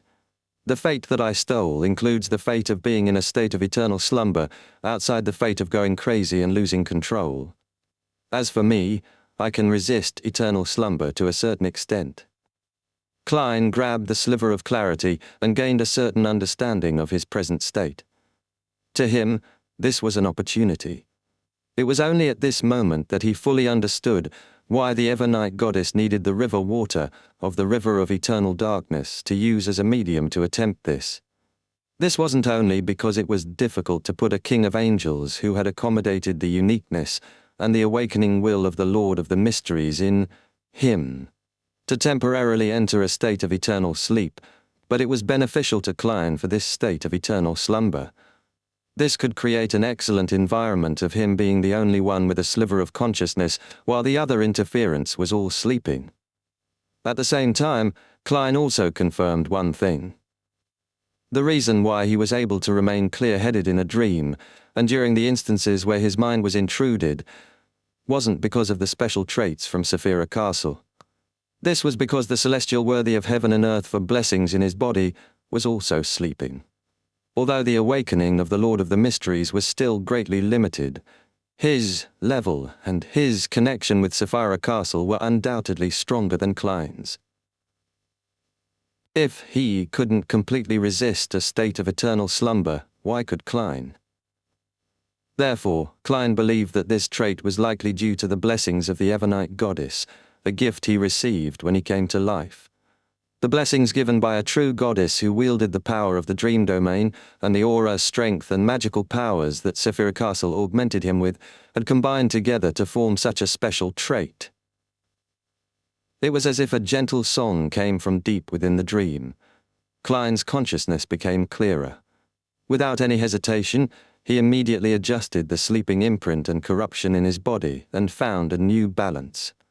Following that, he extended slippery tentacles with strange patterns and used Saphira Castle's powers to steal the fool's uniqueness inside Antigonus's body.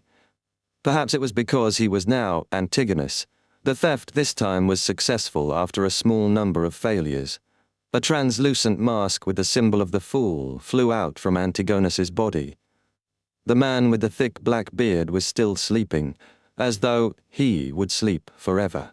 At the same time, the fog dissipated and illusory starlight shone into the hall. This ancient palace suddenly appeared in the dark and mysterious astral world, appearing at the peak of the Hornassus mountain range. The concealment had been removed, and fate began to be exchanged. At this moment in the forsaken land of the gods, on one of the mountain peaks, a shadow-like curtain appeared on the surface of a huge cross. It cracked open, and a man walked out from it. He was Adam, dressed in a simple white robe with a thick blonde beard. Behind him was a thick shadow with 5 heads. This shadow had partially merged with him, but it hadn't completely become one. Adam raised his head and looked at the astral world, which had been distorted from authority and symbolism. He smiled calmly and said to the shadow behind him, "They don't seem to be aware of the reason why I used visionary as the foundation this time. I've never told anyone about the results of this research." Just as he said that, he proclaimed in a solemn and deep voice, "I am one, and also infinity, the beginning and the end." His eyes suddenly turned illusory as an ocean that seemed to contain all possible colors that appeared around him. Adam then raised his hand and grabbed the silver cross pendant hanging in front of his chest. A burning but illusory sun suddenly appeared above his head. To his left, lightning, squalls, and waves formed a supercilious phantom. On his right, there was a white tower with numerous brass eyes. The authorities and symbols that Adam had envisioned entered his body one after another under the influence of the Chaos Sea.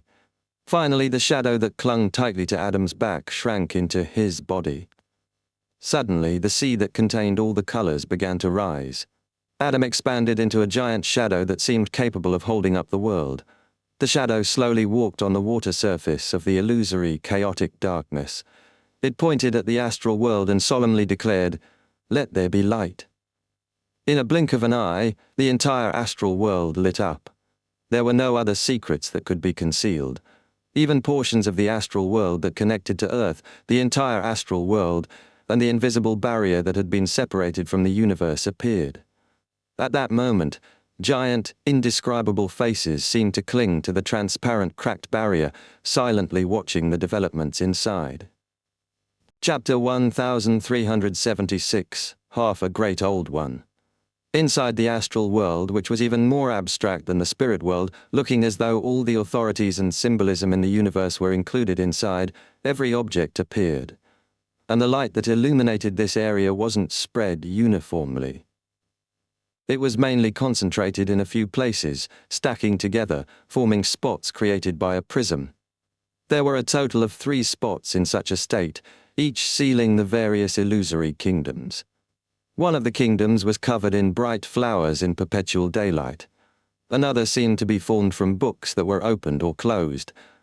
Different figures shuttled between them as they read as a form of entertainment.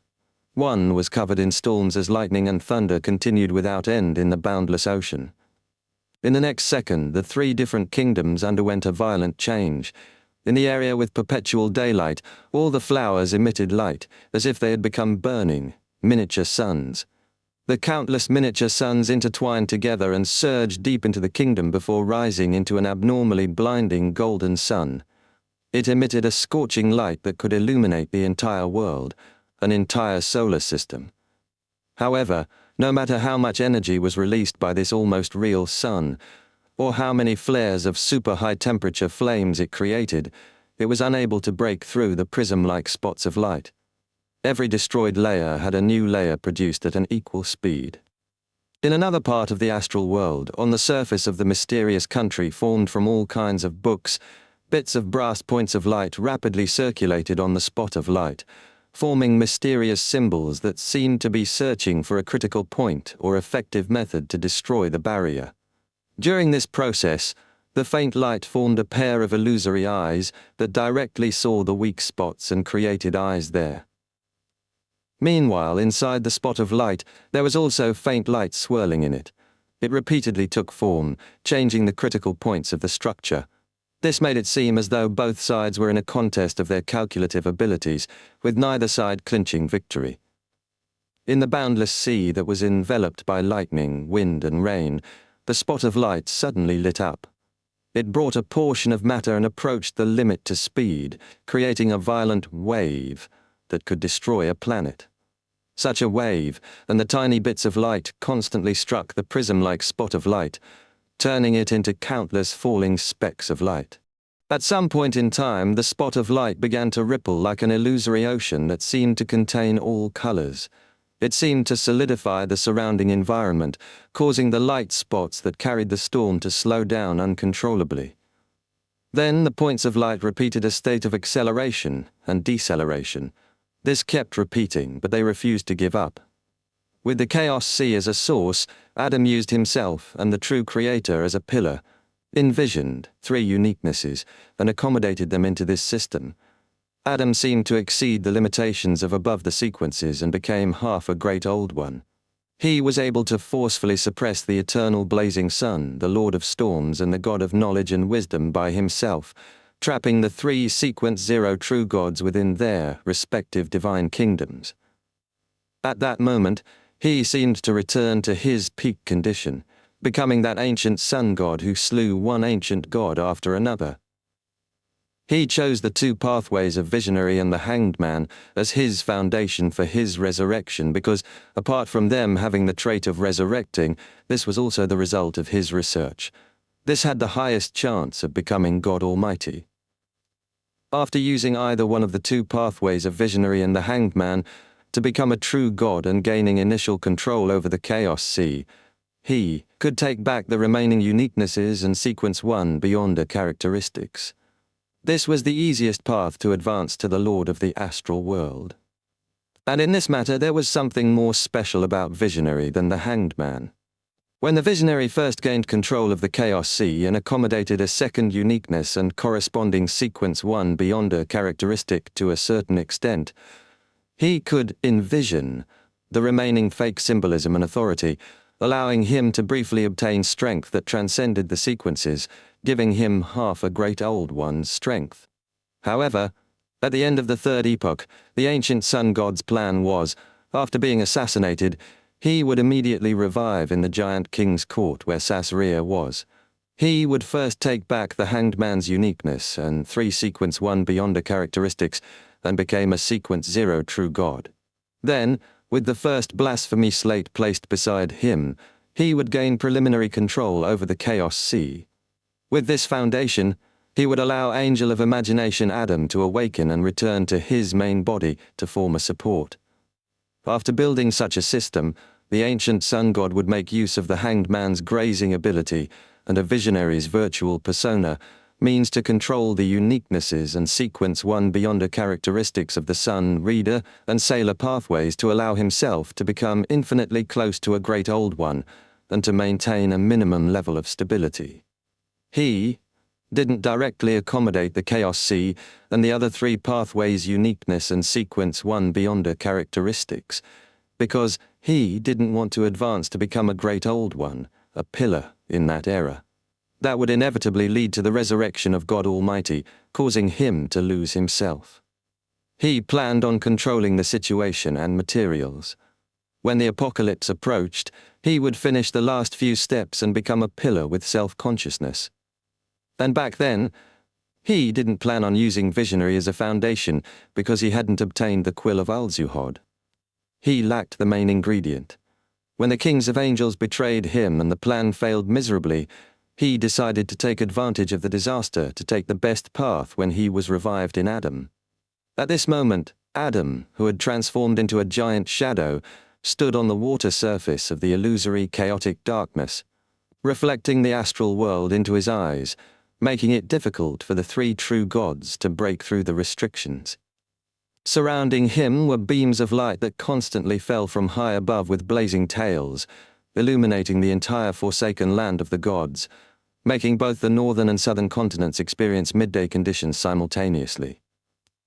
In Biam's remaining bell tower, Amon, who was sitting on the railing, nudged the crystal monocle. With both hands propped up, he suddenly leaped up and entered the astral world. During this process, his left hand had an ancient mottled stone slab appear at some point in time. The first blasphemy slate. Amon had once used it to seal the gap caused by Mr. Dawes' returning ritual, to prevent the invasion of the mother goddess of depravity. After the return ritual ended, and the door of flesh and blood completely collapsed without a tunnel to maintain anymore, he retrieved the blasphemy slate. At that moment, Amon casually threw the ancient, mottled stone slate down from the astral world and allowed it to land somewhere in the fog sea. It was a mountain that tore out of the boundless black fog. There was no end to its depth. Its surroundings appeared like a continent. After the first blasphemy slate landed, it accurately stabbed into the peak of the mountain, forming an illusory sea that contained all the colors. At the same time, Amon entered the astral world and saw the main peak of the Hornassus mountain range that had been grafted here. He saw the ancient and dilapidated palace on the mountain peak. Wearing a pointed hat and a classic black robe, his body rapidly expanded, instantly reaching the scale of a mountain. He opened his mouth as though he was about to swallow Antigonus's magnificent but dilapidated palace. Suddenly, he saw a blurry figure. This figure was wearing a long, layered black dress that was not complicated but had countless stars speckled on it. She was as big as the current Amon. A pair of huge arms covered in dark black short hair grew out from both her torso and waist, but there was a beautiful and gentle face that was covered in thin black gauze. Her eyes seemed to compress the starry night sky. It made one feel at peace, but it also made one feel an uncontrollable fear. One of her 2 hands held a huge scythe, and another pair held a bird-shaped golden accessory. The remaining pair held nothing, as though she was holding an invisible object. Evernite goddess. In the next second, Amon, who was wearing a monocle on his right eye, was quickly wiped away by an eraser like he was a sketch. The Evernite goddess raised her 2 empty arms as she held up an almost invisible fog. On the surface of the fog, multiple doors of different shapes rapidly opened in different spots, but they were instantly blocked, preventing any loopholes from taking place. The Ebonite goddess floated above the peak of the Hornacis mountain range in the astral world as she focused on controlling the fog world in her hand, preventing Ammon's true body from escaping. As more and more doors appeared, the opening of doors became faster and faster. This goddess was unable to deal with it alone. All she could do was raise her other two arms and raise the huge scythe. The dark black scythe rapidly turned into a corporeal coffin made of black fog. The almost invisible fog world was stuffed into the coffin, and all the movements instantly ceased. It was as though death had occurred. However, this silence only lasted for a second. On the surface of the black fog-formed coffin, a series of doors took form and opened again. As the Ebonite goddess sealed the doors, she raised her arm that held a bird-shaped golden accessory. The orange glow of twilight fell, adding a sense of decay and extinction to the heavy black coffin. The formation and opening of the doors slowed down as both parties entered a tug-of-war. At that moment, at the foot of the Ebonite goddess, the main peak of the Hornacis mountain range collapsed. It was like the apocalypse had arrived early. At the same time, python-like black tentacles extended out from somewhere in the astral world. There was an eye at the end of each tentacle, either opened or closed. Any object that was seen by them would instantly turn into greyish-white rock. And anything touched by the tentacles distorted as limbs and heads stretched out, turning into good-looking women of all sizes. As the greyish-white spread rapidly, the tentacles surged towards the ancient and dilapidated palace, rushing towards Klein, who was about to accommodate the fool's uniqueness. Primordial Demoness Cheek. Chapter 1, 1377. Crazy Ravings. Countless demonesses of varying sizes brought with them the destruction of all matter, causing the scene of the entire Hornacis mountain range to develop in the direction of turning into a huge stone sphere. This made the dilapidated walls of the ancient palace collapse rapidly, exposing Klein, who was in the middle of the hall, along with his avatar and marionette, out into the middle of the astral world. Just as the python-like black tentacles were about to rush into the palace, a crimson moon rose up like a scene from the apocalypse. In the perimeter of the hall that was bathed in moonlight, a cluster of wheat instantly grew out. There were flowers, mushrooms, and trees. They intertwined with each other, layer by layer, sealing the palace that belonged to Antigonus. At that moment, the hall where Klein was in seemed to be a ruin that had been sealed in history and a forest for thousands of years, as though it had been swallowed up by nature. The python-like black tentacles with eyes on their tips were blocked by plants growing wildly. They rose up as they constantly struck the screen that originated from nature, causing the latter to collapse or peel under layer after layer of petrification effects. However, no matter whether it was the wheat, flowers, mushrooms, trees, or newborns, they quickly returned to Earth Mother's embrace and grew again. Just like that, the barriers of nature were reborn and destroyed, layer by layer, as layer after layer was reborn. This showdown entered a stalemate. Earth Mother, who controlled the moon's uniqueness, fended off primordial demoness Cheek. At this moment, a light that couldn't be seen by most beyonders landed from high above and crashed into the barrier of nature that used plants as a foundation. The light didn't have a physical body, as though it was formed from a flux of massive and miscellaneous information. In its illusory form, it tore through the gaps between the plants, like a torrent, heading straight for Klein, who was about to retrieve the translucent mask. Hidden Sage. At this moment, a blurry light shot out from the void, revealing picture-like projections around Klein. Some of them recorded the helplessness and misery humans felt when facing supernatural beings. Some of them used an epic-like brush to reenact the scenes of humans using their own bodies as experiments to attempt fusing with beyonder ingredients to obtain strength and save the race. Some described the unique cultures and traditions due to a black emperor, while others carried various viewpoints, books, and inventions. Some resembled the dawn of the present world, starting from the massive machinery that spewed steam, buildings that rose higher and higher, and clothes that made movement easier. The contents made the seemingly thin painting exude a heaviness. This was because they bore the inspiration and development of civilization, of human society at different stages. Back then, the god of craftsmanship didn't properly digest the Sequence 1 Civilization Enlightener potion before advancing to Sequence 0 due to various reasons. He maintained his rationality and lucidity. However, this made him have to focus more on resisting the madness and inclination towards losing control. Amongst the 7 orthodox gods, he was slightly weaker than the other existences. The reason why the Church of Steam was the weakest orthodox organization was that, apart from having the shortest history and the least heritage, its corresponding god was also not in the best of conditions. By the time Roselle raised the Industrial Revolution as the son of Steam, a member of the church, and brought with him all sorts of ideas, the god of craftsmanship took the opportunity to change his name to the god of steam and machinery, sharing in the progress of the enlightenment of civilization, and digested the corresponding potion. As a true god in a neighboring pathway, he eventually chose to stand on the orthodox deity's side after the hidden sage chose to be Klein's enemy. The terrifying flood of information crashed into the illusory pictures and rapidly expanded, attempting to crack the cage. However, the tens of thousands of years of civilizations were thick and vast. The history left behind by generations of humans that numbered hundreds of millions was so vast and magnificent. It was enough to contain the information flux of the hidden sage. When the hidden sage tried breaking through the limitations of the god of steam and machinery, in the hall of the Antigonus Hall that was sealed by layers of plants, Klein extended his slippery and strange tentacles to grab the translucent mask that represented the fool's uniqueness before moving it towards his face. Just as the mask covered Klein's face, numerous figures appeared around him. Some of them were men wearing postman uniforms.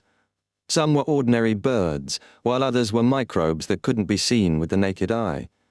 There were hundreds or thousands of them. The hall that only had corpses hanging in the air suddenly became crowded, and the commonality of these figures was that they wore crystal monocles or had a circular emblem of different colors in the same position. Amun. The avatars of Mr. Era Amon. It was unknown if they had used the primordial demonesses or the hidden sage's attacks to open a back door and use a loophole to secretly arrive near the target. Looking at Klein, who had just put on the translucent mask and was beginning to accommodate the fool's uniqueness, these Amons revealed a smile at the same time. They opened their mouths and said words that ordinary people wouldn't be capable of understanding. These words intertwined and formed terrifying and crazy ravings. You overlooked the primordial demoness. For her, Medici, who has only recovered to Sequence 1, is no threat at all. Her greatest wish right now is to immediately produce a Lord of the Mysteries and open the seal of the Western continent, allowing her to have a chance of finding the City of Calamity. It's obvious that, compared to you, I'm the better choice. You're too weak. Ha ha! Are you still waiting for the Mother Tree of Desire or the Mother Goddess of Depravity to provide you with help? It's useless. I placed the first blasphemy slate into the Fog Sea and placed it near the Abyss's entrance, not far from that primitive island. Also, the enhanced seal brought about by the corresponding authority of doors and half of the Lord of the Astral World's control towards the world barrier prevents any outer deity from being able to have their powers penetrate inside for a short period. And without the influence of the outer deities, the dark side of the universe and the chained god currently do not wish to interfere in the battle of gods. They would rather seize this opportunity to escape their restraints. They also wish that a Lord of the Mysteries would be born as soon as possible to help them escape from the predicament. If it wasn't for the fact that stirring them would also trigger the outer deity corruption in them, I can promise you that I would have already reached an agreement with them to deal with you together. Ammon was deliberately using real information to fill up the ravings, using this to make Klein suffer the effects of a two-pronged approach. One was the mental corruption brought about by the ravings, and the other was the corresponding content that distracted him. In any case, it wasn't a waste of time to him. On the one hand, he had sufficient avatars. Each worm of time saying one word was enough for him to form many words. On the other hand, he forcefully fused the information together, making a single word represent many things. At that instant, the ravings of Ammon echoed in Klein's mind like sharp blades that pierced through his psyche, tearing through his mind. Normally, Klein could use his own status to suppress the ravings that were at most at the level of a sequence 1. It wouldn't affect him, but at this moment, he was accommodating the fool's uniqueness. His mental state was in a weak and subtle balance. Under such a scene, a straw might crush the camel's back, much less so many of Ammon's avatars. Furthermore, while Klein felt a sharp pain in his psyche and his self-awareness was in a mess, the sleeping mental imprint of Antigonus and the will of the celestial worthy of heaven and earth for blessing showed signs of awakening. In a sense, eternal slumber was an extreme seal. The Ammons, who had accommodated Dor's uniqueness, could undoubtedly be able to weaken the seal or even make it lose its effectiveness. Also, the translucent mask that Klein had just worn on his face, the fool's uniqueness, obtained an even stronger remnant will from the celestial worthy of heaven and earth for blessings. It was also gradually breaking free from the influence of eternal slumber, and it had a certain resonance effect with the same being in Klein's body. Without using any beyonder powers, the Ammons, who had simply created a few ravings, had thrown Klein into a state of imbalance, and he was on the brink of losing control. Furthermore, all of this seemed irreversible unless there was more river water from the river of eternal darkness that allowed Antigonus's mental imprint and the even more powerful will of the celestial worthy of heaven and earth for blessings to continue sleeping. But at this moment, even if there was still the river water of the river of eternal darkness, the Ebonite goddess wasn't able to divert her attention. This was because she was trying her best to suppress the dual pathway true God, Ammon. From this point of view, the Ammons were deliberately sacrificing their true body to stall the Ebonite goddess, to create an opportunity for the avatars to destroy Klein's ritual. This was a little risky, but the result looked pretty good. At that moment, Klein's pocket lit up. The light was a pale golden color like sticky syrup. It instantly enveloped the surrounding area. Illuminated by this light included Klein and his avatar, as well as the book that was suddenly thrown over by the distant marionette. 002 Trunsaust Brass Book. The sealed artifact extended its body in midair. As it bathed in the pale golden light, a rule suddenly appeared on the blank page. It was completely different from the repeated laws from before. Speaking is prohibited here. Ammon's avatars kept opening and closing their mouths, but they could no longer make a sound. A line appeared under the previous rule an instant later. Attacking each other is prohibited here. Pa! The Trunsaust brass book fell to the ground and spread open by Klein's feet. Under the illumination of the magic wishing lamp, it actually managed to break free from the repeated cycle from before, and it set up rules that were beneficial to Klein. With just a glance, the Ammons made different responses. A portion of them adjusted their monocles, and together they raised their right hands and gently clenched it, using the corresponding authority to strengthen the seal. On the Trunsaust brass book, a line of text before those rules gradually formed. All the following rules are ineffective. Another portion of Ammon's locked onto Klein, who was on the boundary of losing control. Not being able to attack him didn't mean that stealing and gifting were prohibited. Chapter 1378, Change of Plans. On the different Ammon's faces, the monocles in different forms emitted pure light.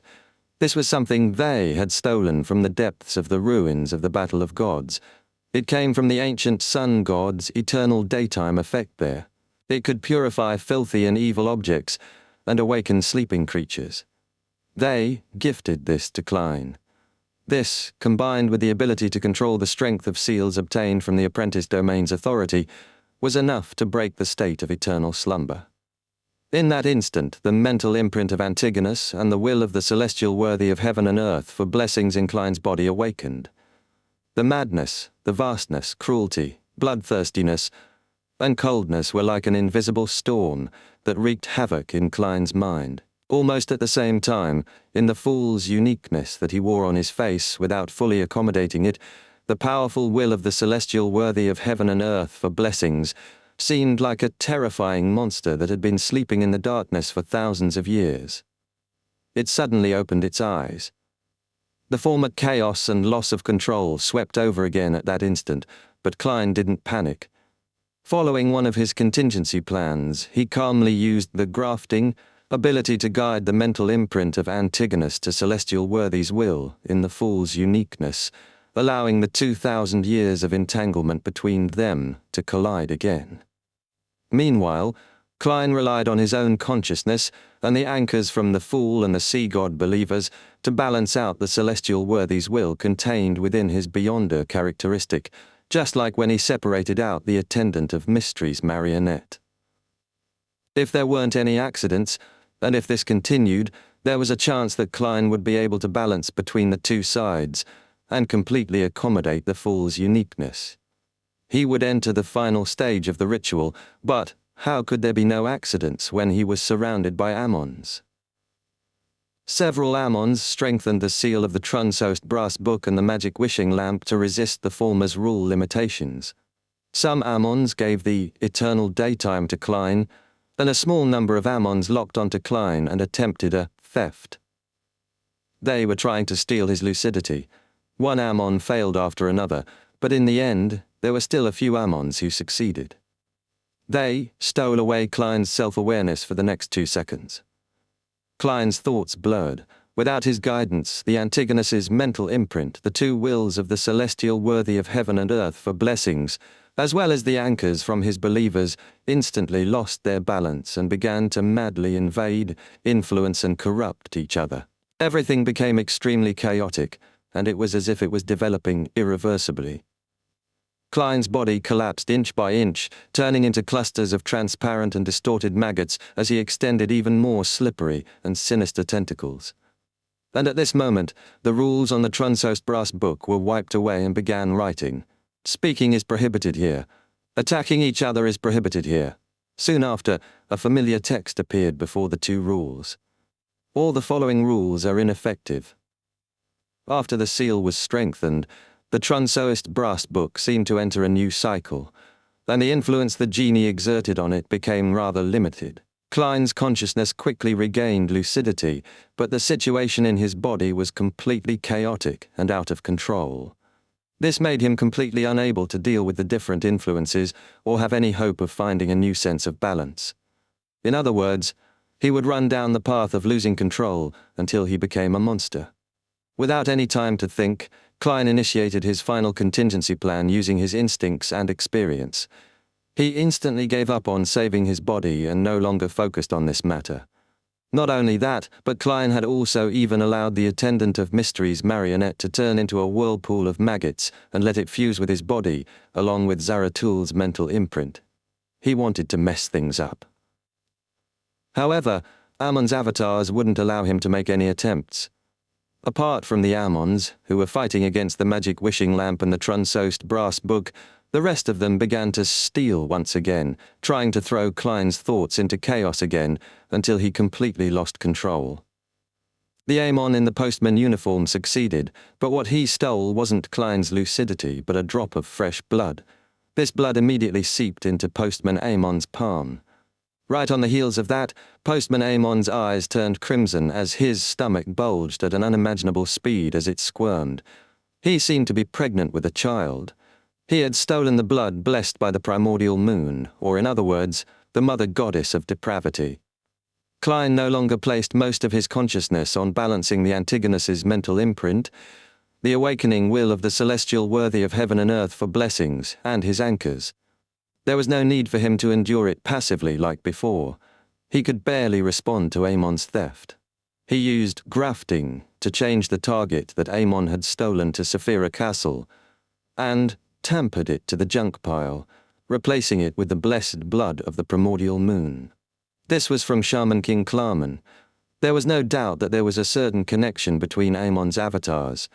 Furthermore, it was impossible for their levels to reach sequence 0. Therefore, when the postman Ammon was contaminated by that drop of blood, the other Ammons also showed levels of chaos. Some of their stomachs protruded as well. Some of their eyes were dyed crimson, while others had invisible babies in their arms as they walked in circles on the spot. This caused the other theft to inevitably fail. Klein seized this opportunity and used the brief moment of lucidity to stir the power of Saphira Castle to cast a shadow over the ancient palace. This place was once again concealed. Then, he ignored the mental imprint of Antigonus in his body, Zaratul's mental imprint, and the two wills of the celestial worthy of heaven and earth for blessings that was beginning to fuse together. He made the blank-faced avatar which stood nearby without having shown any breakdown to extend his hand towards his main body. Its 5 fingers quickly closed, and its wrist quickly twisted. As Klein's self-consciousness didn't resist and even took the initiative to cooperate, his avatar didn't suffer many failures before using the help from Saphira Castle to successfully steal his own consciousness, fate, anchors, and most of his identities. The only identity he left behind in his main body was his identity related to the Fool. At the same time, he had also stolen the identity, fate, and mental imprint of the Antigonus family's ancestor, the mark of fate and spirit. This could only succeed in a few tries thanks to his self-consciousness cooperating. As the stream of light with countless distributaries appeared, Klein's avatar's face contorted as it turned into Klein Moretti, who had fused with German Sparrow's traits. He had become the main body without any Beyonder characteristics. Of course, his self-consciousness and anchors were still resisting the mental imprint of the Antigonus family's ancestor, but compared to before, this was undoubtedly much easier to deal with.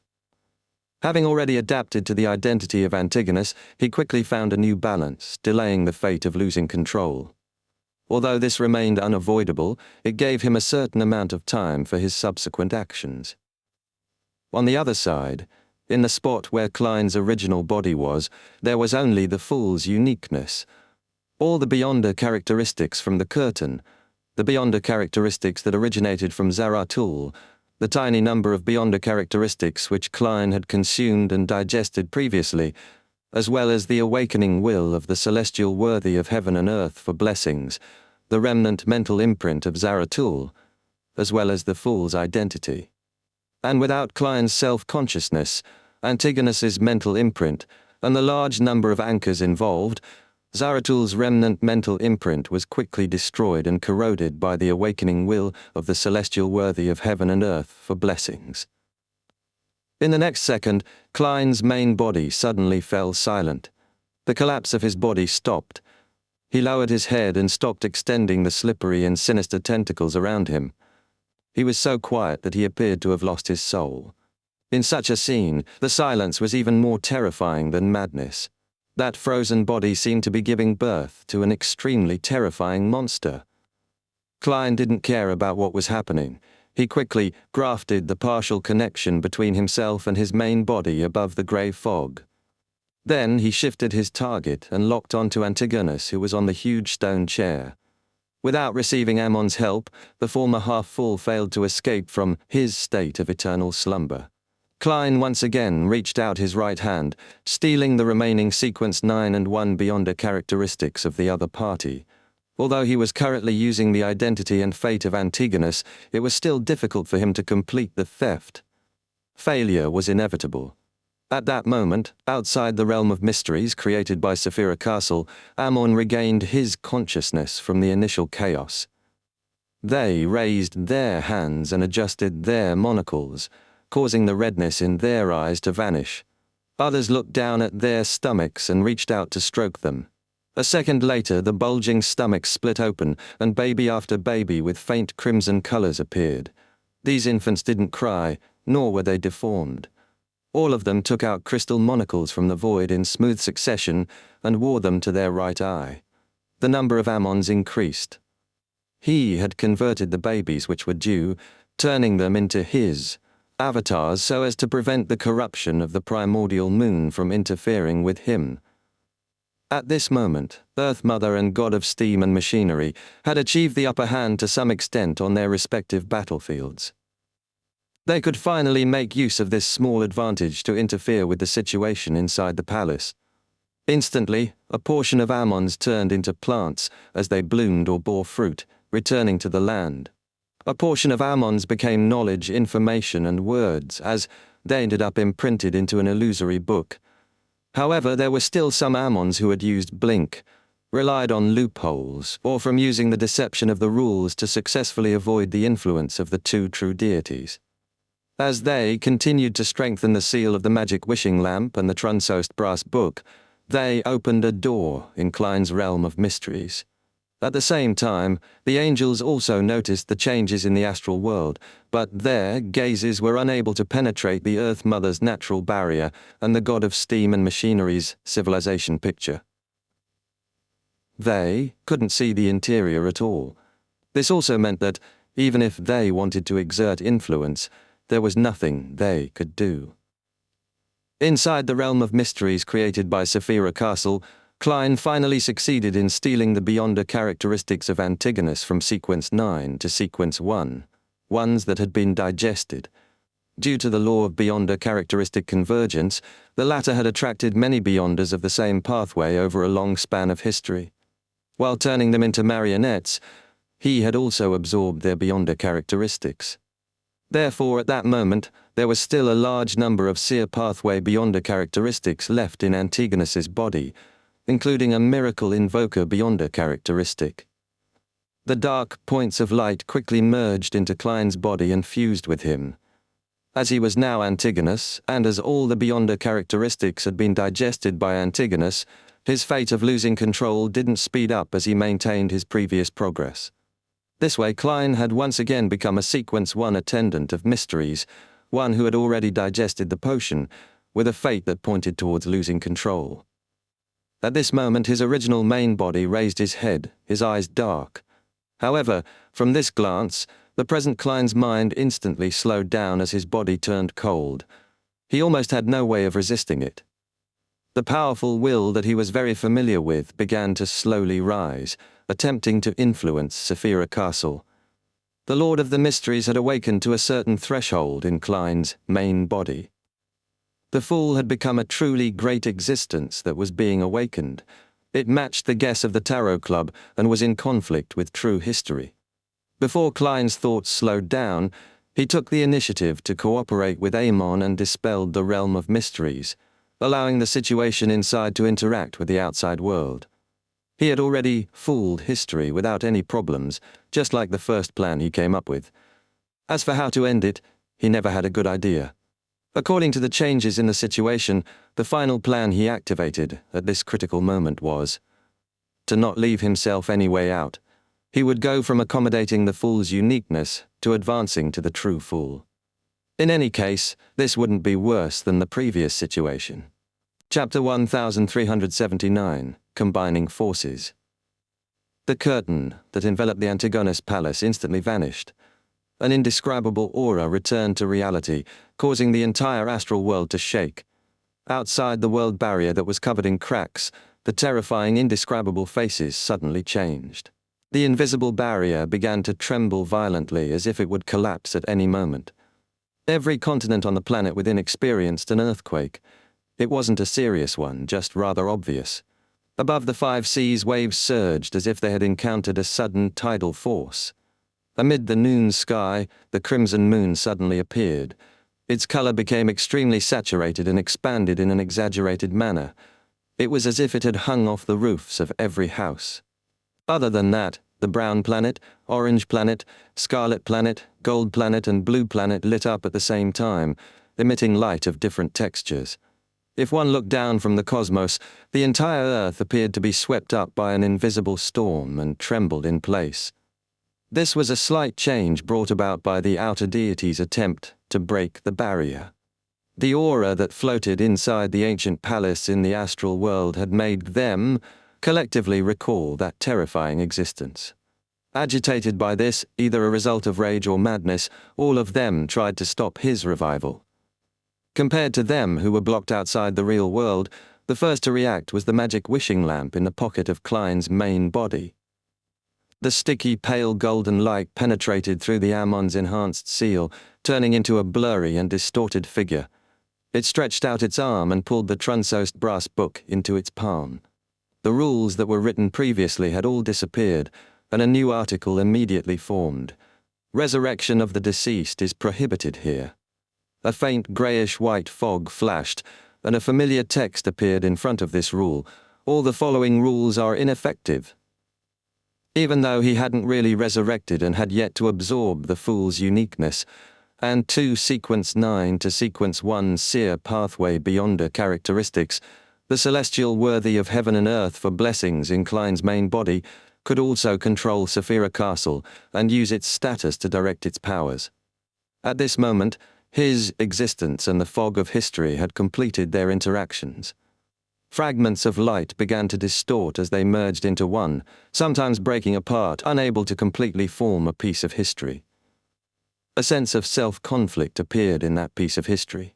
True history clearly involved the prehistoric human soul, Klein Moretti, disguising himself as the Fool and establishing the Tarot Club. He became stronger one sequence at a time and eventually reached the level of the true Fool. However, the present history was that Mr. Fool was a great existence that was awakening, the celestial worthy of heaven and earth for blessings from ancient times. He had finally awakened. At that moment, although the rule restriction put in effect by the genie, using the Trunsost brass book, could only be effective for less than a second, it still significantly weakened the will of the Lord of the Mysteries inside Klein's main body, as though he had suffered a fatal blow. As for Earth Mother and God of Steam and Machinery, they had given up on interfering with Ammon's avatars, as though they wanted this Mr. Error to have the time to deal with the awakening Lord of the Mysteries. However, they, who clearly had some power to spare, didn't attempt to affect Klein's main body, but continued suppressing the primordial demoness and the hidden sage. The subsequent attacks and interferences from the latter two were no longer intense, as if they were waiting for an outcome. To them, the resurrection of the Lord of the Mysteries was the achieving of their goals. Produce a pillar as quickly as possible, and prevent entities that had animosity towards them from becoming the Lord of the Mysteries. In addition, the pathways that they were in didn't belong to the 3 pathways that were controlled by the Lord of the Mysteries. Furthermore, they didn't have any feuds or conflicts of interest with the other party. Amun, who was no longer affected, immediately changed his target and focused most of his attention on Klein's main body. There was no need for any explanation. They clearly knew that this was their greatest threat. Without any hesitation, the Amuns raised their right hands at the same time and gently squeezed it, seriously stealing the effects of the eternal daytime from the target. However, the Amuns didn't give up influencing Klein. With their numbers, they split off a small number of members and looked at Klein, who was currently a Sequence 1 attendant of mysteries. Furthermore, Klein also bore the identity of Antigonus. The monocles of these Amons suddenly lit up. Using the authority related to doors, they moved Klein out of the real world and into the cosmos. In the dark and vast universe, Klein's figure appeared. Then, it instantly became thin, turning into a paper figurine. The paper figurine first had its belly bloated before giving birth to a paper baby. Then it rapidly rotted into dust. Klein had used grafting and paper figurine substitutes to block the attacks of the Amons. At the same time, the other Amons had succeeded in stealing the effects of the eternal daytime from Klein's main body. However, in the next second, the effects of the eternal daytime were once again stolen back. This was the Lord of the Mysteries' control over powers from his pathway. Even though he had yet to fully revive, he had already begun this process. Amon's eyes flickered as he immediately gave up on Klein and focused on 3 matters. Most of them continued to steal the effects of the eternal daytime and resist the Lord of the Mysteries, while a small number of them locked onto Antigonus, who was sitting on the huge stone chair. They began to steal the other party's state of eternal slumber. In addition, all the Amons had dispelled the strengthening of seals and even weakened them. Klein, who was no longer being attacked by Amon, similarly didn't counterattack. His attention was focused on his main body. The awakening of the Lord of the Mysteries was the biggest problem. At that instant, an illusory mark appeared on Klein's glabella. It was a strange door of light that was stained with hints of bluish black. It constantly emanated a faint greyish-white fog. Klein began to snatch control over Saphira Castle from the Lord of the Mysteries, so that it wouldn't be so easy for him to make use of the level and power. And with the Lord of the Mysteries not fully resurrected and having yet to accommodate the Fool's uniqueness and the corresponding Beyonder characteristics, he could effectively reduce his strength, allowing his failure rate to increase significantly and for the effects to be inferior. With his addition, with his control over Saphira Castle, the fooling received by the Trunsost brass book immediately weakened. The chances of Ammon's theft also increased. In the forsaken land of the gods, at the foot of the giant shadow formed by the ancient sun god, on the surface of the sea that was covered in all colors, words written in the most ancient language quickly appeared. The revival of the Lord of the Mysteries failed due to many interferences. With this sentence forming, as Klein fought for control over Saphira Castle, the Ammons once again stole the effects of the eternal daytime effects that had augmented the Lord of the Mysteries. Elsewhere, they had also stolen Antigonus's state of eternal slumber. Without any hesitation, the Ammons transferred the state of eternal slumber to Klein's main body and gifted it to the Lord of the Mysteries. The ancient existence's aura immediately fell silent, but it quickly rebounded. At this moment, the corresponding text appeared on the weakly sealed Trunsoest brass book. Resurrection of the deceased is prohibited here. Suddenly, the terrifying will in Klein's main body rapidly weakened, producing a strong urge to fall asleep again. However, this will was so powerful that, even after a long period of time, it was unable to completely wear it down. Under these two restrictions, it was still tenacious and slowly recovering. It also attempted to use tampering and fooling to get out of the predicament. Klein sensed that the other party was using Saphira Castle's power, so he immediately focused and interfered. At the same time, the Ebonite goddess, who was floating above the ancient palace, slightly relaxed her control over Ammon's true body. She pulled back the bird-shaped golden accessory and aimed its head downwards. Inside the bronze eye of the bird-shaped golden accessory, illusory layers of doors surged out, allowing a drop of colorless water that had a strong aura of stillness to drop onto Klein's main body in the ancient palace. This was a drop of river water from the river of eternal darkness. While the Ebonite goddess was doing this, Amon's actual body's attempt to escape by opening doors also tacitly slowed down. The drop of water plummeted at an extremely fast speed. The natural barrier formed by Earth Mother and the portrait formed by the god of steam and machinery simultaneously pulled back to give way for it. With a smack, the river water of the river of eternal darkness accurately dripped onto Klein's head and silently entered. The aura of the Lord of the Mysteries, which was slowly growing, immediately receded. It stopped its fluctuation and fell into a state of eternal slumber. However, this condition wasn't very stable, as if it could be broken at any moment. At this moment, the Ebonite goddess's empty hand pulled out a gigantic sword from the void. The sword's surface was covered with orange-red light as it exuded the dawn of twilight, the aura of decay. This was the symbol of the twilight giant. The Ebonite goddess's arm that was covered with short black fur extended, striking down with the exaggerated sword. She had always kept some energy, as though prepared to deliver this moment.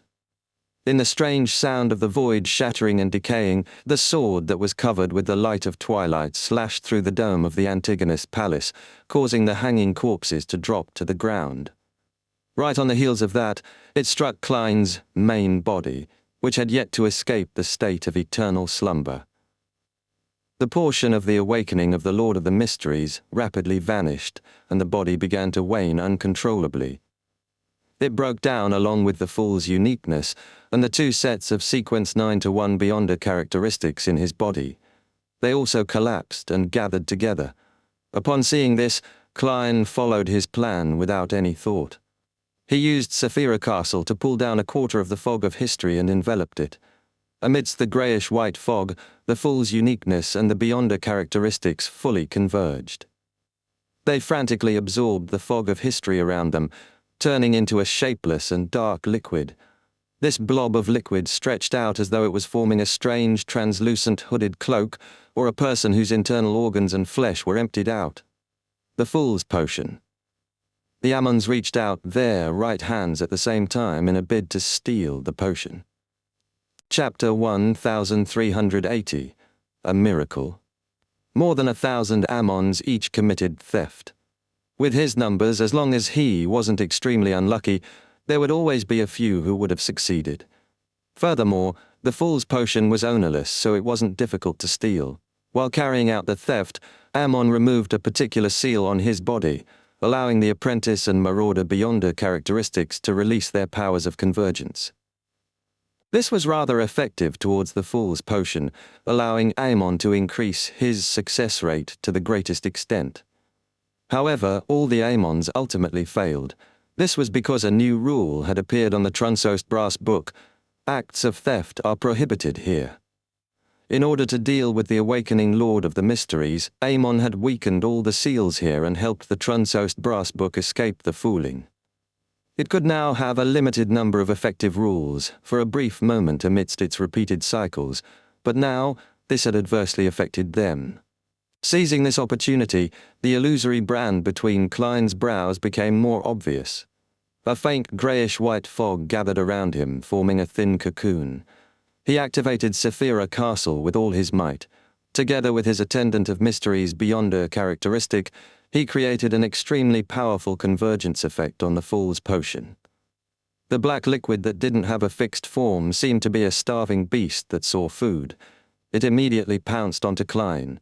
It kept extending and changing like a translucent skin, wrapping Klein inside. Klein's face appeared underneath this liquid. His facial features were sometimes distinct, sometimes blurred, sometimes distorted, and sometimes blank. In the forsaken land of the gods, under the giant shadow formed by the ancient sun god, words in the most ancient of languages rapidly took form on the illusory surface of the sea that contained all possible colors. Antigonus's efforts at advancing to the full ultimately failed due to various reasons. The reason why this existence that once dominated the entire planet didn't use Klein Moretti's name was that he was now carrying the identity and fate of Antigonus. If the subject in the sentence had been the former name, then Klein could completely ignore it. What had Klein Moretti's failed advancement got to do with Antigonus becoming the fool? But when the subject became Antigonus, it was like a prophecy, as if it was an arrangement that had the outcome already be decided. Such a sentence could make the situation turn very grim. If Klein didn't give up on Antigonus's identity and fate, he would be restricted by those words. If he gave up Antigonus's identity and fate, then the sequence 9 and 1 beyonder characteristic in his body would no longer belong to him in the true sense of the word. He had never digested them before. They were beyonder characteristics that Antigonus once controlled. At present, it had nothing to do with Klein Moretti. All he did was forcefully devour them. Under such circumstances, even if there were no other factors, just the undigested beyonder characteristics would likely cause Klein to lose control on the spot. And consuming the fool's potion in such a state and completing the advancement ritual was without a doubt impossible. As the ancient sun god wrote this sentence, the eternal blazing sun, the lord of storms and the god of knowledge and wisdom, who was situated in the astral world, sensed something. Each of them launched the most intense of counterattacks in an attempt to interfere with the other party's actions. However, even though a large portion of his energy was spent restricting the three true deities, making it rather difficult, the ancient sun god quickly completed the sentence. However, his giant shadow embodiment dimmed, as though he was unable to maintain it for too long. In the astral world, within the floating ancient palace, in the battle that pit the Earth Mother and the god of steam and machinery against the primordial demoness and hidden sage, the situation became even more intense. However, the former two were still able to divert a certain amount of strength to affect Ammon's avatar, preventing them from destroying Klein's advancement ritual. The Ammons were forced to blink everywhere, but some of them still turned into plants, blooming and bearing fruit before returning to the land. Others collapsed into words as they were imprinted into illusory books. Apart from that, a large number of them were strengthening the seal, limiting the Trunsost brass book, preventing the rules it enacted from being effective, or be effective for only an instant. Under the influence of these three factors, even with Ammon's numbers, it appeared to be insufficient. But even so, a small number of them managed to seize the opportunity to make crystal monocles and similar circular symbols reflect Klein's figure. In the next second, the monocles and circular symbols emitted pure light. This wasn't theft, but the act of returning things. At this moment, Ammon's decision was to return an item that he had formerly stolen from Klein. It was Klein's thoughts of suicide. Back when Klein was captured by Ammon and brought to the forsaken land of the gods, he had tried on many occasions to commit suicide, but failed to succeed. He had such thoughts stolen by the other party. At the critical moment of his advancement, once he had the intention to commit suicide, the outcome could be imagined. At that moment, Klein, who was tightly enveloped by the fool's potion, felt his thoughts turn chaotic and wander. His hair spread out as he felt an extremely cold, sticky liquid slowly invade him. Then, he had the thought of committing suicide and giving up. This was a change that Klein had never expected. He had long forgotten how Ammon had stolen his thoughts of committing suicide. Furthermore, he didn't expect that not only was the other party unwilling to abandon these thoughts, he had even kept them carefully. If it were any time in the past, this thought might have been strong, but Klein could still use his self-control to resist it forcefully, suppressing it until it dissipated on its own. It would be akin to dealing with nasty thoughts. But now he was in the midst of an advancement ritual. He was being influenced by the potion, and his mind had lost its stability. He was unable to effectively suppress the thought of committing suicide. The Ammons always had various strange but rather effective methods. Fortunately, Klein wasn't only Klein, but also Antigonus. What relation did Klein Moretti's thoughts of committing suicide have to do with Antigonus? With this level of knowledge from this additional identity, Klein didn't immediately give up and end his life. He pulled the Antigonus mental imprint in his body and mixed it with the idea of suicide, barely suppressing it. Under such a balance, Klein's mind and body were further corroded by the fool's potion. His thoughts were the same as when he advanced to Attendant of Mysteries, completely dispersed. But the difference was that he didn't fuse with the spirit world this time. Instead, he continued to extend, enveloping the entire planet, the entire spirit world, and part of the astral world like a gaseous body. At that moment, Klein felt that he was in the bodies of different believers, in every human's body, in every animal's body, in every living thing. Everything had godhood in them.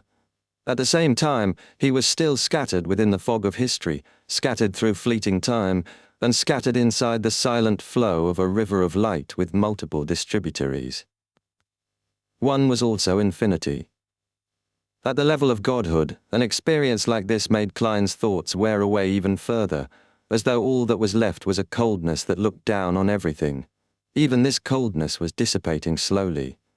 It wouldn't be long before Klein completely lost himself and was led by the various mental seals in the fool's potion, becoming a true monster. This coincided with Antigonus's crazy fate, allowing the latter to accelerate. At this moment, he felt something off. It was unharmonious, unnatural, and abnormal. In the fog of history, there were a small number of light fragments twisting and distorting, unable to take form. It was as if there was a fundamental conflict between them. They gradually separated, breaking out into different branches to record the different content, allowing the twisting to achieve the initial state of recovering. Being imbued into everything, Klein's mind was thrown out due to this tiny disharmonious abnormality. He found some aspect of self-awareness again. With this self-awareness as the core, he quickly gathered his scattered mind and guided the fusion process between the fool's potion and his body. But at this moment, the fate of Antigonus losing control thanks to the ancient sun god's prophecy erupted early. Klein's body collapsed once again, unable to withstand the fool's potion. Without any hesitation or having the luxury of time to hesitate, Klein immediately removed a portion of the theft effects and returned Antigonus his identity, fate, and self-awareness, allowing the him sitting on the huge stone chair to slowly open his eyes. The dazed Antigonus gradually regained his clarity of mind. He didn't immediately lose control, because the main reason he lost control was that the Lord of the Mysteries' will had awakened to a large extent. And now, the fool's uniqueness and most of the beyonder characteristics that contained a portion of the will was no longer in his body. Therefore, Antigonus could use his own will to resist the madness and try to stop the fate of losing control. The prophecy of the ancient sun god came true. Antigonus really failed to advance to sequence 0, the fool. And without his identity, the sequence 9 and sequence 1 beyonder characteristic of the seer pathway in Klein's body turned into something that he hadn't digested. This threw him to the edge of losing control immediately. The fool's potion that wrapped around his body like a cloak instantly completed the act of seeping through. The will of the celestial worthy of heaven and earth for blessings was awakened once again. Give up. Leave everything to me. This time I won't accommodate another Sapphira. I won't help you protect the living creatures you wish to protect, but I won't harm them either. It's not that I won't keep my promises, but it's just that they're too weak and not worth my attention. This place is an area that is off limits to outer deities. The unfamiliar, yet weirdly familiar ravings reverberated in Klein's heart, giving him the idea of giving up. And the thought of committing suicide that he had been suppressed by Antigonus's mental imprint previously surfaced again after the balance created by it was lost. The outcome of failing an advancement attempt was about to occur. At this moment, the Ebonite goddess, who was originally powerless to slash downwards with the twilight sword, suddenly gave up on controlling Ammon's true body. As Ammon's true body leaped out, and just as the avatars waited for Klein to fail the ritual, the goddess once again dragged the exaggerated sword that was covered in orange light. This time, the target was Klein. A thought flashed through Klein's mind as he took the initiative to be controlled by the thought of committing suicide, not making any attempts to resist. With a poof, he was slashed by the symbolic sword of twilight, shattering into a rotten body of meat that seeped out beyonder characteristics. Klein died. Before the Ammons took any sort of measures against him, he was killed by the Ebonite goddess before the ritual failed and before he completely lost control. In the next second, the Ebonite goddess wore the bird-shaped golden accessory on her head as her body expanded and enveloped the ancient palace. She instantly erased Ammon's true body, avatars, Earth Mother, primordial demoness, god of steam and machinery, hidden sage, and Antigonus, as though they were erased by an eraser. Concealment. The ancient sun god seemed to understand what the Ebonite goddess wanted to do, but having already made 2 prophecies, there was no way for him to write a 3rd sentence. As for the 3 true gods, they continued throwing what they had at him, holding him back. In the next second, a miracle happened. Klein returned from the fog of history.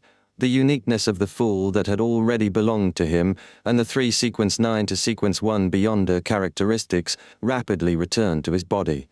Afraid that he would be disturbed, the genie quickly made use of the Trunsost brass book to add a rule. This place is suitable for the return of beyonder characteristics. Suddenly, Klein returned to his previous state of him drinking the fool potion. But the thing that was different from before was that, back then, his body's pillar of support belonged to the sequence 9 to sequence 1 beyonder characteristics of Antigonus, ones he hadn't digested yet. And now, the first to return to him was undoubtedly the digested sequence 9 and 1 beyonder characteristic that once belonged to him. This way he would have a true pillar of support that could accommodate the fool's uniqueness and the remaining characteristics. Klein was in a state that was the same as when he first arrived at the main peak of the Hornassus mountain range, an attendant of mysteries who had finished digesting the potion and was capable of attempting to advance to sequence 0 the fool. By relying on his resurrection, Klein had completely overturned his state. This was the flash of inspiration he had obtained from Roselle's resurrection. Of course, the entire process was different from the resurrection of a Black Emperor. The character that Klein had arranged to kill him was the genie. He never expected that the Ebonite goddess, who he hadn't discussed this with, would share such tacit understanding with him. In that instant, his body split apart, turning into a thin grey fog and dark liquid.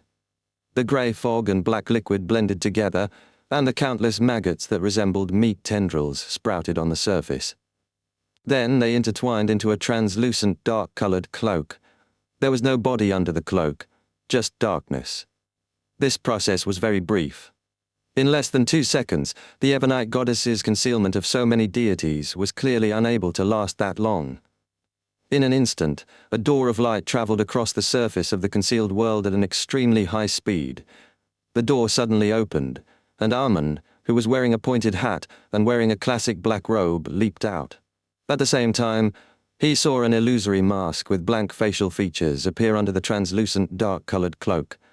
The mask instantly outlined Klein, who had fused with German Sparrow's traits. Armand's thoughts turned chaotic as though he had his intelligence forcefully lowered. The fool was born. Chapter 1381, Authority. Inside the White Tower, the headquarters of the God of Knowledge and Wisdom. After Lucca Brewster, who was trapped underground, completed his prayer, he focused his attention back on the seal autonomously strengthening itself. He wanted to find out exactly what was going on, to see if he could decipher the secrets hidden within and use them to invent some mystical techniques. As he proceeded down each level, checking each and every sealed artifact, Lucca was taken aback and stopped in his tracks. His expression became rather confused. He was lost on whether to take his next step with his left foot or right foot. This seemed to be a very profound, esoteric question to comprehend. In the southern continent, beside a cathedral belonging to the Ebonite goddess, Leonard picked up the cup of coffee made from local ground beans and wanted to take a sip. During this process, his thoughts wandered to the closed windows and the bright sky, trying to figure out the anomaly. However, he was unable to leave the room and was sealed here. As for Old Man, Palles Zoroast, he had fallen into a strange state of silence without answering his questions. Thankfully, there wasn't any additional danger. Therefore, Leonard could still sit in peace, using thoughts to replace action. After an unknown period of time, he looked down at the cup of coffee that had been placed back on the table. He frowned slightly and muttered to himself in puzzlement. What did I want to do just now?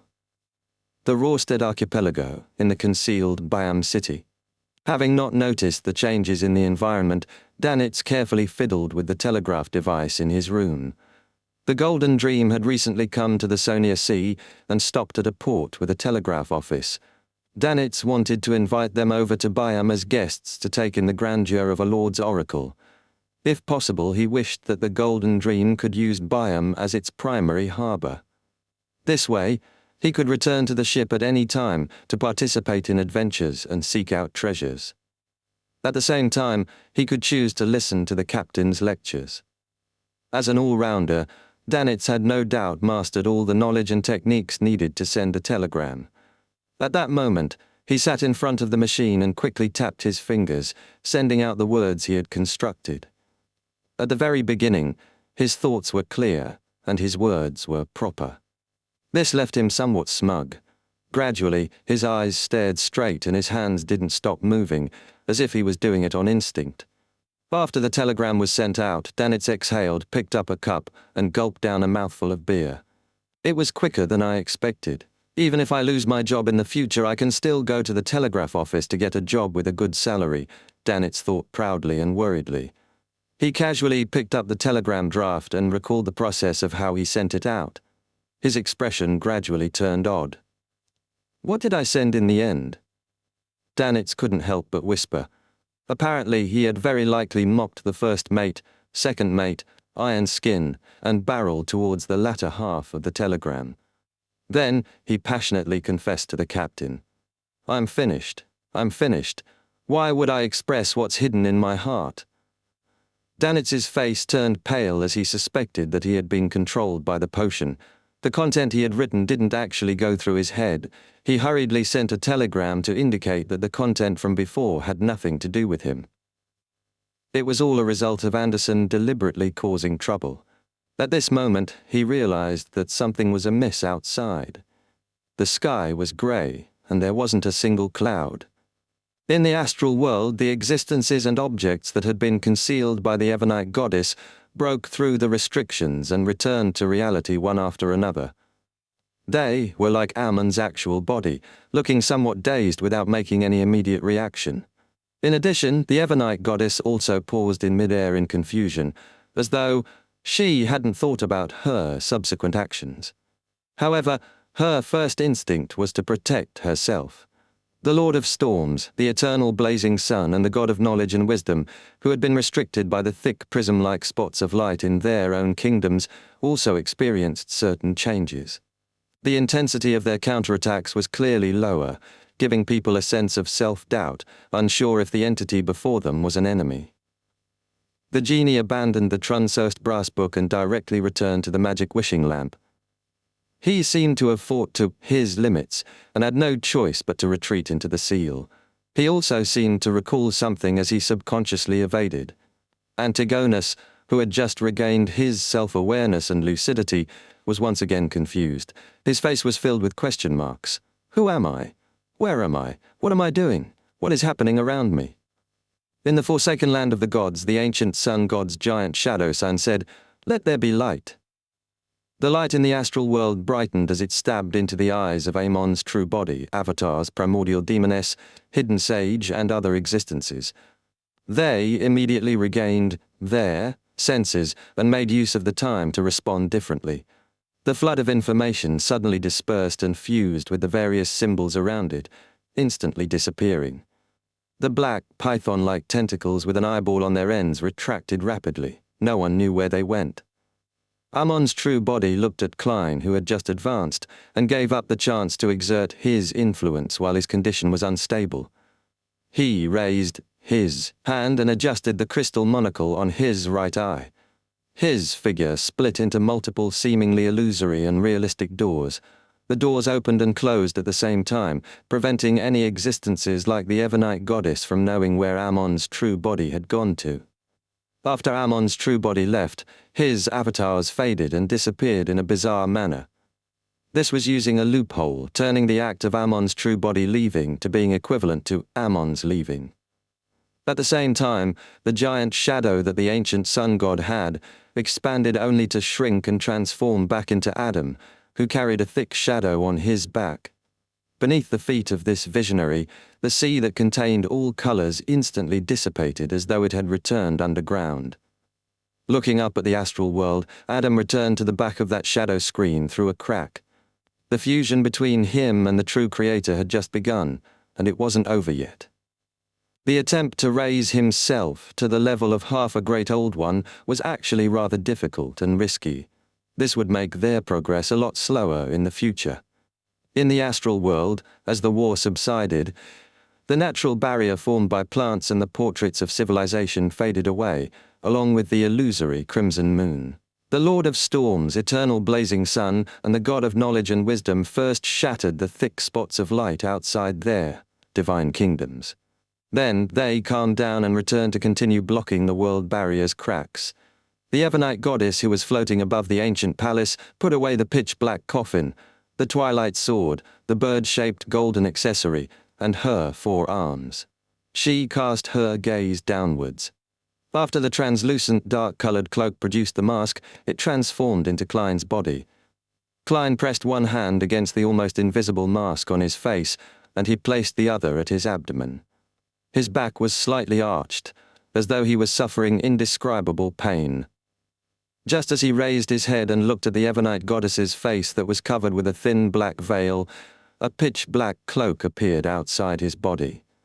Slippery and sinister tentacles extended from beneath the cloak. After becoming the fool, the celestial worthy of heaven and earth for blessings in him had undoubtedly awakened further. The crazy ravings and roars continued to echo in Klein's ears, tearing through his mind, letting him know that this was going to be his future.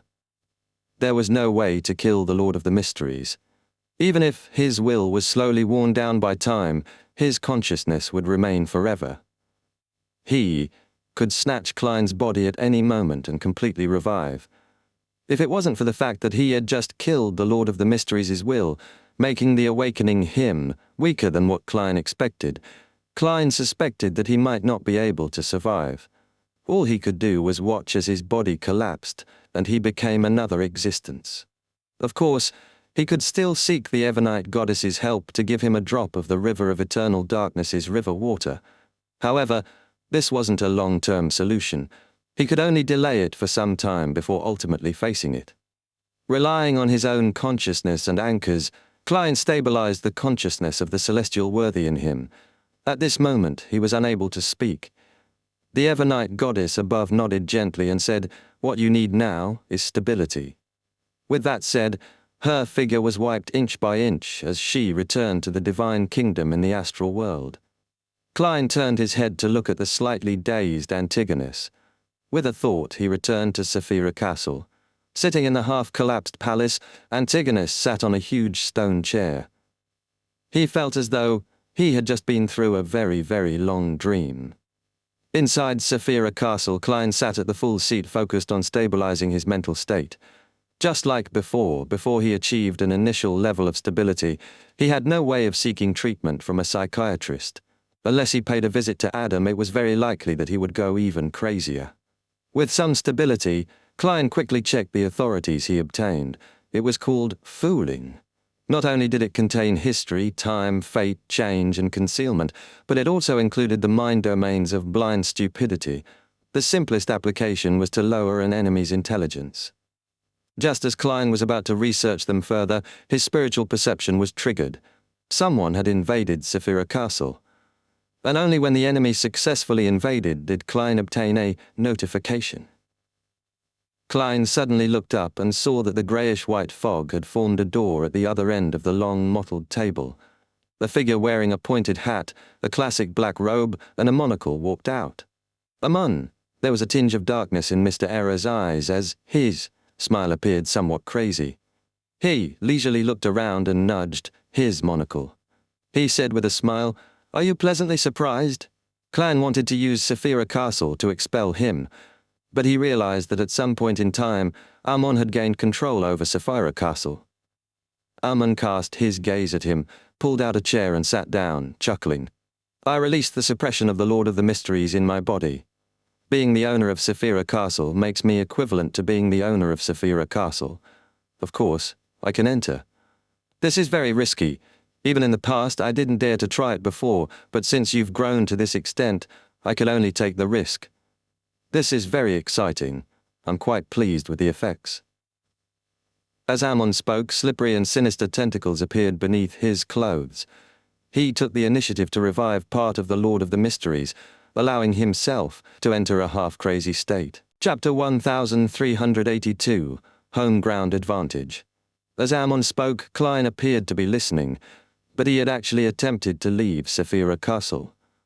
This wasn't because he wanted to give up or surrender, nor was it because he was too timid and subconsciously considered fleeing first. Instead, he believed that this was the best solution for the current situation. If he stayed in Sapphira Castle, Klein would face 3 difficult questions. Firstly, he had just advanced to the Fool, and his condition was extremely unstable. He had to divert a large portion of his mental strength to suppress the awakening will of the celestial worthy of heaven and earth for blessings. Secondly, there was no way for him to obtain the help of his allies. He could only fight alone. Thirdly, under the situation that everyone could influence Sapphira Castle, even if Klein had a deeper level of control over Sapphira Castle, he wouldn't be able to express an overwhelming advantage. He might even be disrupted in his use of Sapphira Castle, because his opponent was good at making use of loopholes and creating bugs, making it difficult for him to reach the same level as him. This way, when a Sequence 0 the Fool faced a half-crazed, dual-pathway error and door, even if he wasn't in a scenario of facing a 100% failure rate, the chances of winning were extremely minute. And by taking the opportunity to escape Sapphira Castle, Klein could immediately obtain the help of his allies to reverse the situation between the two. If Amun were to chase after him, Klein would interfere with his return to Sapphira Castle and make him face his allies. At that time, the primordial demoness would definitely not attack again. The ancient sun god might not be able to reproduce the power of half a great old one anytime soon. With the lead of the Evernight goddess, the 6 orthodox deities were enough to deal with Amun. Even if Amun, who was in control of all the authorities of the error and door domains, wasn't easily killed, the orthodox deities would definitely be able to weaken him and seal him. After Klein stabilized his mental state and deepened his control over Saphira Castle, he could then kill him in a targeted manner. This process was almost irreversible, even if the ancient sun god could still produce the level, status, and strength from before. His limit appeared to be suppressing 3 orthodox deities at the same time, and this didn't include the Evernite goddess. Of course, the outer deities were undoubtedly unwilling to see the birth of a new lord of the mysteries. Once such a situation happened, they would definitely try their best to interfere, preventing Ammon from dying. However, before the world barrier collapsed, the influence they could exert would be rather limited, and it might not be of much use. Just like before, Klein believed that the combined powers of the dark side of the universe and the chained god were inferior to the hidden sage. Even if the outer deities managed to affect the situation, Klein wouldn't suffer any losses. After all, those existences wouldn't allow Ammon to kill him either. He could find a place to hide and stabilize his mental state. Once he was prepared, he could make new plans again. The foggy town of the Evernite goddess was a very good choice, if Ammon didn't chase after him and remained inside Saphira Castle. Klein could use his identity as the owner of Saphira Castle to influence the control of all kinds of matters within at any moment, preventing Ammon from doing anything in Saphira Castle. Even if he wanted to use the Crimson Star to deal with the Tarot Club members, it would be impossible. In short, it would be extremely difficult for either of them to use Saphira Castle well, but destroying the other party's attempts was definitely simple.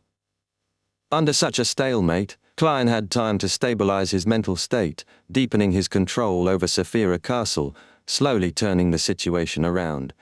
Towards the end, Ammon would either flee and hide, or he would let the celestial worthy of heaven and earth for blessings completely revive, choosing to have an internecine outcome with Klein.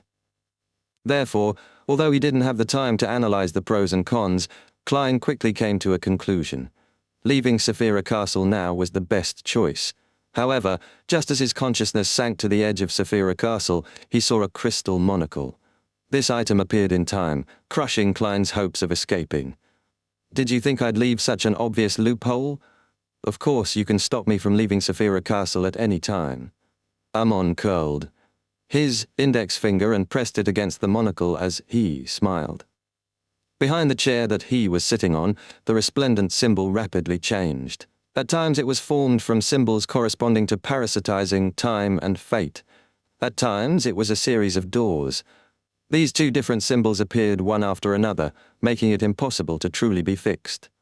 Klein didn't hear what Ammon said.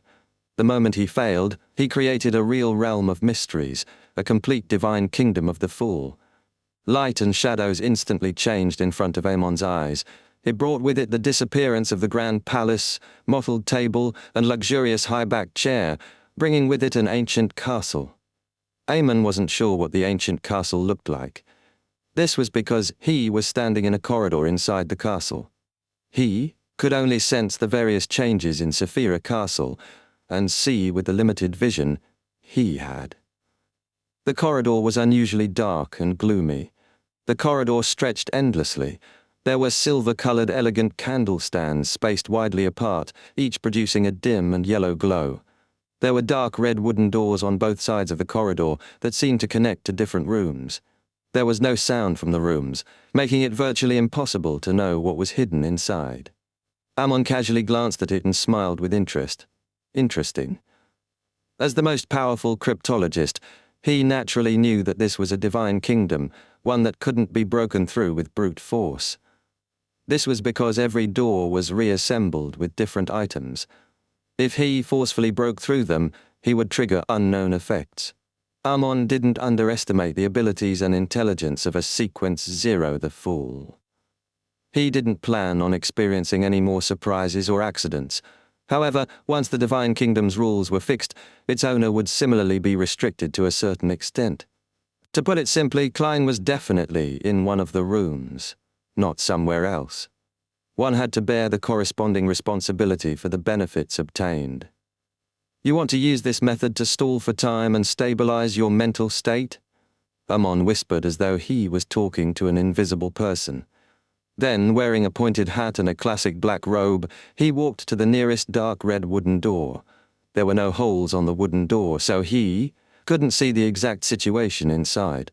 In other words, it was very difficult for Ammon to know if Klein was here without opening the door. The corners of Ammon's mouth curled up slightly. Ammon extended his right hand and drew a long rectangular shape on the dark red wooden door. Inside the rectangle, bits of starlight emerged and turned transparent, revealing the scene in the room. With the authority of door and the ability of bug, Ammon forcibly opened a window without triggering the effects. Following that, he cast his gaze into the room.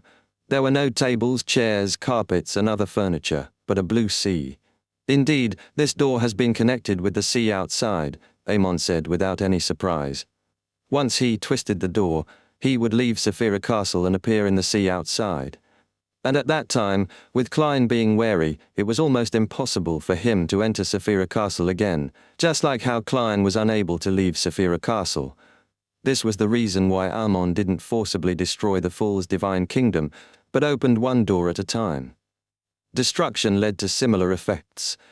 The repeated effects would affect Ammon again and again. Even if there were many loopholes that he could use, he wouldn't be completely immune to them. Retracting his gaze, Ammon walked to the opposite room and opened a window according to the method from before. However, this time it was pitch black inside, and he couldn't see anything. Ammon raised his hand and pinched the edge of his monocle and coughed lightly. His figure instantly split into two. The number of Ammons increased. The split Ammon glanced at Ammon, who stood in the same spot, and scared. "Why aren't you seeking the thrill yourself?" As he spoke, this Ammon extended his right palm and grabbed the handle of the dark red wooden door. Just as he began twisting, his expression suddenly turned blank as he sat down, as though he had lost the ability to think. Fooling effect. The original Ammon nodded slightly.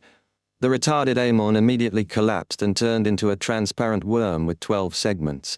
Tiny bits of Beyonder characteristics seeped out and returned to Ammon's body. He relied on using the loophole to avoid the negative effects of his avatars from acting on his actual body. After all the Beyonder characteristics returned, Ammon released a flame that had been stolen and burned the corpse of the Worm of Time. After doing this leisurely, he looked up and adjusted the monocle on his right eye. On the crystal monocle, countless symbols, patterns, and labels appeared. They moved quickly, interweaving, reforming, or changing, as though they were making calculations. This was a combination of a cryptologist's power of decryption and the key of Star's authority on position. The two attempts Ammon made were mainly to gather intelligence, grasp the rules, and prepare for cracking the secrets of the Fool's divine kingdom. Soon the symbols, patterns, and labels formed a scene on the monocle. Behind a dark red wooden door, a few slippery tentacles extended out from Klein's body. He sat on a high-backed chair and calmly watched the entrance. The corners of Ammon's mouth curled up. With a flash, he appeared in the room. However, everything before his eyes suddenly collapsed. Klein with the Fool's aura quickly turned thin, turning into a card. On the card, Roselle Gustave was wearing a gorgeous head accessory and colorful clothes, holding a stick with luggage hanging from it. His eyes were filled with longing. The Fool card. The Fool card from the Cards of Blasphemy.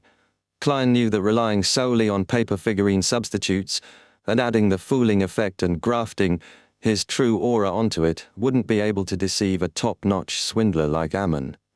Therefore, he used the Fool card, which had some convergence powers, as his paper figurine. Although Saphira Castle couldn't be used again, this was Klein's home ground after all.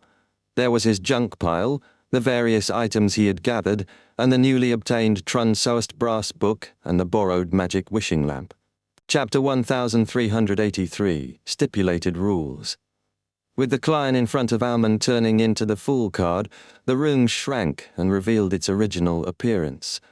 It was an iron cigar case that had marks of being corroded slightly. It had fused with the aura of Saphira Castle. Klein's figure appeared out of nowhere as the entire divine kingdom of the Fool collapsed.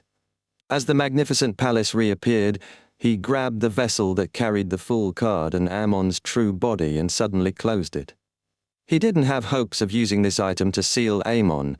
who wielded the corresponding authority of the door pathway. All he wanted was to buy some time and find a chance to throw Amon out of Saphira Castle and retrieve the initiative. But at that moment, Klein, who was wearing a black trench coat, paused. His other hand took out a crystal monocle from the void with his other hand and placed it in his right eye. Behind him, Amon, who was wearing a pointed hat and a classic black robe, quickly outlined his figure. His eyes were dark and wild as he laughed. "What made you think that I didn't use an avatar?" Before he finished his sentence, Klein's figure that had been parasitized rapidly turned thin, turning into a crude paper figurine. Klein was cautious and hadn't used his true form either. He relied on a paper figurine substitute that had spirit body threads grafted. He knew very well that he would rather give up an opportunity than make mistakes when fighting Amon. Once he made a mistake, under the suppression effect of a bug, it would be very difficult for him to turn the tables. With regards to the situation of the prey turning into a paper figurine, Amon didn't seem to be surprised. All he did was raise his hand to touch the crystal monocle. At the other end of the Grand Palace, Klein, who was wearing a top hat and a trench coat, uncontrollably walked out of the fool's automatic concealment. He raised his right hand and took out a crystal monocle from the void with great difficulty, slowly moving it towards his right eye. During this process, Klein's expression was filled with resistance and rather warped, as though he couldn't control his hand. The half-crazy Amon smiled leisurely. "You can use paper figurines to replace you, but so can paper figurines replace you. It being parasitized is equivalent to you being parasitized. Everything is relative, and all of them have loopholes. No beyonder power is uncrackable. They can be used in any suitable situation." He made use of the relationship of the paper figurine substitute and the main body to create a bug. Although Amon looked like he was unable to control his desire to speak due to his madness, it didn't stop him from corroding Klein with his full strength. He strengthened the parasitizing bit by bit, making Klein truly wear a monocle and become him. At that moment, Klein's body suddenly collapsed. He had taken the initiative to do so. He split into countless transparent maggots that swam in all directions. Among these worms of spirit, there were a few worms of time with 12 segments mixed in. Strictly speaking, Amon's worms of time could forcefully parasitize very tiny creatures like the worms of spirit. However, when Klein split up, he took the initiative to use his fooling authority to confuse the order of time. He fooled the few worms of time, making them split up only towards the end. Unable to find the cluster of worms of spirit, they lost their target for parasitizing. In the next second, the scene in Saphira Castle changed again. Klein once again used the Realm of Mysteries powers to create a new divine kingdom for the fool. Amon instantly entered a room. This place was covered with a thick yellow carpet, with a crystal chandelier hanging from it. There was a door on each wall, and it was unknown where they led to. At the same time, there were oil paintings depicting various eyes hanging from the four walls. There was no need for any special scrutiny. With just a glance, Amon knew that the four doors corresponded to different effects. The main purpose was to delay his actions and create enough time for Klein to make subsequent preparations. The corners of Mr. Error curled up slightly as he cast his gaze to the ground. He extended his right fist and stretched out his fingers. An illusory door appeared on the thick yellow carpet. The door quickly moved for a second before it became fixed in place and silently opened. However, with the opening of the illusory door, the doors around the room began to move strangely. The doors creaked and opened. Almost at the same time, in the pitch-black wilderness, in a dark tower that led to the sky, Klein was holding the magic wishing lamp and removing the effects of fooling on the Trunsost brass book. The candle wick of the magic wishing lamp lit up as it spewed out a sticky, pale gold glow. These rays of light transformed into a distorted, blurry figure.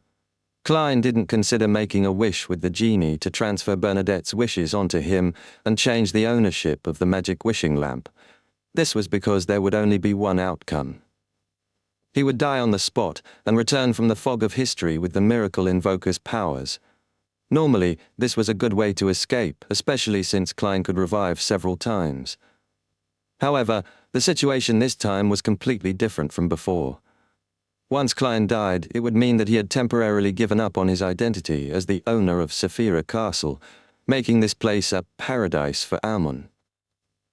He could use this Saphira without any obstruction. Under such circumstances, Ammon could completely fool history, interfere with fate, and suppress Klein's resurrection, making him truly die.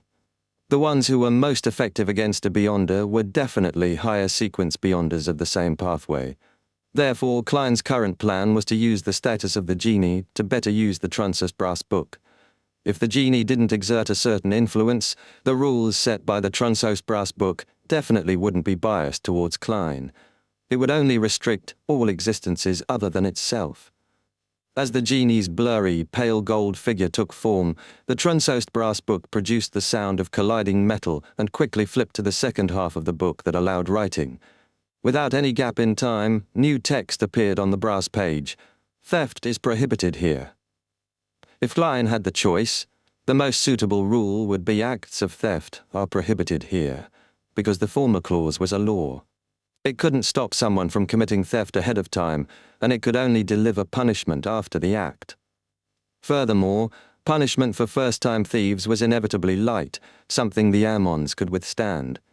His idea restricted the possibility of such actions. There was no such thing as theft. However, there was no way for the Trunsost Brass Book to make such a rule right now. One had to wait until the provisions were watertight enough, and that it had awakened to a certain extent before that was possible. Previously, the genie had relied on his close connection with the Trunsost Brass Book, his high status, and all his strength before he could enforce similar rules. At this moment, he was already drained and unable to do such things. At present, all Klein could do was try his best to stall for time so that the Trunsost Brass Book could produce a sufficiently strict setup of laws to target Ammon so as to act in concert with his fooling authority. At this moment, in the room that trapped Ammon, as the illusory door on the ground opened, the 4 real doors shook and cracks appeared. This would bring about many unknown effects. Suddenly, the sound of a bell rang out from an endless distance away. At some point in time, Ammon had transformed into an ancient, mottled stone wall clock. On the wall clock, the second hand formed by the worm of time suddenly paused. Gone! As the bell reverberated, everything in the room froze strangely, including the 4 doors. The only exception was Ammon. He had transformed back to his pointy-hatted, classic black-robed look. With a smile, he calmly raised his left hand and tightened his 5 fingers. In the next second, the strange frozen state was broken. The 4 doors that were about to open had closed again with a bang, leaving no gaps behind. Ammon's figure descended and burrowed into the illusory door that wasn't closed. Just as he used this method to leave the room, he discovered that he had arrived in a pitch-black wilderness. There was a dark tower that seemed to pierce the sky in the distance. Inside the tower, the Trunsost Brass Book in front of Klein had formed a second rule. Deception is prohibited here. Although Ammon couldn't see what was happening, it was as though he had sensed something. After all, a high-ranking person who used the rules of deception as entertainment was undoubtedly able to sense the changes in the rules. Otherwise, there was no way of accurately finding loopholes. He immediately raised his hand and adjusted the monocle stuck in his right eye. On the surface of the crystal monocle, a blinding pure white light spewed out, illuminating the wilderness. There were no longer any concealed existences here. This was the eternal daytime that he had previously given to Klein and retrieved from Klein's main body. In such an environment, the dark tower melted inch by inch. Klein floated in midair with one hand holding the magic wishing lamp and the other holding the staff of the stars. In front of him was the open Trunsost Brass Book. Ammon took the opportunity to stretch out his hand that was holding onto the monocle. From a distance, he gripped Klein's projection to his palm. Behind him, the shadow that had been dragged out by the eternal daytime seemed to become fainter as it twisted with vitality. Without a sound, Ammon began stealing Klein's various Beyonder powers. He didn't deliberately seek out the fooling authority. Instead, he chose to be random to increase the success rate. However, with a flash of light, what fell into his palm was only a simple paper figurine. Grafting, pa! The shadow behind Ammon's back was lashed by an invisible whip, and he was completely unharmed. He created an error, letting his shadow replace him. Following that, Ammon laughed as his voice resounded in Klein's ears. Genie, I can also promise to send you back to the cosmos. Look, I wasn't punished. This means that I'm not swindling you. Chapter 1384, Conceptualization. Upon hearing Ammon's words, Klein's heart sank. Before this, he wasn't worried that Ammon would collude with Genie because he was a top-notch swindler. No promises he made could be believed. As for Genie, he had encountered the former Lord of the Mysteries. He was considered a victim of such matters in a similar vein. Therefore, he would definitely use his most wary of approaches to deal with Mr. Error. This was the result of a lack of trust. Sometimes lying, cheating, and swindling could indeed increase the profits in the short term, but in the long term it was better to be honest. But now the Trunsost Brass Book had just formulated the rule of deception is prohibited here. And Ammon didn't receive any punishment after making the promise. At the same time, Klein and Genie didn't notice him using any loopholes. This proved how true and effective Ammon's words were. It was from the bottom of his heart and wasn't a scam. Genie could even rely on his own level and traits to distort the sentence from I can promise to I promise. It would make it impossible for Ammon to go back on his word. If he did, he would suffer damage at the level of a great old one.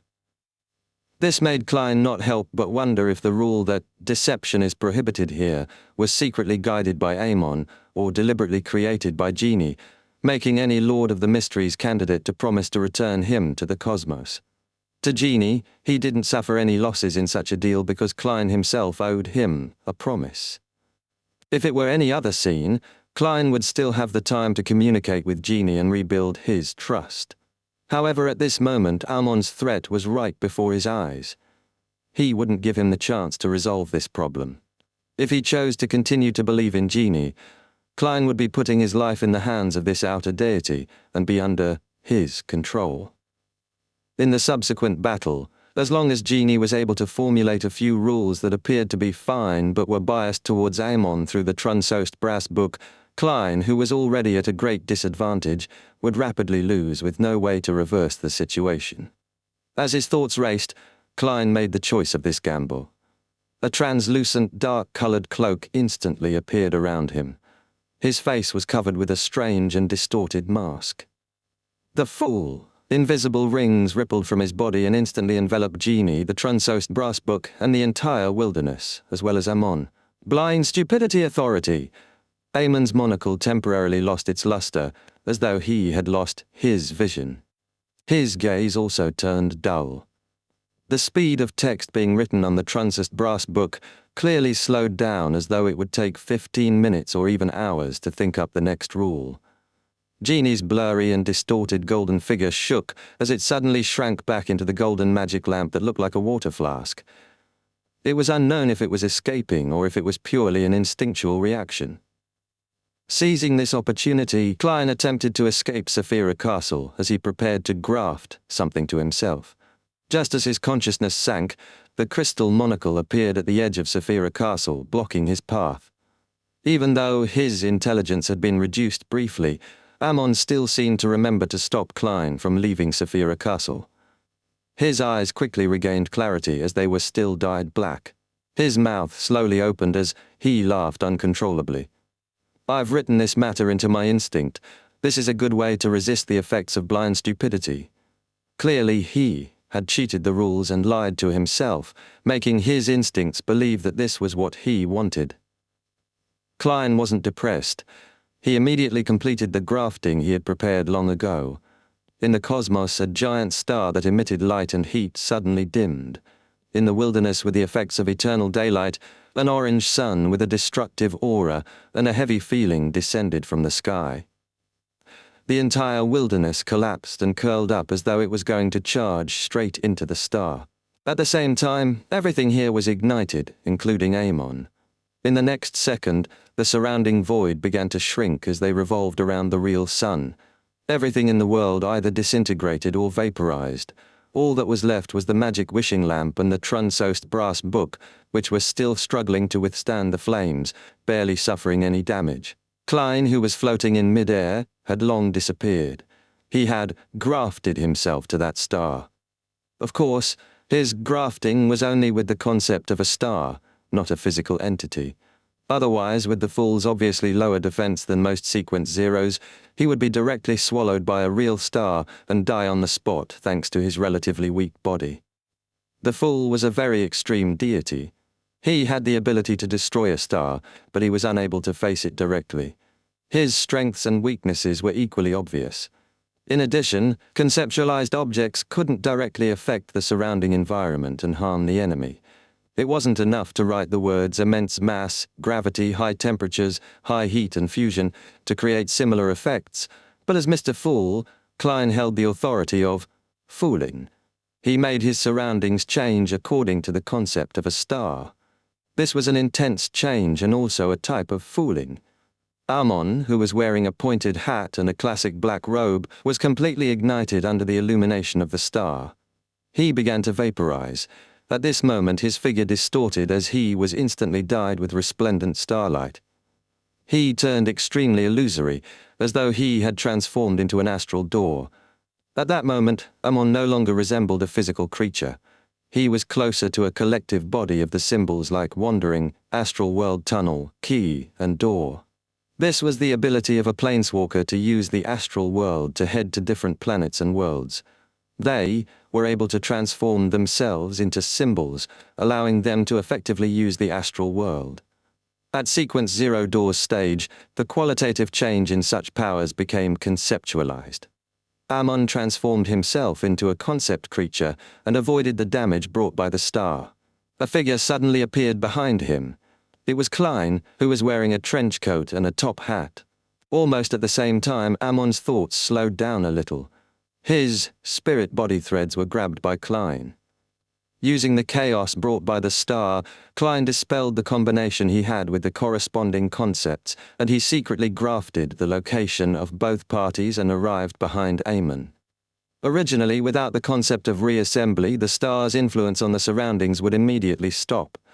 However, Klein had fooled time, allowing the effects of the first 2 seconds to linger until now, allowing him to fool Amon. If possible, what Klein wished to do now was to deepen the control of Amon's spirit body threads and turn him into his marionette. However, he knew very well that in the present situation the probability of success was very low. On the one hand, Amon could withstand damage and steal the spirit body threads back. On the other hand, he might be able to use the connection established between the two of them via the spirit body threads to use a bug and influence Klein and parasitize him.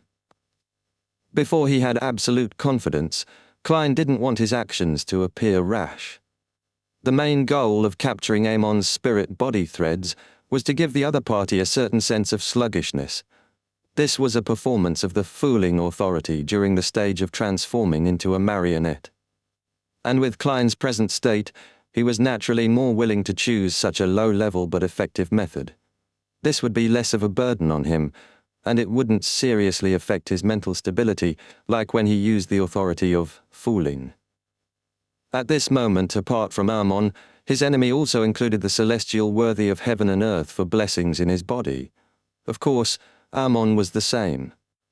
If he didn't suppress the celestial worthy's madness, the latter would have already revived in his body. After creating a brief pause in Amon's thoughts, Klein had 3 choices. The first was to take this opportunity to escape Saphira Castle, but he wasn't sure if Amon's instincts were still working, and would still attempt to stop him from escaping. Second, it was to summon the projections of the historical void, but it wasn't of much use. The effects of an angel-level existence could do little in this battle of gods. It was possible that they couldn't withstand Amon's gaze, much less their historical projections. Even if Klein wanted to use it to transmit information, it lacked sufficient value. The other deities couldn't enter Saphira Castle and provide help. Third, he could use this opportunity to exert a certain amount of influence on Amon's true body. Without any hesitation, Klein chose the third plan. He wanted to take the opportunity to graft Amon, Saphira Castle, and the Door of Light that was stained with bluish-black together. Klein felt that Amon's half-crazy state wasn't bad enough. He just appeared rather talkative, with him occasionally not grasping an opportunity. He wanted to make him go crazier. When Amon and Saphira Castle completed the reassembly, the celestial worthy's will in his body would clearly strengthen, and the chaos in his mind would intensify. That way, Amon would lack the rationality to restrain himself, making his actions more instinctive than being the result of a contemplative thinking process. To Mr. Error, who was an expert at deceit, this would be fatal. Of course, Klein could only maintain this kind of grafting for a second. Exceeding this limit might mean that he would no longer be facing Amon, but the celestial worthy of heaven and earth for blessings. When the time came, the other party would definitely gladly accept the gift of Saphira Castle. He could then fight Sequence 0 the Fool with a Saphira, 2 uniquenesses, and the corresponding Sequence 1 Beyonder characteristics. Originally, Klein could have relied on his fooling authority to reduce Amon's intelligence, but firstly, he wasn't able to use power at this level for a long time in his current state. Secondly, as a dual-pathway true god and a wielder of many authorities, the duration of the blind stupidity effect on him was rather limited. Therefore, Klein had no choice but to take the risk of grafting things in such a way. And madness would accompany Amon, doing so until he found a new balance or met the best psychiatrist. In the blink of an eye, the translucent, cold mask appeared on Klein's face once again. A strange door of light that was stained with a hint of bluish-black suffused from Amon's body. Saphira Castle. Chapter 1385, Madness. Amon and the strange door of light were grafted together. His face grimaced as the darkness in his eyes intensified. At the same time, more slippery tentacles appeared under his classic black robe, fully showcasing the crazy feeling was completely displayed. Just as Klein was preparing to sever the connection between Amon and Saphira Castle and make him maintain his madness, the corners of Amon's mouth curled up. It was as if he was saying, "Congratulations, you have fallen into a trap." His face was immediately covered with a translucent mask that was similar to the fool's uniqueness, but one that was even more illusory. Klein's mind tensed up, and without a second thought he immediately used the authority of fooling, without any regard for the consequences. But before he could react, his thoughts slowed down. He was in a dazed state that he didn't know what to do. Fooling. Amon actually used the temporary reassembly between him and Saphira Castle to escape Klein's interference, activate the power of the fool's domain. Such an action completely exceeded his instincts and was more like a meticulous trap. Amon didn't seem to be crazy enough. This true god of the error and door pathways immediately removed the grafting of himself to Saphira Castle, allowing the mysterious door that was tainted with hints of bluish-black to quickly fade away to prevent him from being tainted further. After dealing with this latent danger, Amon raised both hands, his thumbs and index fingers touching each other to form an oval. In the oval, starlight lit up, perfectly embracing Klein's figure. Right on the heels of that, Amon's hands suddenly parted to the side as though they were tearing something apart. This seemed to be a heavy task. With the tearing sounds of paper, the area where Klein's body was in seemed to turn into glass. Under the intense impact, countless cracks appeared as they shattered bit by bit. This was a form of regression and the destruction of space. Unable to withstand it at all, Klein's body could only turn into paper fragments that flew in the air as the surrounding void collapsed and shattered. These bits of paper were instantly swallowed up by the darkness. By the time the space collapsed, Klein's paper figurines were almost exhausted. Of course, he also relied on the level and traits of the fool to forcefully escape the effects of blind stupidity. And at this moment, Amon had already split into countless figures. Some of them were purely avatars, some were replicas on the level of symbolism, while others were left behind from constantly blinking. At that moment, the sky above Klein's head and the surrounding wilderness were occupied by Amons. They wore pointed hats and monocles, blocking every single loophole. Some of these Amons transformed into old mottled bluish-black wall clocks, Some of them turned into pure starlight, as though they were trying to create a cage. Some extended their hands, doing different levels of theft. Some of the monocles glowed as they used various items that they had stolen from the past. Some simulated various abilities, either exerting limitations, interference, or attacks. In the Marauder pathway, theft was a core skill, one of its main symbols. The difference between it and a seer's control of spirit body threads was that, as one advanced through the sequences, not only did its effects and success rate increase, it also obtained a deeper level of conceptualization. At sequence 9 to sequence 7, theft happened on items.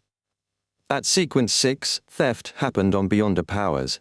After advancing to sequence 5, theft happened on thoughts and ideas. At sequence 4 and sequence 3, theft became life, including parasitic theft at the physical level. And at sequence 2 level, the range of theft broadened to fate, identity, self-awareness, and Beyonder characteristics. As for sequence 1, theft could temporarily happen on time, anchors, and authorities. Therefore, when an error faced a true deity, he could also use theft that had reached the level of authority. With a gong, the ancient wall clocks paused in unison. This caused the surrounding environment to freeze, causing the destroyed wilderness from the sun's blast to become extremely quiet. Even the destruction was frozen. At that moment, Klein seemed to lose his body. All that was left was a translucent dark-colored cloak and a bizarre, ice-cold mask. Under the cloak and mask was rich darkness. Nothing could be seen other than the slippery and sinister tentacles that extended out. In such a state, Klein seemed to escape the limitations of time. In a frozen environment, he moved like a fish. Through various cracks in reality or concept, he emerged from the encirclement of the Ammons. He once again used his fooling authority. This time, he fooled time. The ancient wall clocks vanished, and in the desolate wilderness that had almost completely collapsed, time returned to its normal flow. The Ammons stopped their attempts, suddenly merged into one, and blinked behind Klein, preventing him from having a breather. His left palm reached out, and as he retracted it, he clenched his fingers. Around Klein, the space suddenly became shrouded in shadows, making it look like a thin fishnet veil. The fishnet veil began to twist and reassemble, as though they formed a sufficiently strong cage that trapped Klein inside. An illusory door appeared above the cage as it moved quickly without being fixed in place. However, Klein's figure suddenly appeared outside the cell, as though he had never been sealed by Ammon's door authority. He had fooled history and had split his previous and future self. Hence, the one imprisoned in the cell became his historical projection. This was the scholar of Yor's powers deepening under the fooling authority. As he had relied on an advancement ritual based on fooling history, Klein's the fool powers in such a domain were stronger than when he fooled time and fate. As soon as he escaped the spatial cell, Klein immediately used the realm of mysteries to create a new divine kingdom of the fool. This was to stall for time and find a chance to stabilize his mental state. He had used the fooling authority multiple times, and the weak balance in his body was on the verge of collapsing. If he didn't stabilize his mental state as soon as possible, the will of the celestial worthy would awaken further. This was also a serious problem. At this moment, a huge crystal monocle appeared in front of him. On this monocle, layers of sparkling light surged out and flooded him instantly. Klein's mental state suddenly stabilized, but the price was to lose all his emotions and desires. He didn't even want to resist. All he wanted was to stand there quietly and wait for the impending destruction. This was like an ordinary person being injected with a huge dose of anesthetic. At the same time, an illusory book appeared in the layers of light. The book opened, revealing a sentence. Tormented by the Lord of the Mysteries' mental corruption, Klein Moretti had always been in great pain and a state of extreme exhaustion. After the intense battle, he has finally reached his limits due to the influence of his mind. He had decided to give up and stop resisting. Behind the huge crystal monocle, Ammon, who was wearing a pointed hat and classic black robe, quickly outlined himself like a mountain. He looked at Klein, who had given up resisting, and his dark eyes turned lighter as the corners of his lips curled up. "I stole it. How is it?" Klein raised his head to look at Mr. Error, and he tried hard to open his mouth. He said weakly, You were pulling off a deception from the beginning? Ammon raised his hands and said with a smile, "Unfortunately, you realized it too late." He made his thumbs and index fingers touch each other, forming an oval. In the oval, starlight lit up, illuminating Klein's figure. Right on the heels of that, Ammon solemnly separated his hands, tearing apart the void where Klein and the surrounding environment relied on to live.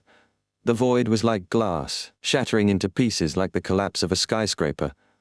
However, all the collapsing and destruction circled Klein's body without directly affecting him.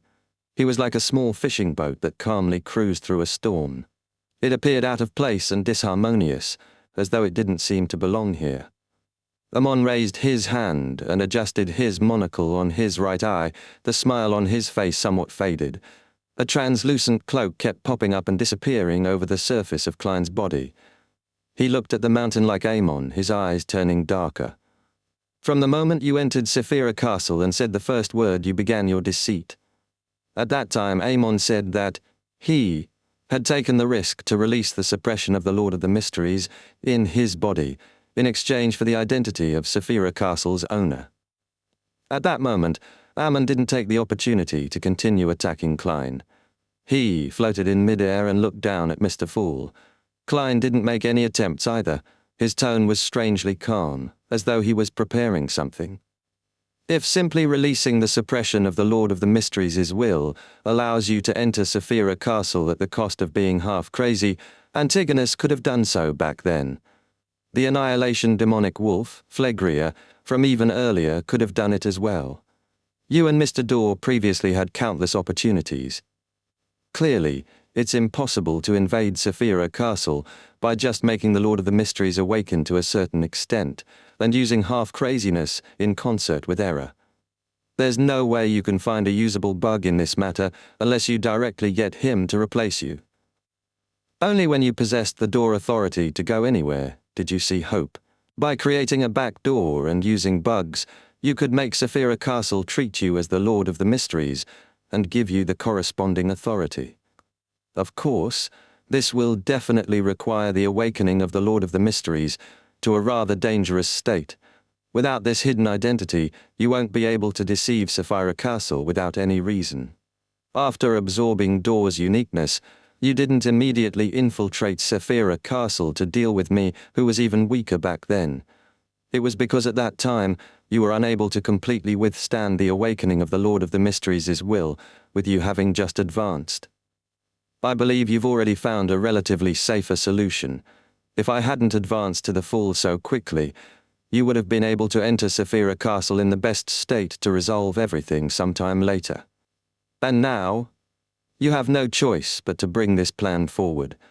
There's definitely a very serious problem with you. You took the initiative to throw out the price of becoming half crazy to, on the one hand, make me think of countermeasures in this direction so as to lay a deadly trap in key areas, and on the other hand, you also wanted to divert attention and use this opportunity to conceal other problems. You're not half mad at all. Ammon quietly listened to Klein's words. Rather abnormally, he didn't interrupt him, nor did he attempt to attack. Only when Klein was done did he say with an odd expression, "You're crazy." Chapter 1386, Narrow Path. Upon hearing Ammon's "You're crazy," Klein raised his head and laughed out loud. "I just gave up according to your arrangements. It's just that it's more complete than you think." As he spoke, an illusory brand appeared on the forehead of the ice-cold and bizarre mask he was wearing. It was a strange door of light that was tainted with bluish blackness. As for Klein, he was also enveloped in something similar. Under the translucent, dark-colored cloak, more and more slippery and sinister tentacles appeared. They were densely packed and extended until they occupied the nearby sky. As his dark eyes flashed, Klein looked at Ammon and said with a smile, "For me, instead of you becoming the Lord of the Mysteries, wouldn't it be better if we let the past him?" After his mental state stabilized, and he figured out the key to Ammon's surprise attack, Klein's thoughts of giving up removed his resistance towards the Lord of the Mysteries' will in his body, allowing him to further revive. It was precisely because of this that he was able to control Saphira Castle at critical moments and borrow the power of error to avoid the collapse of the space created by Amon. Without waiting for Amon's response, the corners of Klein's lips curled up as he said with a smile, "After you were corrupted by Saphira Castle and showed signs of madness, you immediately recovered and could use Saphira Castle to create the effects of blind stupidity. After releasing the suppression of the Lord of the Mysteries' will in you, you didn't enter a half-crazy state, as there are external powers helping you. You should have an extremely key important avatar. It might even be like Palais' choice to lower his level. It's sleeping at Adam's place, and it allows a visionary like him to personally protect your mental state. As long as the awakening of the Lord of the Mysteries' will doesn't exceed the limits of what Adam can withstand, you won't go crazy here if you don't lose control there. Therefore, your most serious problem is that you have to maintain a normal connection with that body. Once it's interfered with, your condition will be in trouble. And this connection is actually very weak under Saphira Castle's isolation effect. You deliberately showed a half-crazed state for 2 reasons. Other than luring me to find an opportunity in this direction and stepping on the trap you set up, you were also hiding this fact so that I won't be able to target this aspect while engaging in a battle with you. Of course, there are plenty of problems outside these ones. After all, you aren't fully prepared. If I had discovered these problems earlier, even if I was a king of angels with the uniqueness, there's no way for me to defeat you." Amon listened quietly and raised his hand to adjust the crystal monocle in his right eye. The corners of his lips curled up as he let out a sigh with a smile. Upon seeing this, Klein smiled and shook his head. "You truly are powerful, cunning, and terrifying, truly worthy of the title of God of Deceit. If it wasn't for the fact that I had long considered what I would do when forced into a corner by you and had no other choice, I definitely would have hesitated just now. And if I hesitated slightly, I would have already died. In that case, Amon would completely control Saphira Castle, preventing Klein from returning from the fog of history for a resurrection." Amon stared at the increasing number of sinister tentacles extending out from under Klein's dark-colored cloak. He slowly took a deep breath and said with a smile, "The Lord of the Mysteries in you is about to truly awaken." Klein's smile had a nerve-wracking feeling to it. "You can also compete with me on this point. Our next battle is very simple. It's a competition of who awakens the Lord of the Mysteries' will to a greater extent, a competition of whose control over Saphira Castle is deeper. 50%, 70%, 90% until we reach 100%. Then, with a bang, we explode and he returns. What do you think? Are you going to take the bet? Let's see who can't hold on any longer first. It's very thrilling, very interesting, and very suited to your preferences. It's like the roulette that's popular in Faceac. 2 people, each having a revolver and a bullet inside. They take turns pulling the trigger at their temples. Whoever gives up first results in his opponent winning. And if no one gives up and persists until the end, there won't be a winner. He will be the winner." Amon's brows pricked up as he smiled without saying a word. Klein looked at him and said with a smile, "Although you've always been pursuing thrills and are known to be a risk-taker, you achieve your goals most of the time. Not only do you not lose much, you often gain a lot. And in the few failures that you do experience, you only lose some of your avatars and some items.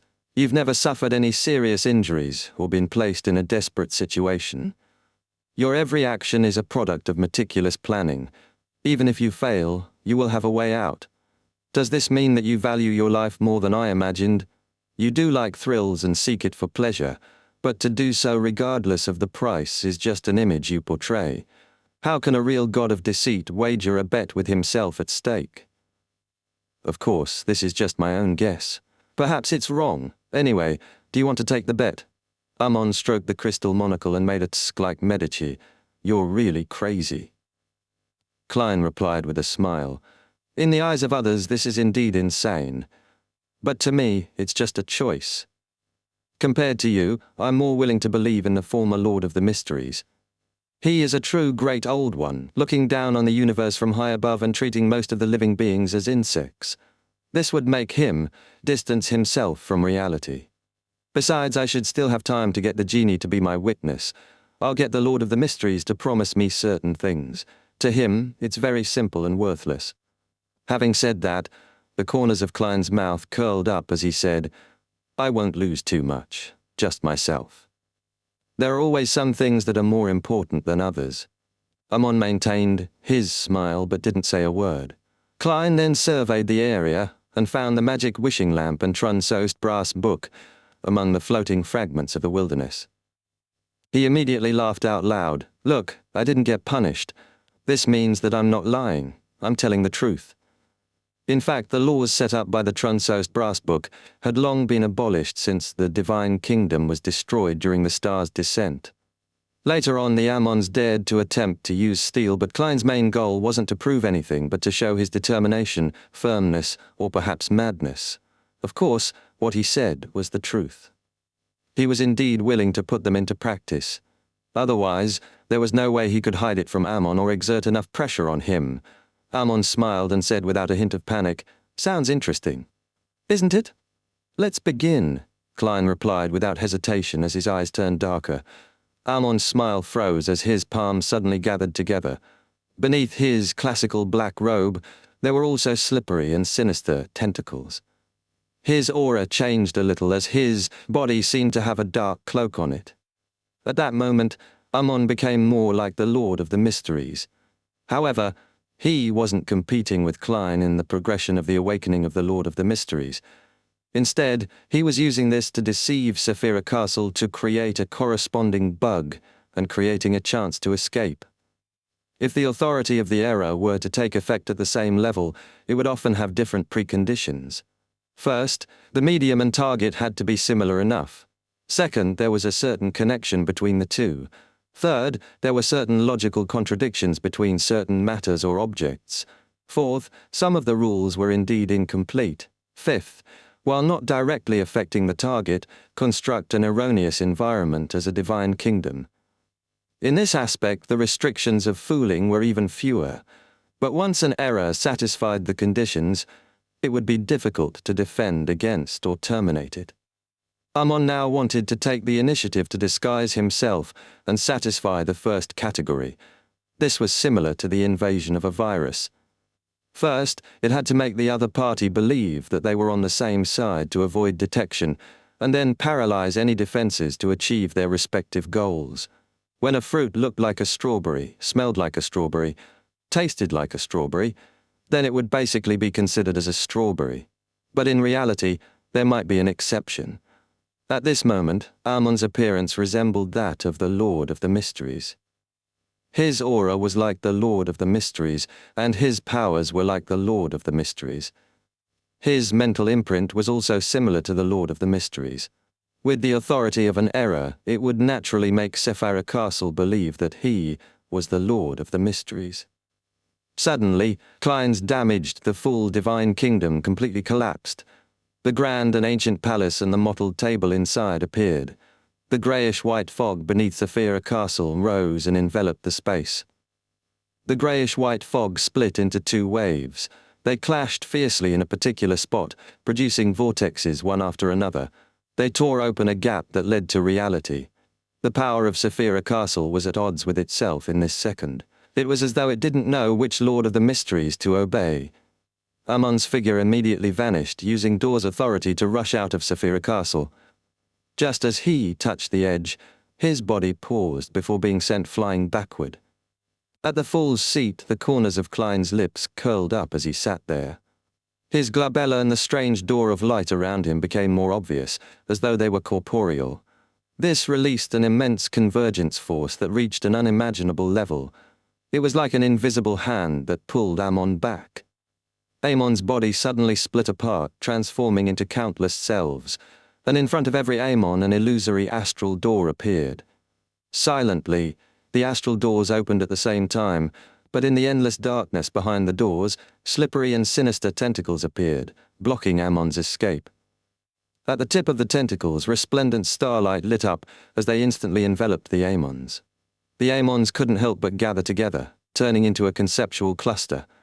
These concepts included but weren't limited to pointed hats, classical black robes, monocles, fate, time, keys, doors, bugs, and Trojan horses. Klein slowly stood up and smiled at the conceptualized Ammon, who was now in a passive state. You can also awaken the Lord of the Mysteries' will further, but this is different from death. It'll definitely affect the body at Adam's side. A conceptualized Ammon rapidly gained a physical form. He relied on the door authority to escape from his current state. The corners of his mouth curled into a smile, but he didn't respond to Klein. He seized this opportunity to use the error authority to deceive. Using an avatar outside that he had prepared ahead of time, it could be used to replace him and swap places with him. This was similar to the swapping of marionettes in the seer domain, but at this level the principles were different. It wouldn't be affected in most situations. However, Ammon still failed. He realized that his error authority had been forcefully suppressed. As Klein slowly got up, more slippery and sinister tentacles appeared around him. The smile on his face became more exaggerated. Right on the heels of that, Ammon's eyes glazed over and the smile on his face froze as the crystal monocle lost its luster. At the same time, the cold, bizarre mask on Klein's face squirmed. The blind stupidity effect. In the next second, he grafted himself to a certain concept in the cosmos, and he used his authority to influence the corresponding environment. The surrounding slippery tentacles aimed at Ammon like revolvers. In Ammon's eyes that were still glazed over, a supernova exploded. An unimaginable sea of scorching light surged out, shattering his monocle and drowning his body. Chapter 1387. Method.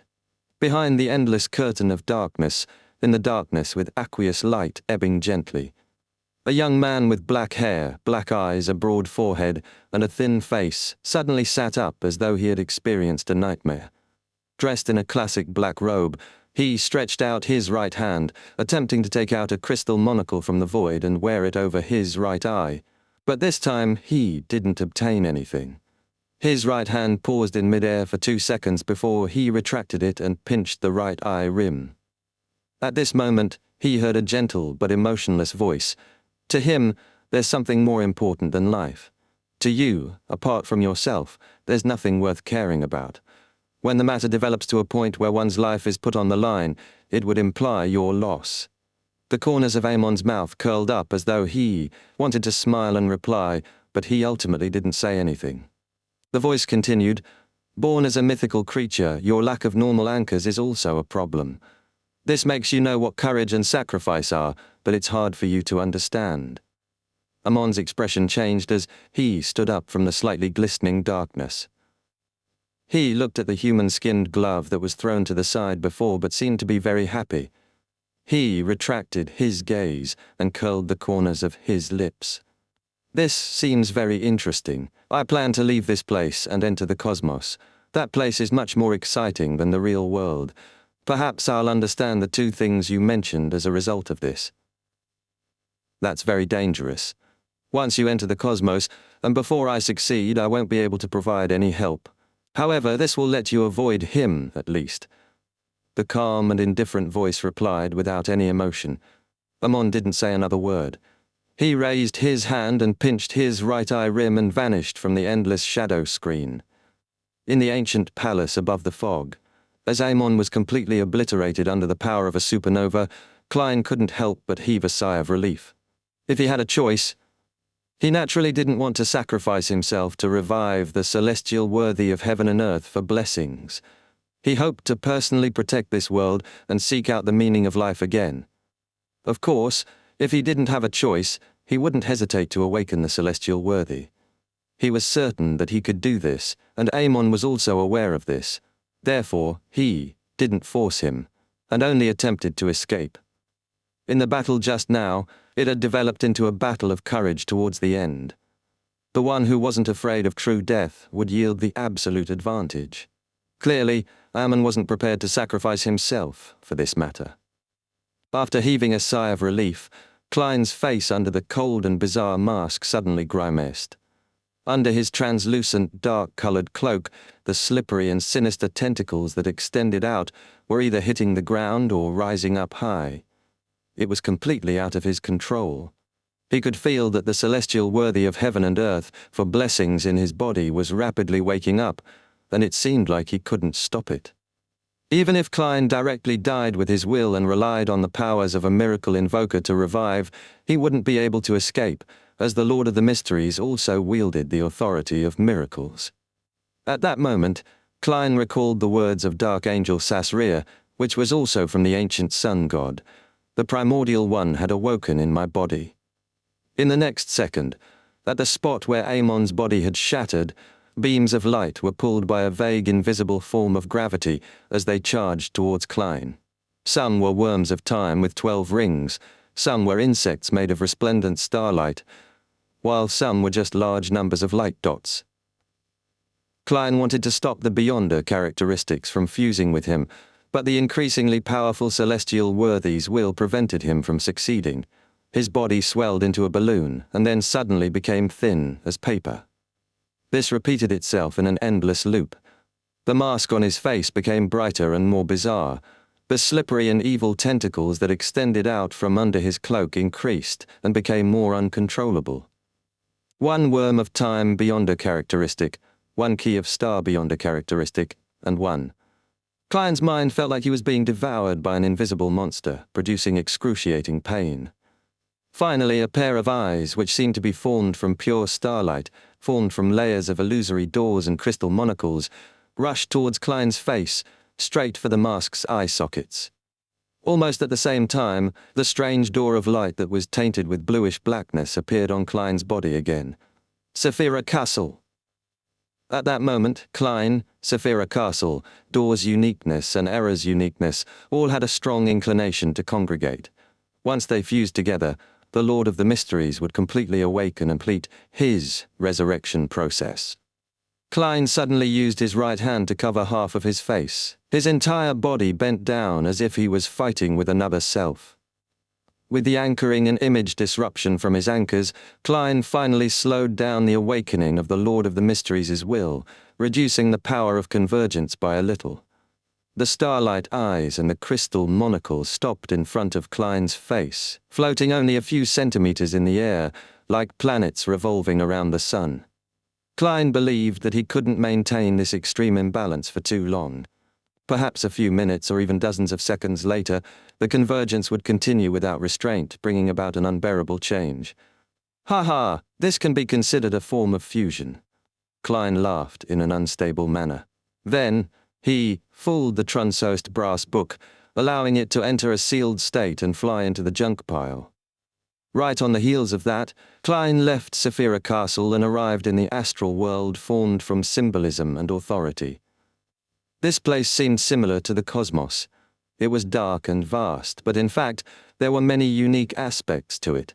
For example, even though there was a sun-like star hanging in the distance, emitting normal light and heat, if one tried to get close to it without getting injured, one would realize that the astral world there was like a black curtain.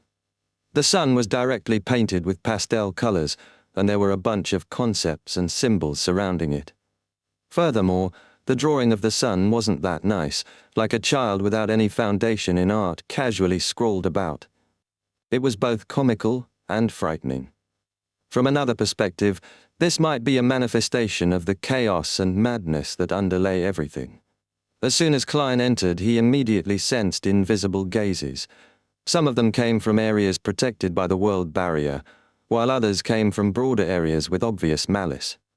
The corners of Klein's mouth couldn't help but curl up.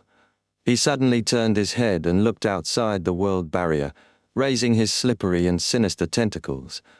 This pair of eyes that seemed forged from starlight and the crystal monocle also moved. All of a sudden, all the attention from the cosmos shrank back. Only the hand-drawn crimson moon was left hanging there as it flashed with light. Ha ha! Klein laughed as he came to a dark kingdom filled with night vanilla and slumber flowers. At the same time, the Ebonite goddess appeared at the borders of the divine kingdom in a layered, star-speckled dress. Her face was covered in a translucent black veil. She didn't transform into her giant form as she looked at him at eye level before raising her right hand and revealing the bird-shaped golden accessory. At the head of the bird-shaped golden accessory, a series of illusory doors appeared in the bronze-like eyes, allowing a drop of colorless water that had a strong aura of eternal stillness to land on Klein's cold and bizarre mask. The will of the celestial worthy of heaven and earth for blessings entered a state of eternal slumber. Likewise for a majority of Klein's consciousness. All he had was a tiny bit of lucidity. Under such circumstances, he made the mask retract, and he transformed the cloak into a black windbreaker. Then he made the crystal monocle turn into a pair of black gloves, making the eyes forged from starlight to turn into a cane inlaid with star speckles. This was only a change in appearance, but it didn't change anything in reality. Once the two items were separated from Klein, they would return to their original state. Of course, if Klein stabilized himself, he could accommodate them and change their corresponding concepts and symbols over and over again, allowing them to change their forms forever. This can't be sustained for too long. It just delays the matter for a while. The Ebonite goddess gently reminded him. If the river of eternal darkness's water is used repeatedly, the Lord of the Mysteries will awaken even faster. This is because he will trigger some unknown changes and adjust his condition. Similarly, the specialness of Saphira Castle and my blessing will gradually be erased, allowing you to enter a state of eternal slumber. It was as though Klein wasn't discussing his own matters. He smiled and nodded. Got it. The Ebonite goddess said in a tone that seemed to be comforting Klein's psyche. Regarding this matter, the method Ammon used and the actions he did had exceeded my expectations. He is indeed the true god of deceit. It's not that you have no chance at all in what comes next. You can first try to completely control Saphira Castle and pull the will of the Lord of the Mysteries to enter a state of eternal slumber. In the dream, you can resist and fuse with him. I can bless you, but the most important thing is still left to you. Becoming a great old one doesn't have any rituals involved. No ritual can change the awakening of the primordial one's will, but the ancient sun god believes that the order to accommodate them can increase one's self-awareness to a certain extent, increasing the success rate of the matter. First, become a sequence 0 of a pathway, then control and fuse with the Saphira. Only then do you accommodate the other uniquenesses. That's the best order. Become a dual pathway true god, and then controlling and fusing with the Saphira is an order that isn't good or bad. Only fusing with the Saphira at the final step will be the worst choice. Klein smiled and said, That's a good idea. As long as one wakes up, a Lord of the Mysteries will be born. This might be him, or me.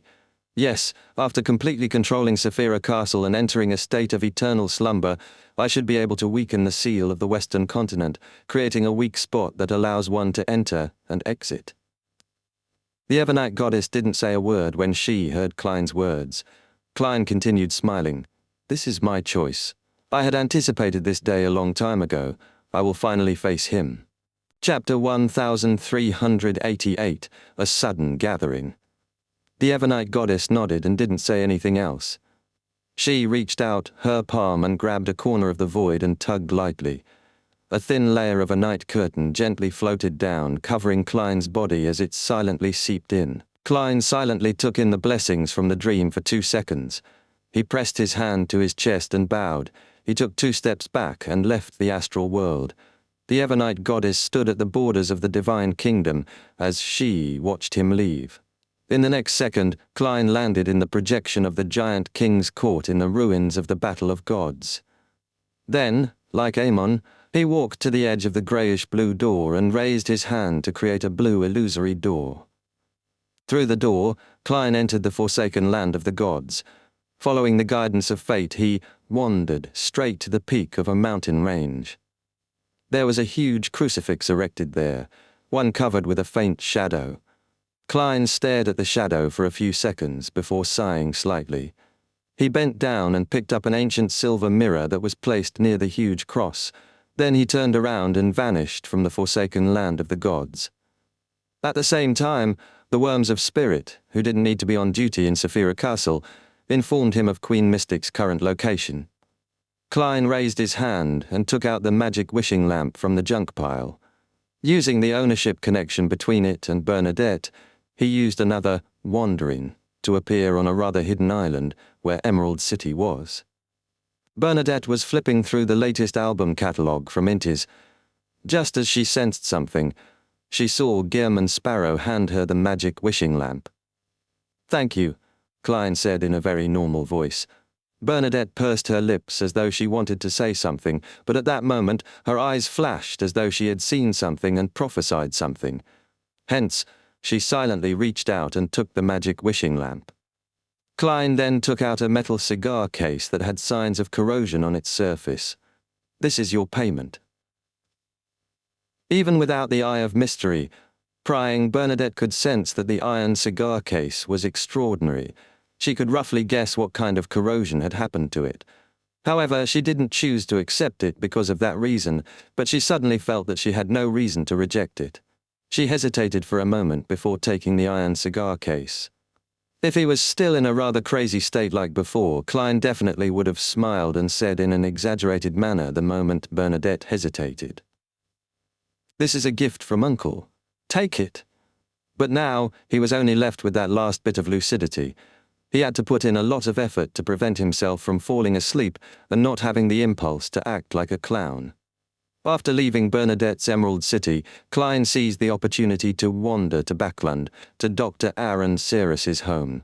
Will Septin, who was sitting in a pile of toys, raised his head and looked at Dwayne Dantes in front of him. His tears suddenly streamed down as he choked. "I finally feel the opportunity." He was referring to the opportunity for accommodating the Fate Pathway's uniqueness. Klein squatted down and said without any expression, "I am here to help you accommodate it. I'll steal your childhood and youth and allow you to instantly grow up. Then, by relying on a level of above the sequences but below that of a great old one, I'll forcefully help you to accommodate the die of probability. Of course, that alone won't be enough. It will require an additional fooling and use of a bug." The tears that Will Septin dripped down suddenly stopped. He muttered in astonishment, "So the two choices are actually the same."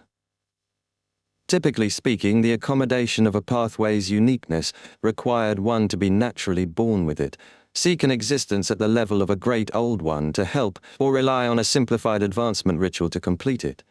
There was no other possibility. The Snake of Fate, Will Septin, clearly wasn't born with the uniqueness, and only had the two options left to consider. His focus had been on holding a simplified ritual, which was to wait for the opportunity of fate. Who knew that this opportunity was actually when Klein was approaching the level of a great old one? In essence, it was the second method. With this in mind, the chubby child, Will Septin, cried even harder.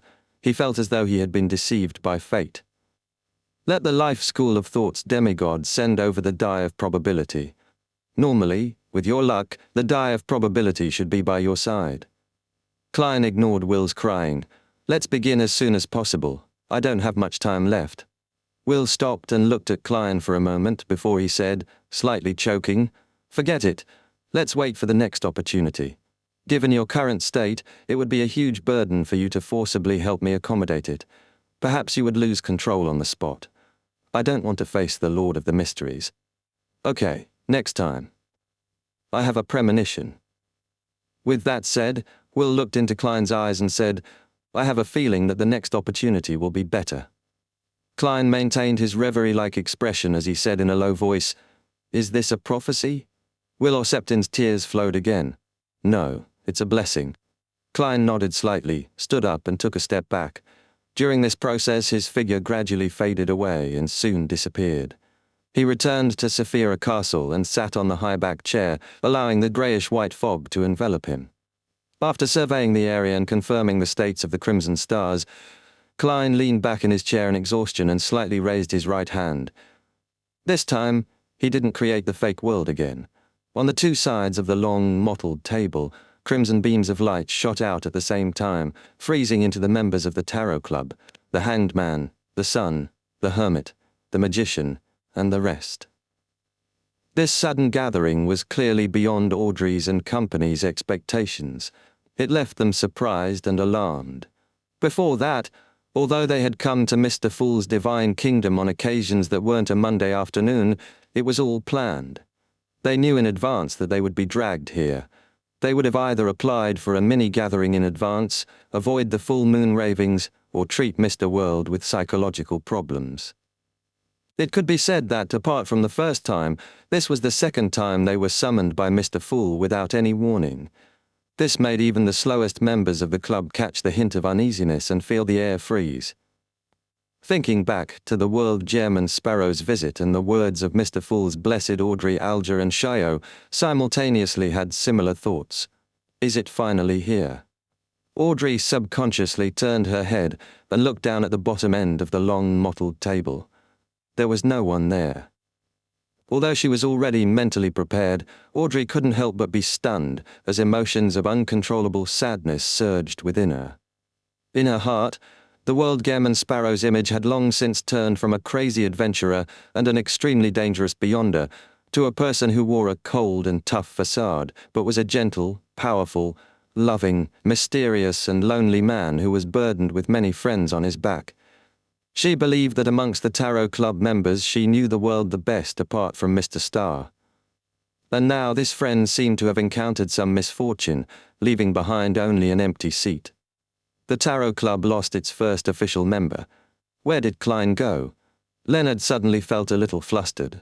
In this world he was the only one he could befriend. Previously, when Klein suddenly appeared in the southern continent and threw the gold coin into the cathedral's donation box, Leonard had already had a strange premonition. He had the feeling that Klein was about to receive the judgment of fate and was bidding farewell to the past. This was the same as the time back in Tingen when they decided to step out together and face Megos. Old Man's recent silence has been a little bizarre. Could something really have happened to Klein? With Mr. Fool's level and status, as long as there's a chance, he should be able to be saved. Leonard's heart tightened as he suddenly turned his body and cast his gaze at Mr. Fool at the top end of the long mottled table. This mighty existence was still enveloped by the greyish-white fog, preventing others from seeing his condition. At this moment, Emlyn, Cattleya and Derek also discovered Mr. World's absence. Coupled with the suddenness of this gathering, they were both shocked and puzzled. They didn't know what had happened, but their instincts told them that it wasn't a good thing. As a clairvoyant who had recently advanced, Cattleya even felt that there was a certain problem with Mr. Fool. Mr. World isn't here.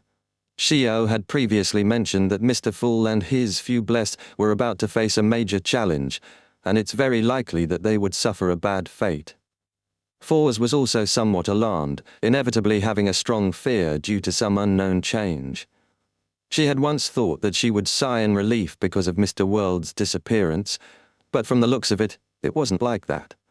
Instead, she found her heart heavy and a little horrified. Only then did she realize that at some point in time, the world had become the pillar of support for the Tarot Club outside of Mr. Fool. It made everyone feel at ease when they saw him. Of course, some fear was unavoidable.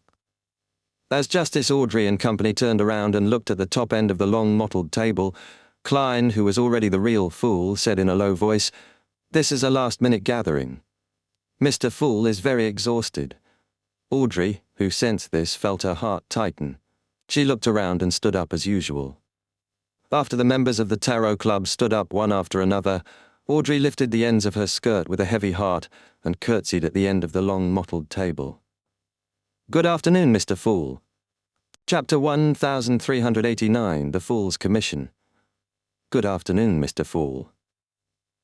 The other members of the Tarot Club appeared rather solemn as they followed Miss Justice's usual greeting. After they sat down again, the Fool Klein surveyed the area and slowly said, "I will be entering a state of slumber." Upon hearing this, Alger, Audrey, Shio and Fours felt like their speculations had finally been confirmed. Leonard, Emlyn, Derek and the other Tarot Club members felt their hearts sink as they became increasingly flustered and filled with puzzlement. Of course, they weren't that surprised. The abnormal last-minute gathering and the abnormality of the world's absence seemed to indicate that something important had happened today. Klein maintained his last bit of clarity and said in his previous tone, "This involves a war that's at the level of above the sequences. It has something to do with the apocalypse to a certain extent. Indeed, Alger acutely caught the words, above the sequences. He had long suspected that there was another level above sequence 0, the one occupied by the ancient sun god when he had 8 kings of angels. Now Mr. Fool had finally confirmed his guess and resolved many of his doubts. Cattleya and company also noticed the hidden message in Mr. Fool's words. Those who had similar guesses like the hanged man felt enlightened, while the ones who had never had such guesses were inevitably surprised and confused when they heard it. However, they quickly combined what they had learned from the past and came to a realization. The Fool Klein continued, "Only after you become an angel do you have the right to know the exact situation. Otherwise, just understanding it will bring corruption." This made the Tarot Club members think of the words underground and cosmos. They were momentarily unable to contain their thoughts. Klein looked at the end of the long mottled table and said, "My blessed, the world has entered a deep slumber. It's unknown when he will wake up." Then what should be done? Leonard nearly blurted out, but he could clearly sense that Mr. Fool hadn't finished his sentence. Therefore, he forcefully held back his urge. The Fool Klein swept his gaze across him. "Next is a long-term commission for all members. Spread my name more widely, but don't clash with the Orthodox churches. When necessary, you can choose to use a more concealed method to proselytize. This will aid in my awakening.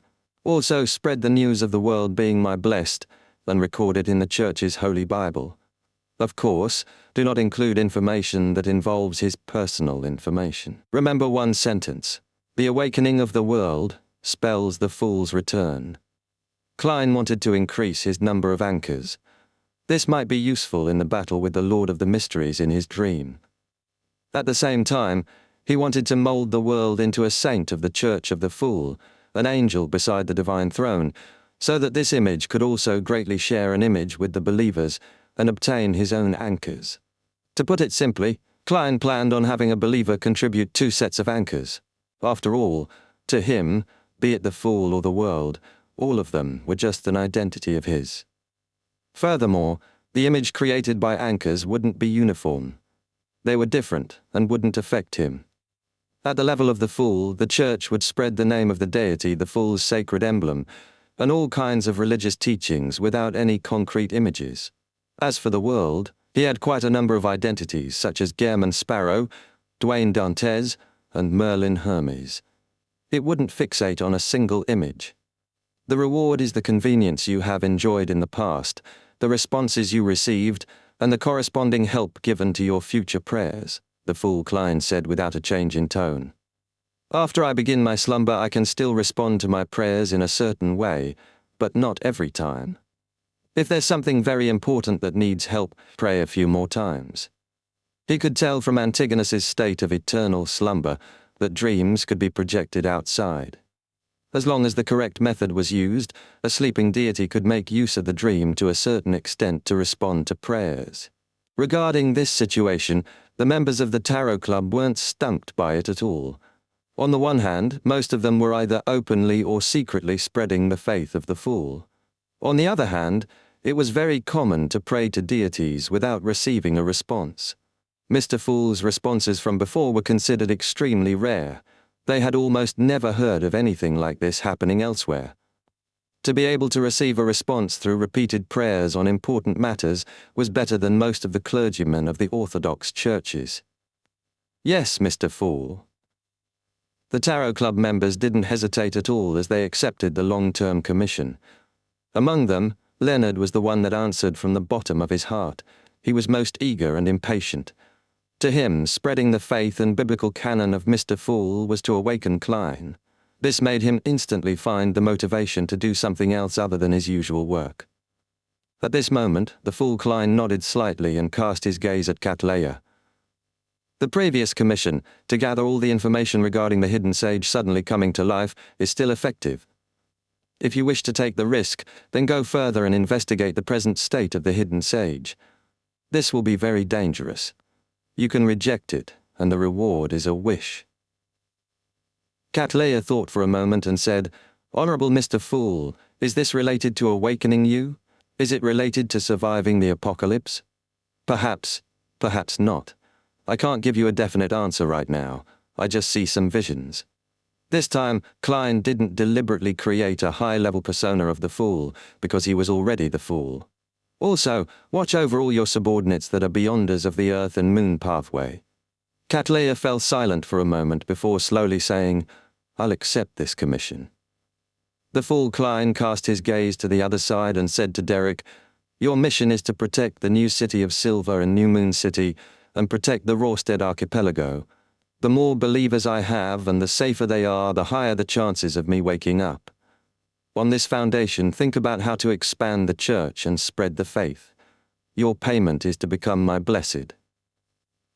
Derek's eyes suddenly burned as he recalled the encouraging gaze he had received from the chief when he pushed open the final door of the giant king's court. He took a deep breath and said in a firm tone, "Yes, Mr. Fool." Klein nodded and looked at Fors. "You need to protect the Abraham family well to prevent them from suffering the temptation of the cosmos. Also, gather more information regarding the Fourth Epoch and figure out Mr. Dor's condition at that time. Uncover some of the latent problems of the Abraham family." "That's something I wish to do." Fors hesitated for a moment, but she still expressed that she would do such things even if she wasn't given the commission. The fool Klein didn't give his approval or disapproval. Instead, he said, "If you're willing, you can write down biographies and stories of the world's different identities using different aliases. The reward for above is that when you have a chance of becoming a planeswalker and have to head to the cosmos, you will receive my blessings." Although Klein knew that he could use a dream to give a response to a certain extent in his sleep, he wasn't sure if he was the one who had the upper hand or the Lord of the Mysteries. Therefore, he wished to use verbal contracts of providing a reward after the completion of a mission on more important matters. When the time came, even if he was at a disadvantage, he would be able to make use of this sort of invisible promise to give an ingenious response. Planeswalker? Fors was taken aback.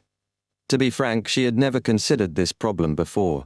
What she was worried about was the digestion of the secret sorcerer potion and the wanderer ritual. Soon, she composed herself and said, "Yes, Mr. Fool." Klein then cast his gaze at Emlyn. "The besiegement of the Rose School of Thought involves preparations for the apocalypse. It's rather dangerous. Even if an angel is participating in it, you have to pay attention to your own safety. Your commission is to try your best to gather blessings, auras, and items given by the primordial moon to her believers in the Rose School of Thought. These might be more dangerous than a Grade 1 sealed artifact." At that moment, although Klein still maintained the fool's tone, there were hints that resembled a friend's warning. This made Audrey, who had stabilized her initial mental state, sense something different. Recalling what Mr. Fool had said to the other members, she sighed inwardly. Mr. Fool's humanity seems to have become richer just as he is about to enter a deep sleep. While Emlyn was slightly surprised and puzzled, Klein continued. "Apart from participating in the besieging of the Rose School of Thought's mission, I hope that you can form a pharmaceutical company and perform research on how to mass-produce the medicine with magical effects. If it's mass-produced, there's no way the products can be equipped with a magical effect," Emlyn replied instinctively. The fool Klein nodded. "Seek out a compromise. Your main goal is to spread my name through this pharmaceutical company. The reward will also be a wish. This isn't a matter of danger, but whether it's possible, the simplest solution is to give me 1,000 apothecary potions. I can form an apothecary factory for mass production." Emlyn mumbled inwardly before replying seriously, "Yes, Mr. Fool." Klein looked to the other side and said to Shio, "The apocalypse is approaching. Be it the Red Priest or the Demoness pathways, they will become active.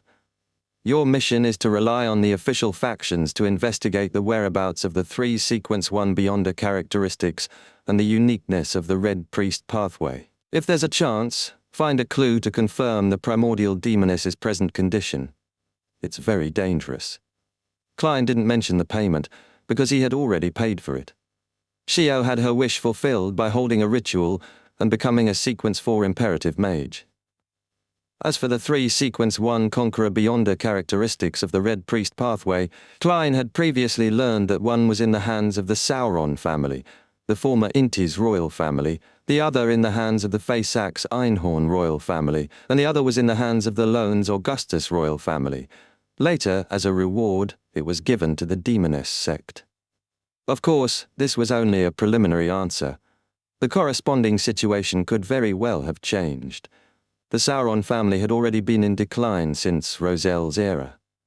It might not necessarily be able to keep the Conqueror's Beyonder characteristic or corresponding sealed artifact under its control. Klein even suspected that it might have been obtained by the Iron and Blood Cross Order. The failure of the war had significantly damaged the Einhorn family. Klein didn't rule out the possibility of the death of a high-level angel or the loss of a Grade 0 sealed artifact. The location of the Conqueror Beyonder characteristic that the Augustus family gave to the Demoness sect was currently the clearest. However, Klein knew that the Red Angel evil spirit, Sauron Einhorn Medici, had been eyeing it all this time. Perhaps he had succeeded, or perhaps he was carrying out whatever plans he had. There were no clues to the corresponding Red Priest uniqueness at the moment. The last time the mysterious world knew of it was at the end of the Fourth Epoch, during the Pale Disaster. Chapter 1390, Questions and Answers. Shio had always been looking forward and uneasy as to what her mission was. She looked forward to it because she had already chosen to accept Mr. Fool's gift, so she definitely had to pay the corresponding price.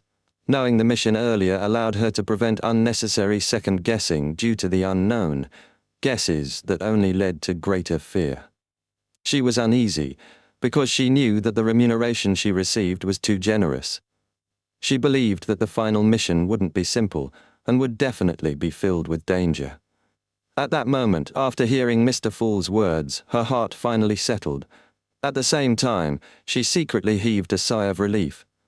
Investigating the 3 Sequence 1 Beyonder characteristics and the uniqueness of the Red Priest pathway and their locations, and even confirming the present state of the primordial demoness was indeed very dangerous. It was a mission that would result in a terrifying corruption if she wasn't careful, but it was at least better than snatching the uniqueness and Sequence 1 Beyonder characteristics or directly facing the primordial demoness. If it were the latter, even with the official factions supporting her, Shio didn't think that she could accomplish it. All she could do was write a will, ready to sacrifice herself at any moment. And if it was just the former, she could use a more roundabout method to obtain the information. She didn't need to encounter powerful existences with high statuses. As a Sequence 4 demigod, Shio was confident. Without any hesitation, she immediately replied, "Yes, Mr. Fool." The Fool Klein had planned on looking to the other side. After some consideration, he added, "Be careful of Bansi." Without waiting for the Tarot Club members to start making connections, Klein said to Leonard, "Your mission is similar to the Moon's. During the besiegement of the Rose School of Thought, gather blessings, auras, and items from the Mother Tree of Desire from their members. It's equally dangerous." He only gave a single warning, without saying as much as he did like when he gave Emlyn the mission. This was because Leonard had a senior angel from the Marauder pathway parasitizing him. He knew many secrets and knew how dangerous the outer deities were. He wouldn't allow Leonard to act recklessly. Seeing that Leonard was about to nod, the Fool Klein maintained his tone and continued, "You don't have to do too much in promoting my name. You can even choose not to do it." As one of the 22 high-ranking members of the Church of Evernite, as one of the few high-ranking deacons of the Nighthawks, it was very easy for something to happen if Leonard spread the faith of the Fool in private. He would be misunderstood by his colleagues and cause unnecessary conflicts. Miraculously, to Klein, the Moon Emlyn's actions didn't seem to be misunderstood in the same way. To the people and sanguine around him, anything he did wasn't too strange. That's right. Leonard had already recovered from his previous eagerness and realized the cruelty of reality. However, he still wanted to do something. At this moment, the Fool Klein added, "You can share the stories of the world with songs and poetry." Songs and poetry. Leonard instinctively frowned. He didn't immediately respond to Mr. Fool. Klein then said, "Other than that, try your best to raise your own level to prepare for the apocalypse. The reward for all the missions is a wish." Although many Beyonder characteristics had fallen into the real world when the god of combat died, bringing with them a batch of Beyonder creatures, mutated monsters, and abnormal lands, Klein didn't know how many Sequence 1 Beyonder characteristics the Evernight goddess had obtained from the warrior pathway, other than the uniqueness. But at the very least, a number of the Sequence 2 angels of the Church of Evernight had the possibility of becoming a Sequence 1 angel. At the same time, if they had obtained additional Beyonder characteristics, they could still switch to the corresponding sequence of the death pathway. This would open a path for the saints to advance, not limiting them to just one pathway. Of course, not every Sequence 3 saint wished to become an angel, but Leonard was currently only a Sequence 4 Night Watcher. Furthermore, if the corresponding Sequence 3 Horror Bishop position was limited, he could consider Silver Knight and Ferryman. Klein had one set of the former. Leonard fell silent for 2 seconds before he slowly exhaled. "Yes, Mr. Fool." The fool Klein immediately cast his gaze at Miss Justice, who had been waiting. "Apart from promoting my name, you have 2 missions. One is to assist judgment and investigate the whereabouts of the Red Priest pathway's uniqueness and Sequence 1 Beyonder characteristics, confirming the present state of the primordial demoness. The other is to work hard to raise your level. One of the missions is to increase my sequence." Audrey was somewhat puzzled about this mission. In her opinion, this seemed to be telling an ordinary person, "Your mission is to earn even more money." Furthermore, this isn't of any value to Mr. Fool. Could it be that he wants me to treat Mr. World? Just as this thought flashed across Audrey's mind, the fool Klein added, "The higher your sequence, the more opportunities you have to awaken the world. In this aspect, you can make use of external forces to help. The psychology alchemists that Hermes rebuilds will be one of the choices, but you need to be careful and take precautions. You have to pay a certain price for this. You can give up the reward you received before. This depends on your will and thoughts." Audrey no longer had any doubts. After a moment of silence, she nodded solemnly. "Yes, Mr. Fool." Klein's gaze landed on Alger. "You will know what your mission is in time to come." Klein had already foreseen the corresponding scene. Without waiting for Alger to speak, he continued, "You can bring the sea god scepter, but during this period of time, all the prayers of the sea god believers will be transferred to the sun," directly pointing at me. Although Alger still couldn't accurately guess what his mission was, he already had a vague premonition. After a moment of thought, he replied in an upright manner, "Yes, Mr. Fool." Klein retracted his gaze and looked around before slowly saying, "After this, on the first Monday afternoon of every month, you can still gather here, but there will be no convener. If you need to do a private mini-discussion, pray in advance and wait for a response." At this point, the fool Klein closed his eyes and said, "Let us end today's gathering here." The Tarot Club members couldn't help but feel a baffling sense of sorrow. It was as though a grand ball was coming to an end. They stood up at the same time and solemnly bowed towards the end of the long, mottled table. "Your will is our will." Klein waited until they finished speaking before he dispelled his control of them. He watched as the crimson starlight scattered and quickly fell. After staring at the scene for a few seconds, he conjured a yellowish parchment and a dark red fountain pen. After some thought, Klein simply wrote, "Dear Mr. Azik, due to some complicated reasons I might be sleeping for a long time. I'm sorry, but I might not be able to write a letter to you for a long time." With just that sentence, Klein stopped and made the pen disappear. Although he had conjured that piece of paper, with his current status, level and strength, he could sustain it for more than 100 years, even if it was brought to the outside world. He closed his eyes again, summoned Azik's copper whistle, and blew it. At the same time, he released some of the restrictions that came from Saphira Castle. The skeleton messenger appeared, and every bone in its body trembled intensely as if it would collapse at any moment. If not for the letter that Klein had handed over, it might have prostrated itself. After the skeleton messenger received the letter and left Saphira Castle in a hurry, Klein rubbed his temples. This wasn't because the will of the celestial worthy had already escaped from his state of eternal slumber, nor was it because of the pain from maintaining his lucidity. It was just a habit. Klein slowly leaned back into his chair and sighed. On both sides of the long mottled table, Justice Audrey, the hanged man Alger, the son Derek, the magician Fors, the moon Emlyn, the hermit Catleya, the star Leonard, and Judgment Shio appeared in the order they joined the Tarot Club. But this time they weren't real. They were only projections. They no longer appeared blurry, revealing their images from Klein's memory. Soon after, more figures appeared.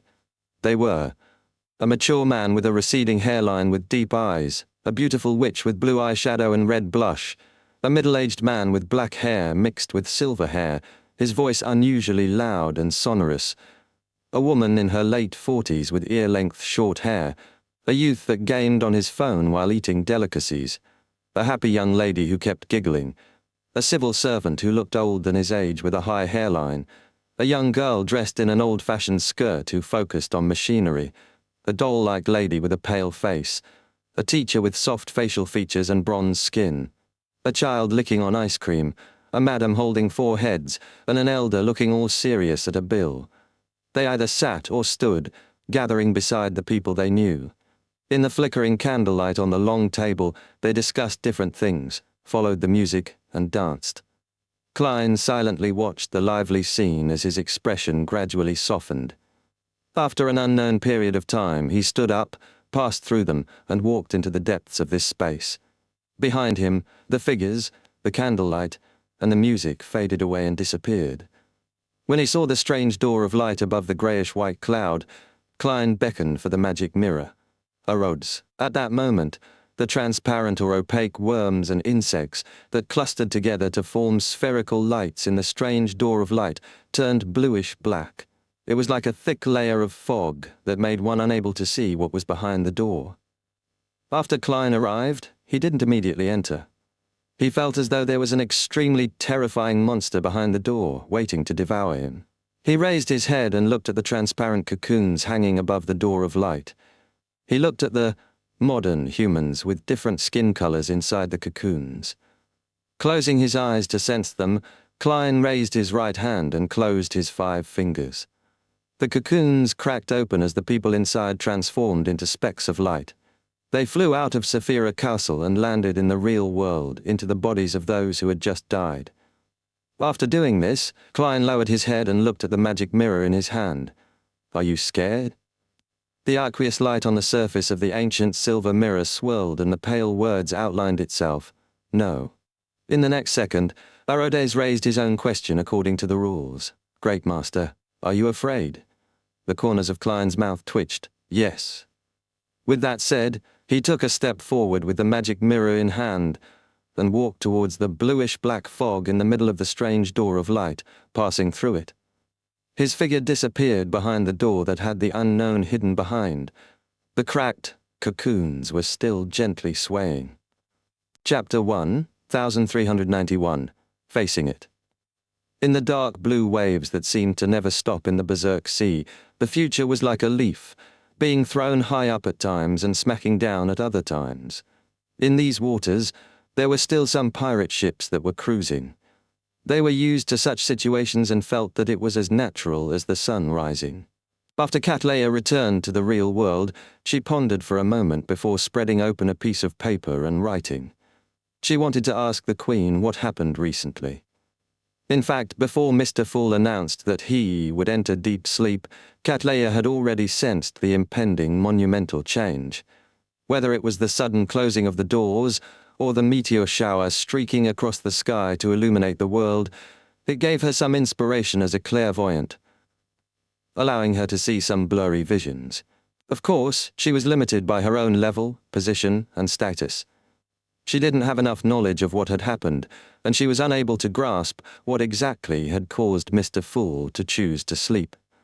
All she could do was ask Queen Mystic Bernadette, who had long advanced to the level of an angel and led a mysterious organization while being in control of many powerful sealed artifacts. Just as Catleya summoned the messenger and took out the letter she had written, she was taken aback. At that moment, a purple light was accentuated in her eyes. It became extremely saturated and slowly flowed like a river. She felt that Mr. Fool had entered a deep sleep. Unconcealable hesitation, confusion, and sadness arose in the Admiral of Star's heart. For some reason, she felt an inexplicable palpitation, and 2 drops of tears unknowingly slid down her face. She seemed to understand something, yet nothing. She only knew that it was unknown how much time it would take for Mr. Fall to wake up from his slumber.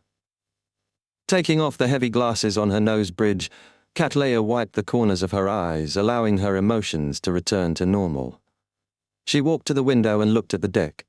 Frank Lee warmly invited the crew to taste his newly brewed beer, but none of the pirates dared to try it. Thankfully, I sent Sealf to the Queen ahead of time. Now, all I need to do is watch over Frank. Without Mr. Fall's watch, I have to be more careful and pay more attention to him. Yes, I have to find something for Frank to do other than research. He's a first mate, so he can't always be working on something else. Cattleya thought with a heavy expression. After considering how to deal with Frank, as well as how to reorganize the small number of pirates from the Earth and Moon pathway onto other ships, and not frequently interact with Frank, Cattleya focused her focus on the Hidden Sage. Although she was already one of the 10 pillars of the Moses Ascetic Order, due to her background and the influence of the Hidden Sage, she had never received the trust of the President and the other higher-ups. She could only be an ostracized person who teetered on the periphery of the organization, who had her own circle and respective faction. From a certain perspective, her relationship with the Moses Ascetic Order was closer to that of a partner. On the one hand, she needed a faction and a powerhouse to project her will over the 5 seas. On the other hand, she yearned to obtain corresponding knowledge and materials, and to obtain the information regarding the Hidden Sage that represented a deity suddenly coming to life and confirming his current state would necessarily require her to become a core member of the Moses Ascetic Order.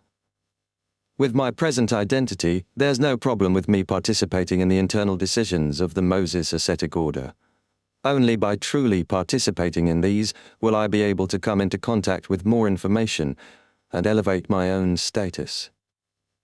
However, this will be rather dangerous. Even if the Hidden Sage's condition isn't right and doesn't interfere with the Moses Ascetic Order's operations, the other higher-ups will also be subjected to the infringement of interests and be in constant suspicion. They will counterattack to a certain degree. There are at least 2 of the 10 pillars that I can't see through, making me instinctively feel danger. And confirming the state of the Hidden Sage will be even more dangerous. If anything goes wrong, I'll immediately be corrupted and eroded by him. The more Cattleya thought about it, the more she felt that the mission given by Mr. Fall was difficult. She had always been teetering at the periphery of the Moses Ascetic Order with her identity as a pirate. In fact, she had her worries about this matter. She was afraid that if she went too deep into the organization's internal affairs, it would expose the fact that she was still in contact with Queen Mystic. She was afraid that the other 10 pillars would one day suddenly point her out as a spy and eliminate her on the spot. At that moment, Cattleya even wanted to abandon Mr. Fall's mission and identity as one of the 10 pillars of the Moses Ascetic Order. She wished to return to the dawn and return to the Queen's side. That way, she wouldn't need to worry about this matter anymore. If there were any problems, the Queen would be able to stop them. Ever since she left the dawn, she had to shoulder everything by herself. Cattleya had always felt exhausted as her shoulders remained heavy. However, this thought was quickly given up by Cattleya. She sighed softly. She understood that she would never be able to return to the time when she was a little girl without worries. She wasn't only responsible for her own life, but also the fate of Frank, Heath, Nina, and the other crew members. Furthermore, she had predicted the arrival of the apocalypse. She hoped that she could become the Queen's most powerful helper and do something for this world. Cattleya closed her eyes and muttered to herself, "Then face it." To truly integrate into the Moses Ascetic Order and gather the relevant information. After making this decision, Cattleya no longer concealed her strength. She raised her hands and used a fairy tale magic. In the eyes of the surrounding pirate ship crew, the future and its fleet became illusory at the same time, turning into countless bubbles. The bubbles reflected a dreamy color under the light's illumination. Then they slowly melted into the sea. Just like that, the future and its fleet disappeared from everyone's eyes. Many knowledgeable pirates were first shocked and stunned. Then, they had a thought. A new queen over the seas has been born, Queen of Stars, Backland, in a particular house. Shio, who had yet to sort out her thoughts after returning to the real world, saw Forz's figure appear in front of her as she shouted, "That mission of yours is too dangerous." Shio was taken aback as she instinctively pointed out a problem. You didn't knock. This was the worst part of living together with a demigod of the apprentice pathway. Forz first reflected on herself for a second before confidently saying, "You didn't close the door." She pointed at the ajar bedroom door. "I actually didn't close the door. That's right, this was a last-minute gathering. I wasn't prepared for it before the matter." Shio opened her mouth, but she couldn't say a word. Both of them looked at each other speechlessly for a long time, but none of them broke the silence. Finally, Forz decided to forget the accusation and focused on the mission itself. A mission that involves Sequence 1 and a uniqueness is too dangerous. With that said, she recalled that Shio had already accepted Mr. Fool's gift. Her eyes reddened uncontrollably as she couldn't help but mumble, "Remember to get my help. At the very least, I can help you escape." To them, the things they experienced before had involved very few matters at the Sequence 1 level. Apart from Mr. Fool and the World Gammon Sparrow, at most it was them being watched by he who must not be named.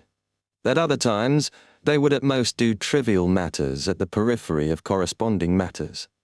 They had never faced an enemy that could be addressed as him. Therefore, when she thought of how her friend's mission involved Sequence 1 beyond a characteristic, or even a uniqueness and true deity, Forz couldn't help but feel nervous and worried. Shio smiled and said, "I'm just seeking clues and investigating the truth.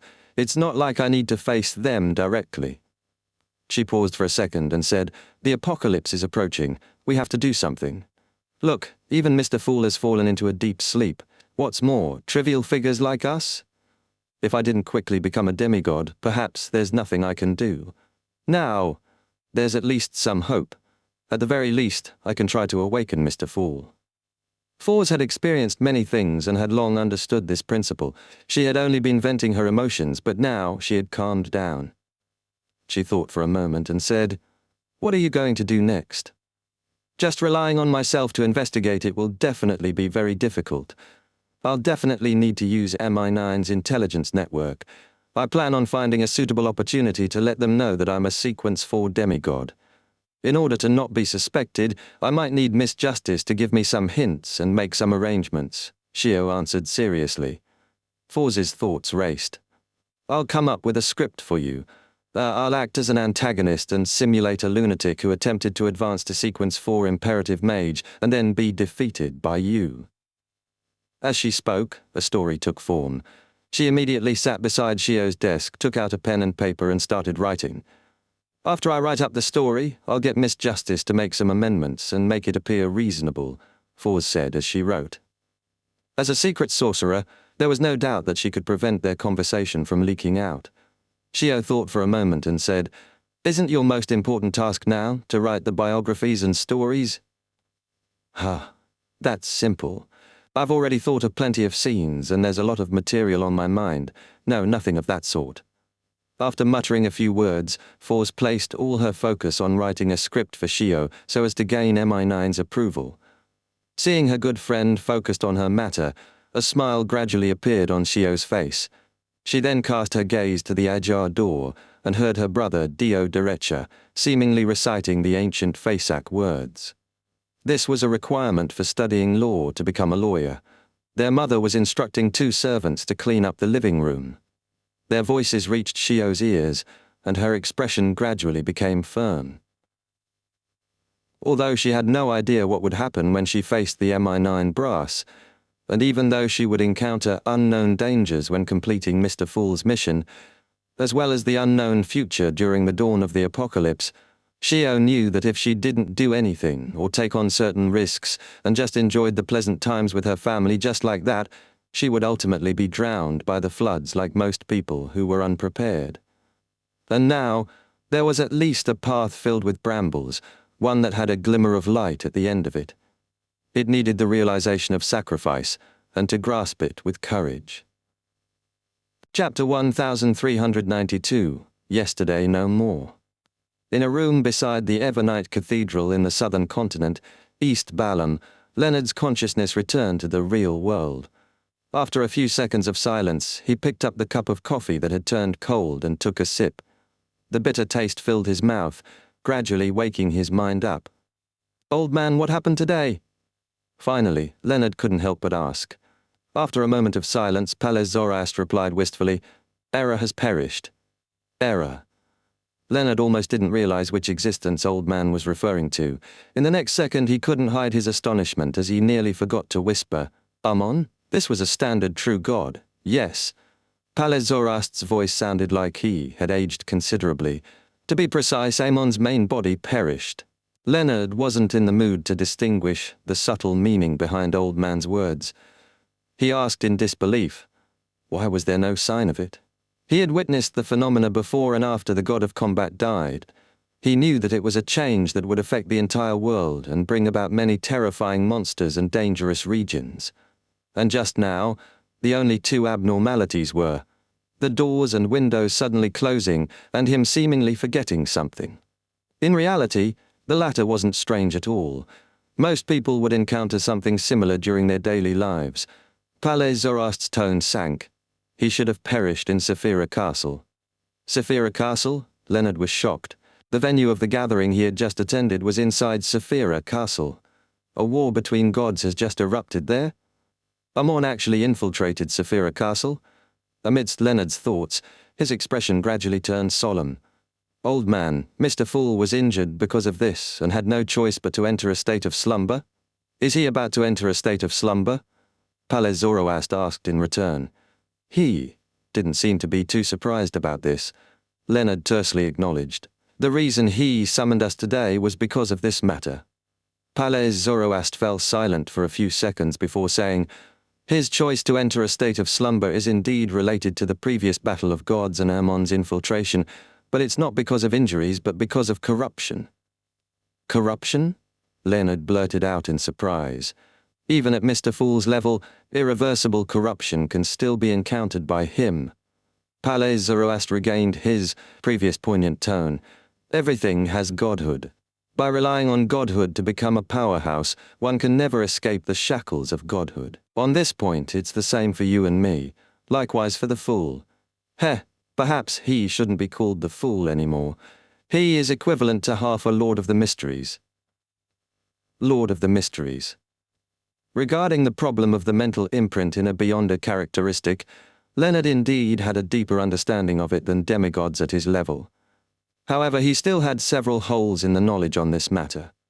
Even though he had heard Old Man mention the term Lord of the Mysteries, he didn't understand what it meant.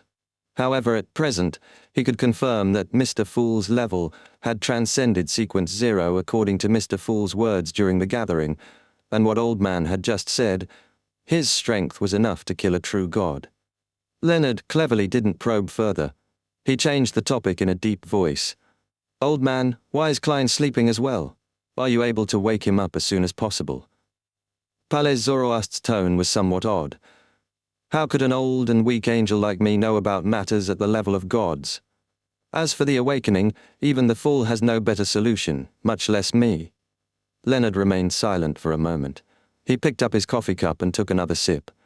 After a while, he asked hesitantly, Old man, do you have any way of stealing the artistic flair of others?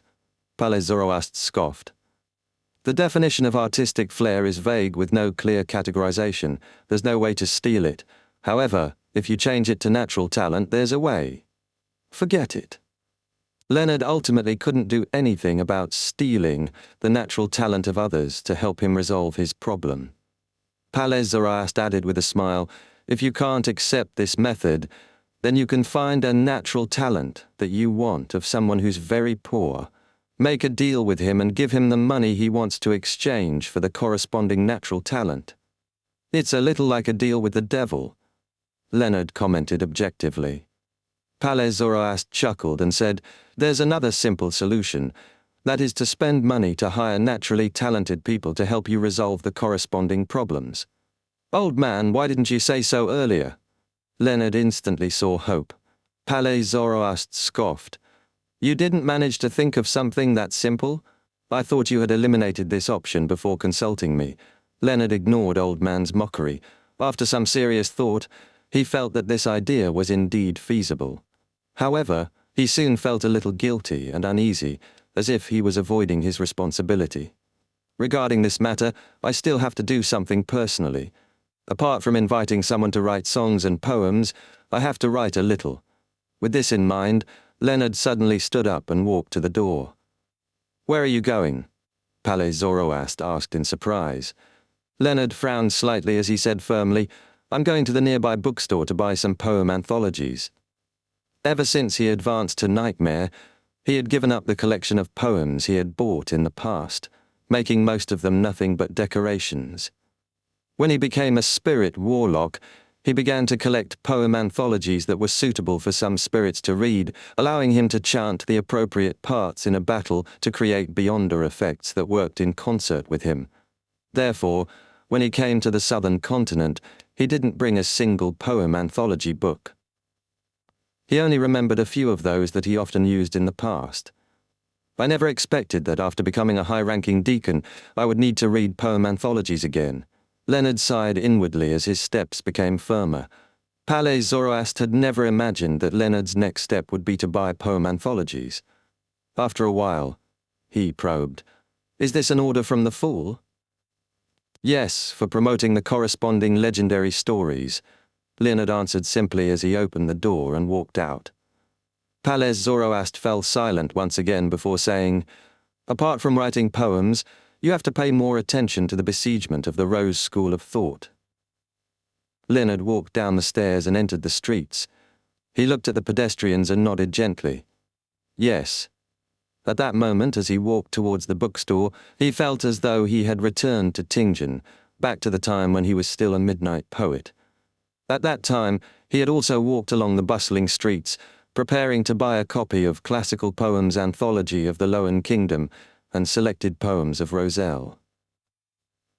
Backland at the Harvest Church south of the bridge.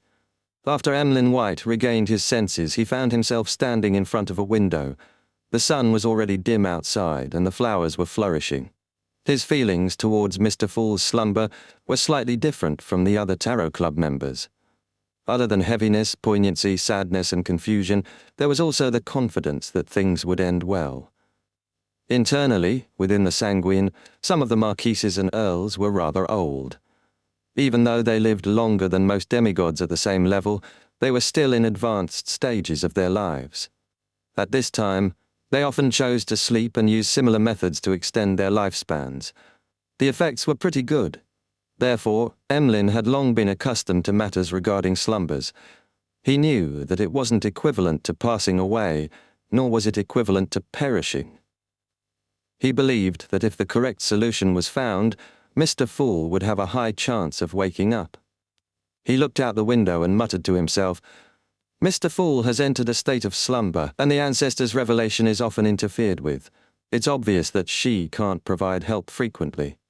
After a brief silence, Emlyn sighed silently. Indeed. In the end, I have to face it myself and bear it. This is the destiny of the Messiah. At the mention of the word Messiah, Emlyn clearly smiled with a self-deprecating hint. He then repeated inwardly, I can only rely on myself. Just as this thought flashed through his mind, Father Utravsky's voice sounded behind Emlyn. Time to set off. Emlyn turned his head and saw a huge sword on the back of the priest dressed in brown priest robes. The sword's length exceeded Emlyn's height, and its width was close to his waist. Together with Father Utravsky's hill-like body, the terrifying pressure felt corporeal.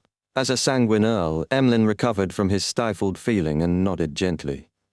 Okay, today, they would head to the southern continent to participate in the besiegement of the Rose School of Thought. Just as he replied, Emlyn suddenly recalled something and hurriedly said, Wait for half a day. He wanted to gather most of the Sanguine in Backland to discuss the pharmaceutical company. Bishop Utravsky didn't ask anything and nodded. Come find me when you're ready. After watching Father Utravsky enter the depths of the cathedral, Emlyn turned his head to the Sanguine that were following him to the southern continent. Inform all the sanguine in Backland to come over. There's something we need to discuss." "Yes, Lord Earl," the sanguine replied respectfully. After they split up, Emlyn turned his head to look at the altar and the sacred emblem of life in front of the cathedral. It was a simply drawn infant that was surrounded by symbols like wheat, flowers, spring water, and other symbols. This made Emlyn's thoughts suddenly turn adrift. He had forgotten when he started spending less time in his bedroom, spending less time with his dolls. Even his hobby of studying history became more targeted and efficient. This change didn't take form in an instant. Instead, it was slowly formed over time. It was something that made it difficult for others to notice. By the time Emlyn discovered it, he had already adapted to this new life. Emlyn retracted his gaze, raised his chin slightly, and shook his head with a smile. This is the destiny of the Messiah. Chapter 1393, Where the Dream Begins. After returning to the real world, Alger patiently waited for the mission Mr. Fool had mentioned. On this day, he, wearing the pontiff's clothes and the silver-black mask, was discussing the internal affairs of the Church of the Sea God with Oracle Dinitz when he suddenly saw a bishop enter. "Your Holiness, the Church of Storms has sent 2 gifts to congratulate you on becoming a proxy of God." The bishop held a tin box and bowed respectfully. Danitz, who had been secretly rejoicing over the malfunction of Byam's telegram, blurted out in surprise, "Where's that messenger?" "He left after leaving the present," the bishop at the door answered helplessly.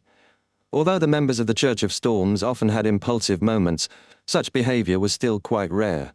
Alger nodded slightly and said, "If they don't view us as enemies, sending a messenger to deliver a gift is enough."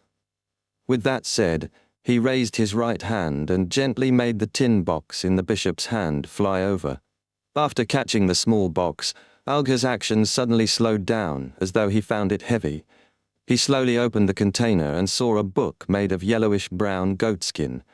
On the surface of the book, there was a line of words written in Elven, "Book of Calamity." Book of Calamity. After seeing the words clearly, Alger felt a little dazed, as though he was dreaming. But very quickly he understood what the mission Mr. Fool was talking about was. Alger sighed silently and looked at the bishop at the door. "What's the second gift?" "It's a ghost ship called the Blue Avenger. It has already moored at the harbour," the bishop answered without any abnormalities. "The Blue Avenger." When Danitz heard the name, he instinctively cast his gaze at the pontiff, Alger. He remembered very clearly that this was the ship Alger used back when he was a pirate. This meant that the Church of the Lord of Storms knew that the Pontiff Church of the Sea God was once their cardinal. Is this a congratulation gift, or a challenge to war? As Danitz's heart tightened, he realized that he was rather familiar with the other gift. It was the extremely sinister Book of Calamity he had seen when he followed Gehrman Sparrow. "Help me return a letter to the Church of Storms, and thank them for their gifts," Alger composed himself as he calmly instructed. After the bishop left the room, he turned to Danitz and said, "Oracle, I've received Mr. Fool's revelation. I'll have to complete a mission in the time to come. It will perhaps take me a few years before I return." "A revelation?" Danitz blurted out in surprise. At this moment there was only one thought in his mind. "Why don't I know about this?" Alger nodded. "Mr. Fool is about to enter a deep slumber. However, this will not affect responses to your prayers." Danitz was so shocked that he couldn't speak. Alger continued, "Gehrman Sparrow has also entered a state of slumber. After I leave, the church's matters will be handed over to Elder Derek Berg of the New City of Silver. You need to cooperate with him and write into the Bible that the sea god is Mr. Fool and get all believers to accept it. Our faith is key to Mr. Fool's awakening. You are his oracle, and you have to make an example in this aspect. Of course, he will give you a new revelation at any time and give you other missions." Danitz was a little dizzy and confused when he heard that, but he still understood the seriousness of the matter. He hesitated for a moment before nodding heavily. "Okay." After settling the matter, Alger stood up and returned to his room with the Book of Calamity. He looked at himself in the mirror and laughed. He slowly removed the papal tiara from his head and removed the silver-black mask on his face. A few days later, at the crowded Byam harbour, Alger raised his head and looked at Derek, who was taller than him, and said with a smile, "You've been doing very well recently. The Church of the Sea God has been running smoothly." Derek subconsciously wanted to raise his hand to scratch the back of his head, but he ultimately held back. He said with some melancholy and reluctance, "Mr. Hanged, Your Holiness Wilson, when will you return?" Alger shook his head and said, "Everything ahead is still uncertain. No one can tell." Without waiting for Derek Berg to respond, he said, "You're already mature and reliable. I don't have any advice for you." Having said that, Alger paused before saying, "If the Rorstad archipelago encounters a disaster you cannot stop, don't sacrifice yourself in order to protect it." Ah. Derek was stunned. This was the most important place of worship for Mr. Fool. It was the new home of the City of Silver. So how could he give up just like that? Alger had already expected Derek's reaction and explained with a serious expression, "To Mr. Fool, the most important thing is the believers here, not these islands. To the City of Silver, the most important thing is the people, not the city. As long as you can protect Mr. Fool's believers and protect the citizens of the City of Silver, migrating them away in time. Even if we lose Byam, the new City of Silver, and the Rorstad archipelago, we can rebuild a new city elsewhere and rebuild a new home. Remember, don't lose sight of the forest for the trees." Derek was deeply moved when he heard that. He grasped the crux of the problem. He replied sincerely, "I understand. Thank you, Mr. Hanged, Your Holiness Wilson. I will protect Mr. Fool's believers and the citizens well." Alger didn't say a word as he turned around and walked towards the Blue Avenger that was moored at the dock. The ghost ship was a 3-masted sailboat that was still behind the present era, no different from before. Alger looked at it and looked at the crew members on the deck. He suddenly felt something and looked down at himself.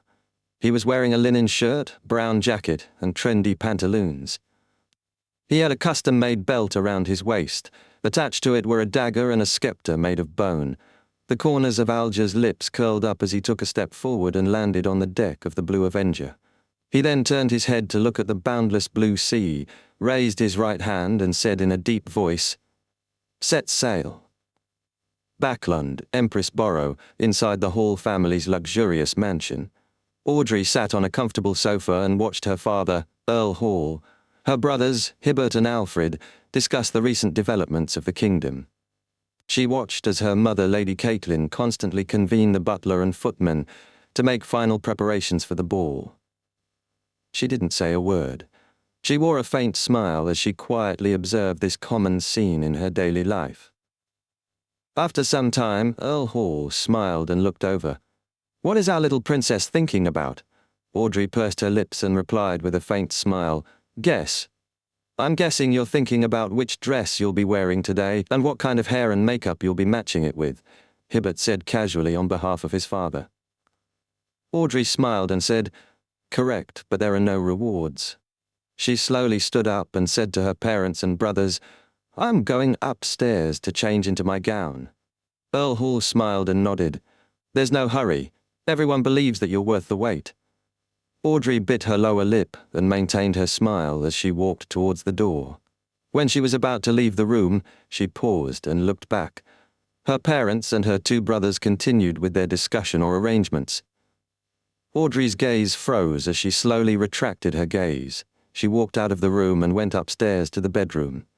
Susie was already waiting there. Audrey inhaled indiscernibly and raised her right hand. She used her index finger to draw lines of faint light. They seemed to come from the deepest part of a dreamscape. A few seconds later, the faint glow turned into a blonde, green-eyed, abnormally beautiful girl, Audrey Hall. But unlike Audrey, this girl still carried a little childishness and a slight romantic bearing.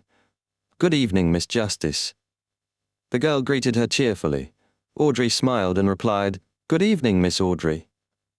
After the last-minute tarot gathering, she finally made up her mind to advance to Dreamweaver and prepare to split an identity to accompany her family. She would stay away from them and not let the various dangerous matters she had attracted affect them. After staring at her for 2 seconds, she turned to look at the golden retriever beside her and said, "Susie, are you sure you want to follow me?" "Yes, we are friends forever," Susie replied seriously. Audrey didn't say another word. She split off a virtual person and entered Susie's body of heart and mind, which she opened up for Audrey. Then, she raised her hand again and outlined another Susie in mid-air. The moment Susie formed, she opened her mouth and let out a woof. Audrey retracted her gaze and looked at herself. After a moment of silence, although she knew that their thoughts and ideas were synced, she couldn't help but say to the blonde girl in front of her, "I'll leave it to you in the future. Remember to wheedle to father often and get him to not be so busy. He's not young anymore, so he needs to be mindful of his health. He can hand over many things to Hibbert and Alfred, or the butlers. Also, slowly counsel mother and tell her that she doesn't have to pay too much attention to the opinions of others. She doesn't have to maintain a perfect image at social events. It would be very tiring. Yes, don't forget about Hibbert. Cheer him up often and don't let him be so gloomy. He shouldn't complicate matters too much from overthinking things. Alfred won't threaten his position. Alfred, he needs a good wife to stop him from taking any more risks. Oh, why are you crying? We've already grown up. We can't be little girls anymore." Audrey lowered her eyes slightly and smiled at her crying self. I know. After Audrey said that, she pursed her lips tightly and nodded heavily with a sad expression. Audrey retracted her gaze, picked up her cloak and draped it over her. Then, she led Susie out of the bedroom and into the corridor. The hall below was lit with lights, and the guests came one after another to attend the ball. Lord Hall, Lady Caitlin, Hibbert, and Alfred were already at the door. Audrey stood behind the railing and watched silently for a while. She then lifted the ends of her skirt and slowly and solemnly bowed to her parents and brother from a distance away. After maintaining such a posture for 2 seconds, she straightened her body and raised the hood from her dark blue cloak to cover her face. To her side, behind her, there were bright lights and a bustling din. In front of her, many dark lights formed a sea of collective subconscious. "Let's go," Audrey said hoarsely to Susie. With that said, she walked into the dark, illusory sea. Audrey rushed out from the bedroom and cried out with a sobbing tone, "You must come back!" Audrey didn't turn back. She raised her right hand and waved it, indicating that she understood. The figure wearing a blue cloak gradually disappeared into the distance amidst the deep, silent darkness.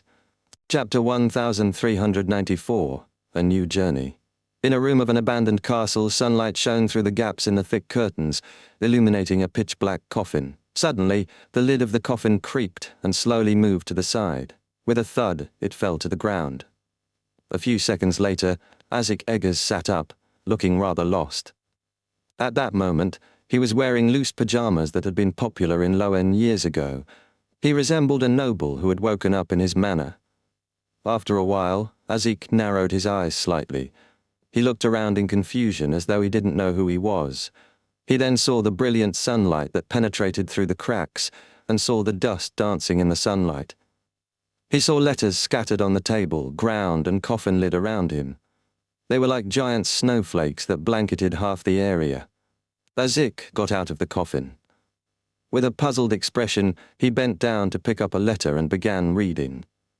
As he read, the confusion on his face disappeared a little, as if he had remembered many things from the past. Isaac immediately found a chair and sat down, allowing all the letters to fly in front of him to stack up like a mountain. He opened the letters one by one, reading them one after another.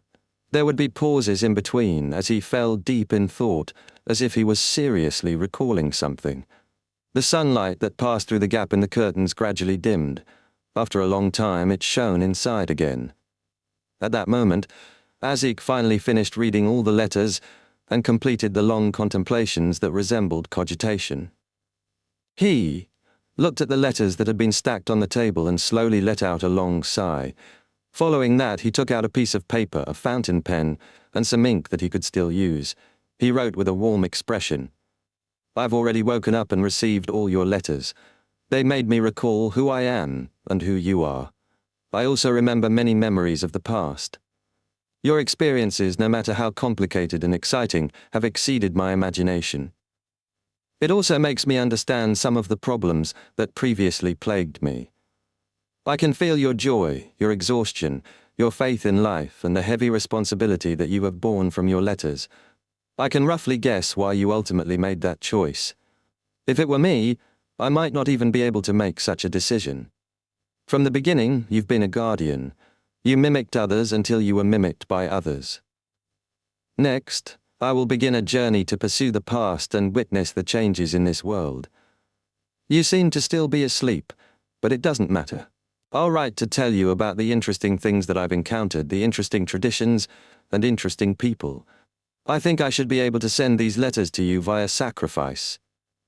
The tip of the golden pen reflected the sunlight as it rustled on the white piece of paper, continuously penning down more content. Backlund, in a solarium of a terrace house. Melissa walked in with a girl who was clearly less than 10 years old. Aunt Melissa, why here? The little girl asked, puzzled. All the stories I heard had mysterious rituals held in the basement. With her hair tied up, the bespectacled Melissa smiled and said, "Those are unconventional mysticism rituals." She pointed at the altar that had been set up and the unlit candles and said, "You may begin." Really? The little girl tilted her head to look at the bright sunshine outside the window. Do we need to draw the curtains? There's no need. It's pretty good this way. After Melissa answered, she smiled at the little girl, while she awkwardly mimicked her usual method of holding rituals in a clumsy and unfamiliar manner. During this process, she would instruct her from time to time and even personally help her to complete the pre-ritual preparations. All right, repeat after me. Melissa took a deep breath as her expression gradually turned staid. Yes, yes. The little girl tried her best to appear stern. Melissa looked at the candle flames on the altar for a few seconds before slowly reciting in ancient Hermes, "The fool that doesn't belong to this era. The pool that done belong to dis era." The little girl had never learned ancient Hermes before. Although she tried her best to imitate her aunt, she still didn't know what she was saying. The mysterious ruler above the grey fog. Melissa continued reciting, "De mester wes luler apove the grey pog." The little girl recited in all seriousness, "The king of yellow and black who wields good luck." After Melissa finished reciting, the candle at the end didn't wait for the little girl to imitate her. It immediately burgeoned to the size of a human head. In the large flame, a slippery tentacle with a somewhat sinister pattern extended out in an indiscernible manner. It was extremely slow. The little girl was stunned. She retreated and hid behind her aunt. Melissa pursed her lips and said with a gentle smile, "Don't be afraid, go greet him." The little girl timidly poked her head out from behind her aunt and saw the terrifying, slimy tentacle gently swaying in the brilliant sunlight that shone through the windows. It seemed to be attempting to swat away the dust or was waving at her. "Go, don't be afraid," Melissa repeated. The little girl finally mustered her courage and stood in front of the altar. She recited the incantations she had just invented before revealing a sincere smile and raised her palm. The slippery tentacle whose patterns had disappeared paused for a few seconds. It seemed hesitant and somewhat out of practice. Then it raised its head and curled up slightly, lowering itself inch by inch. Amidst the sunlight, it high-fived that tiny palm. The end.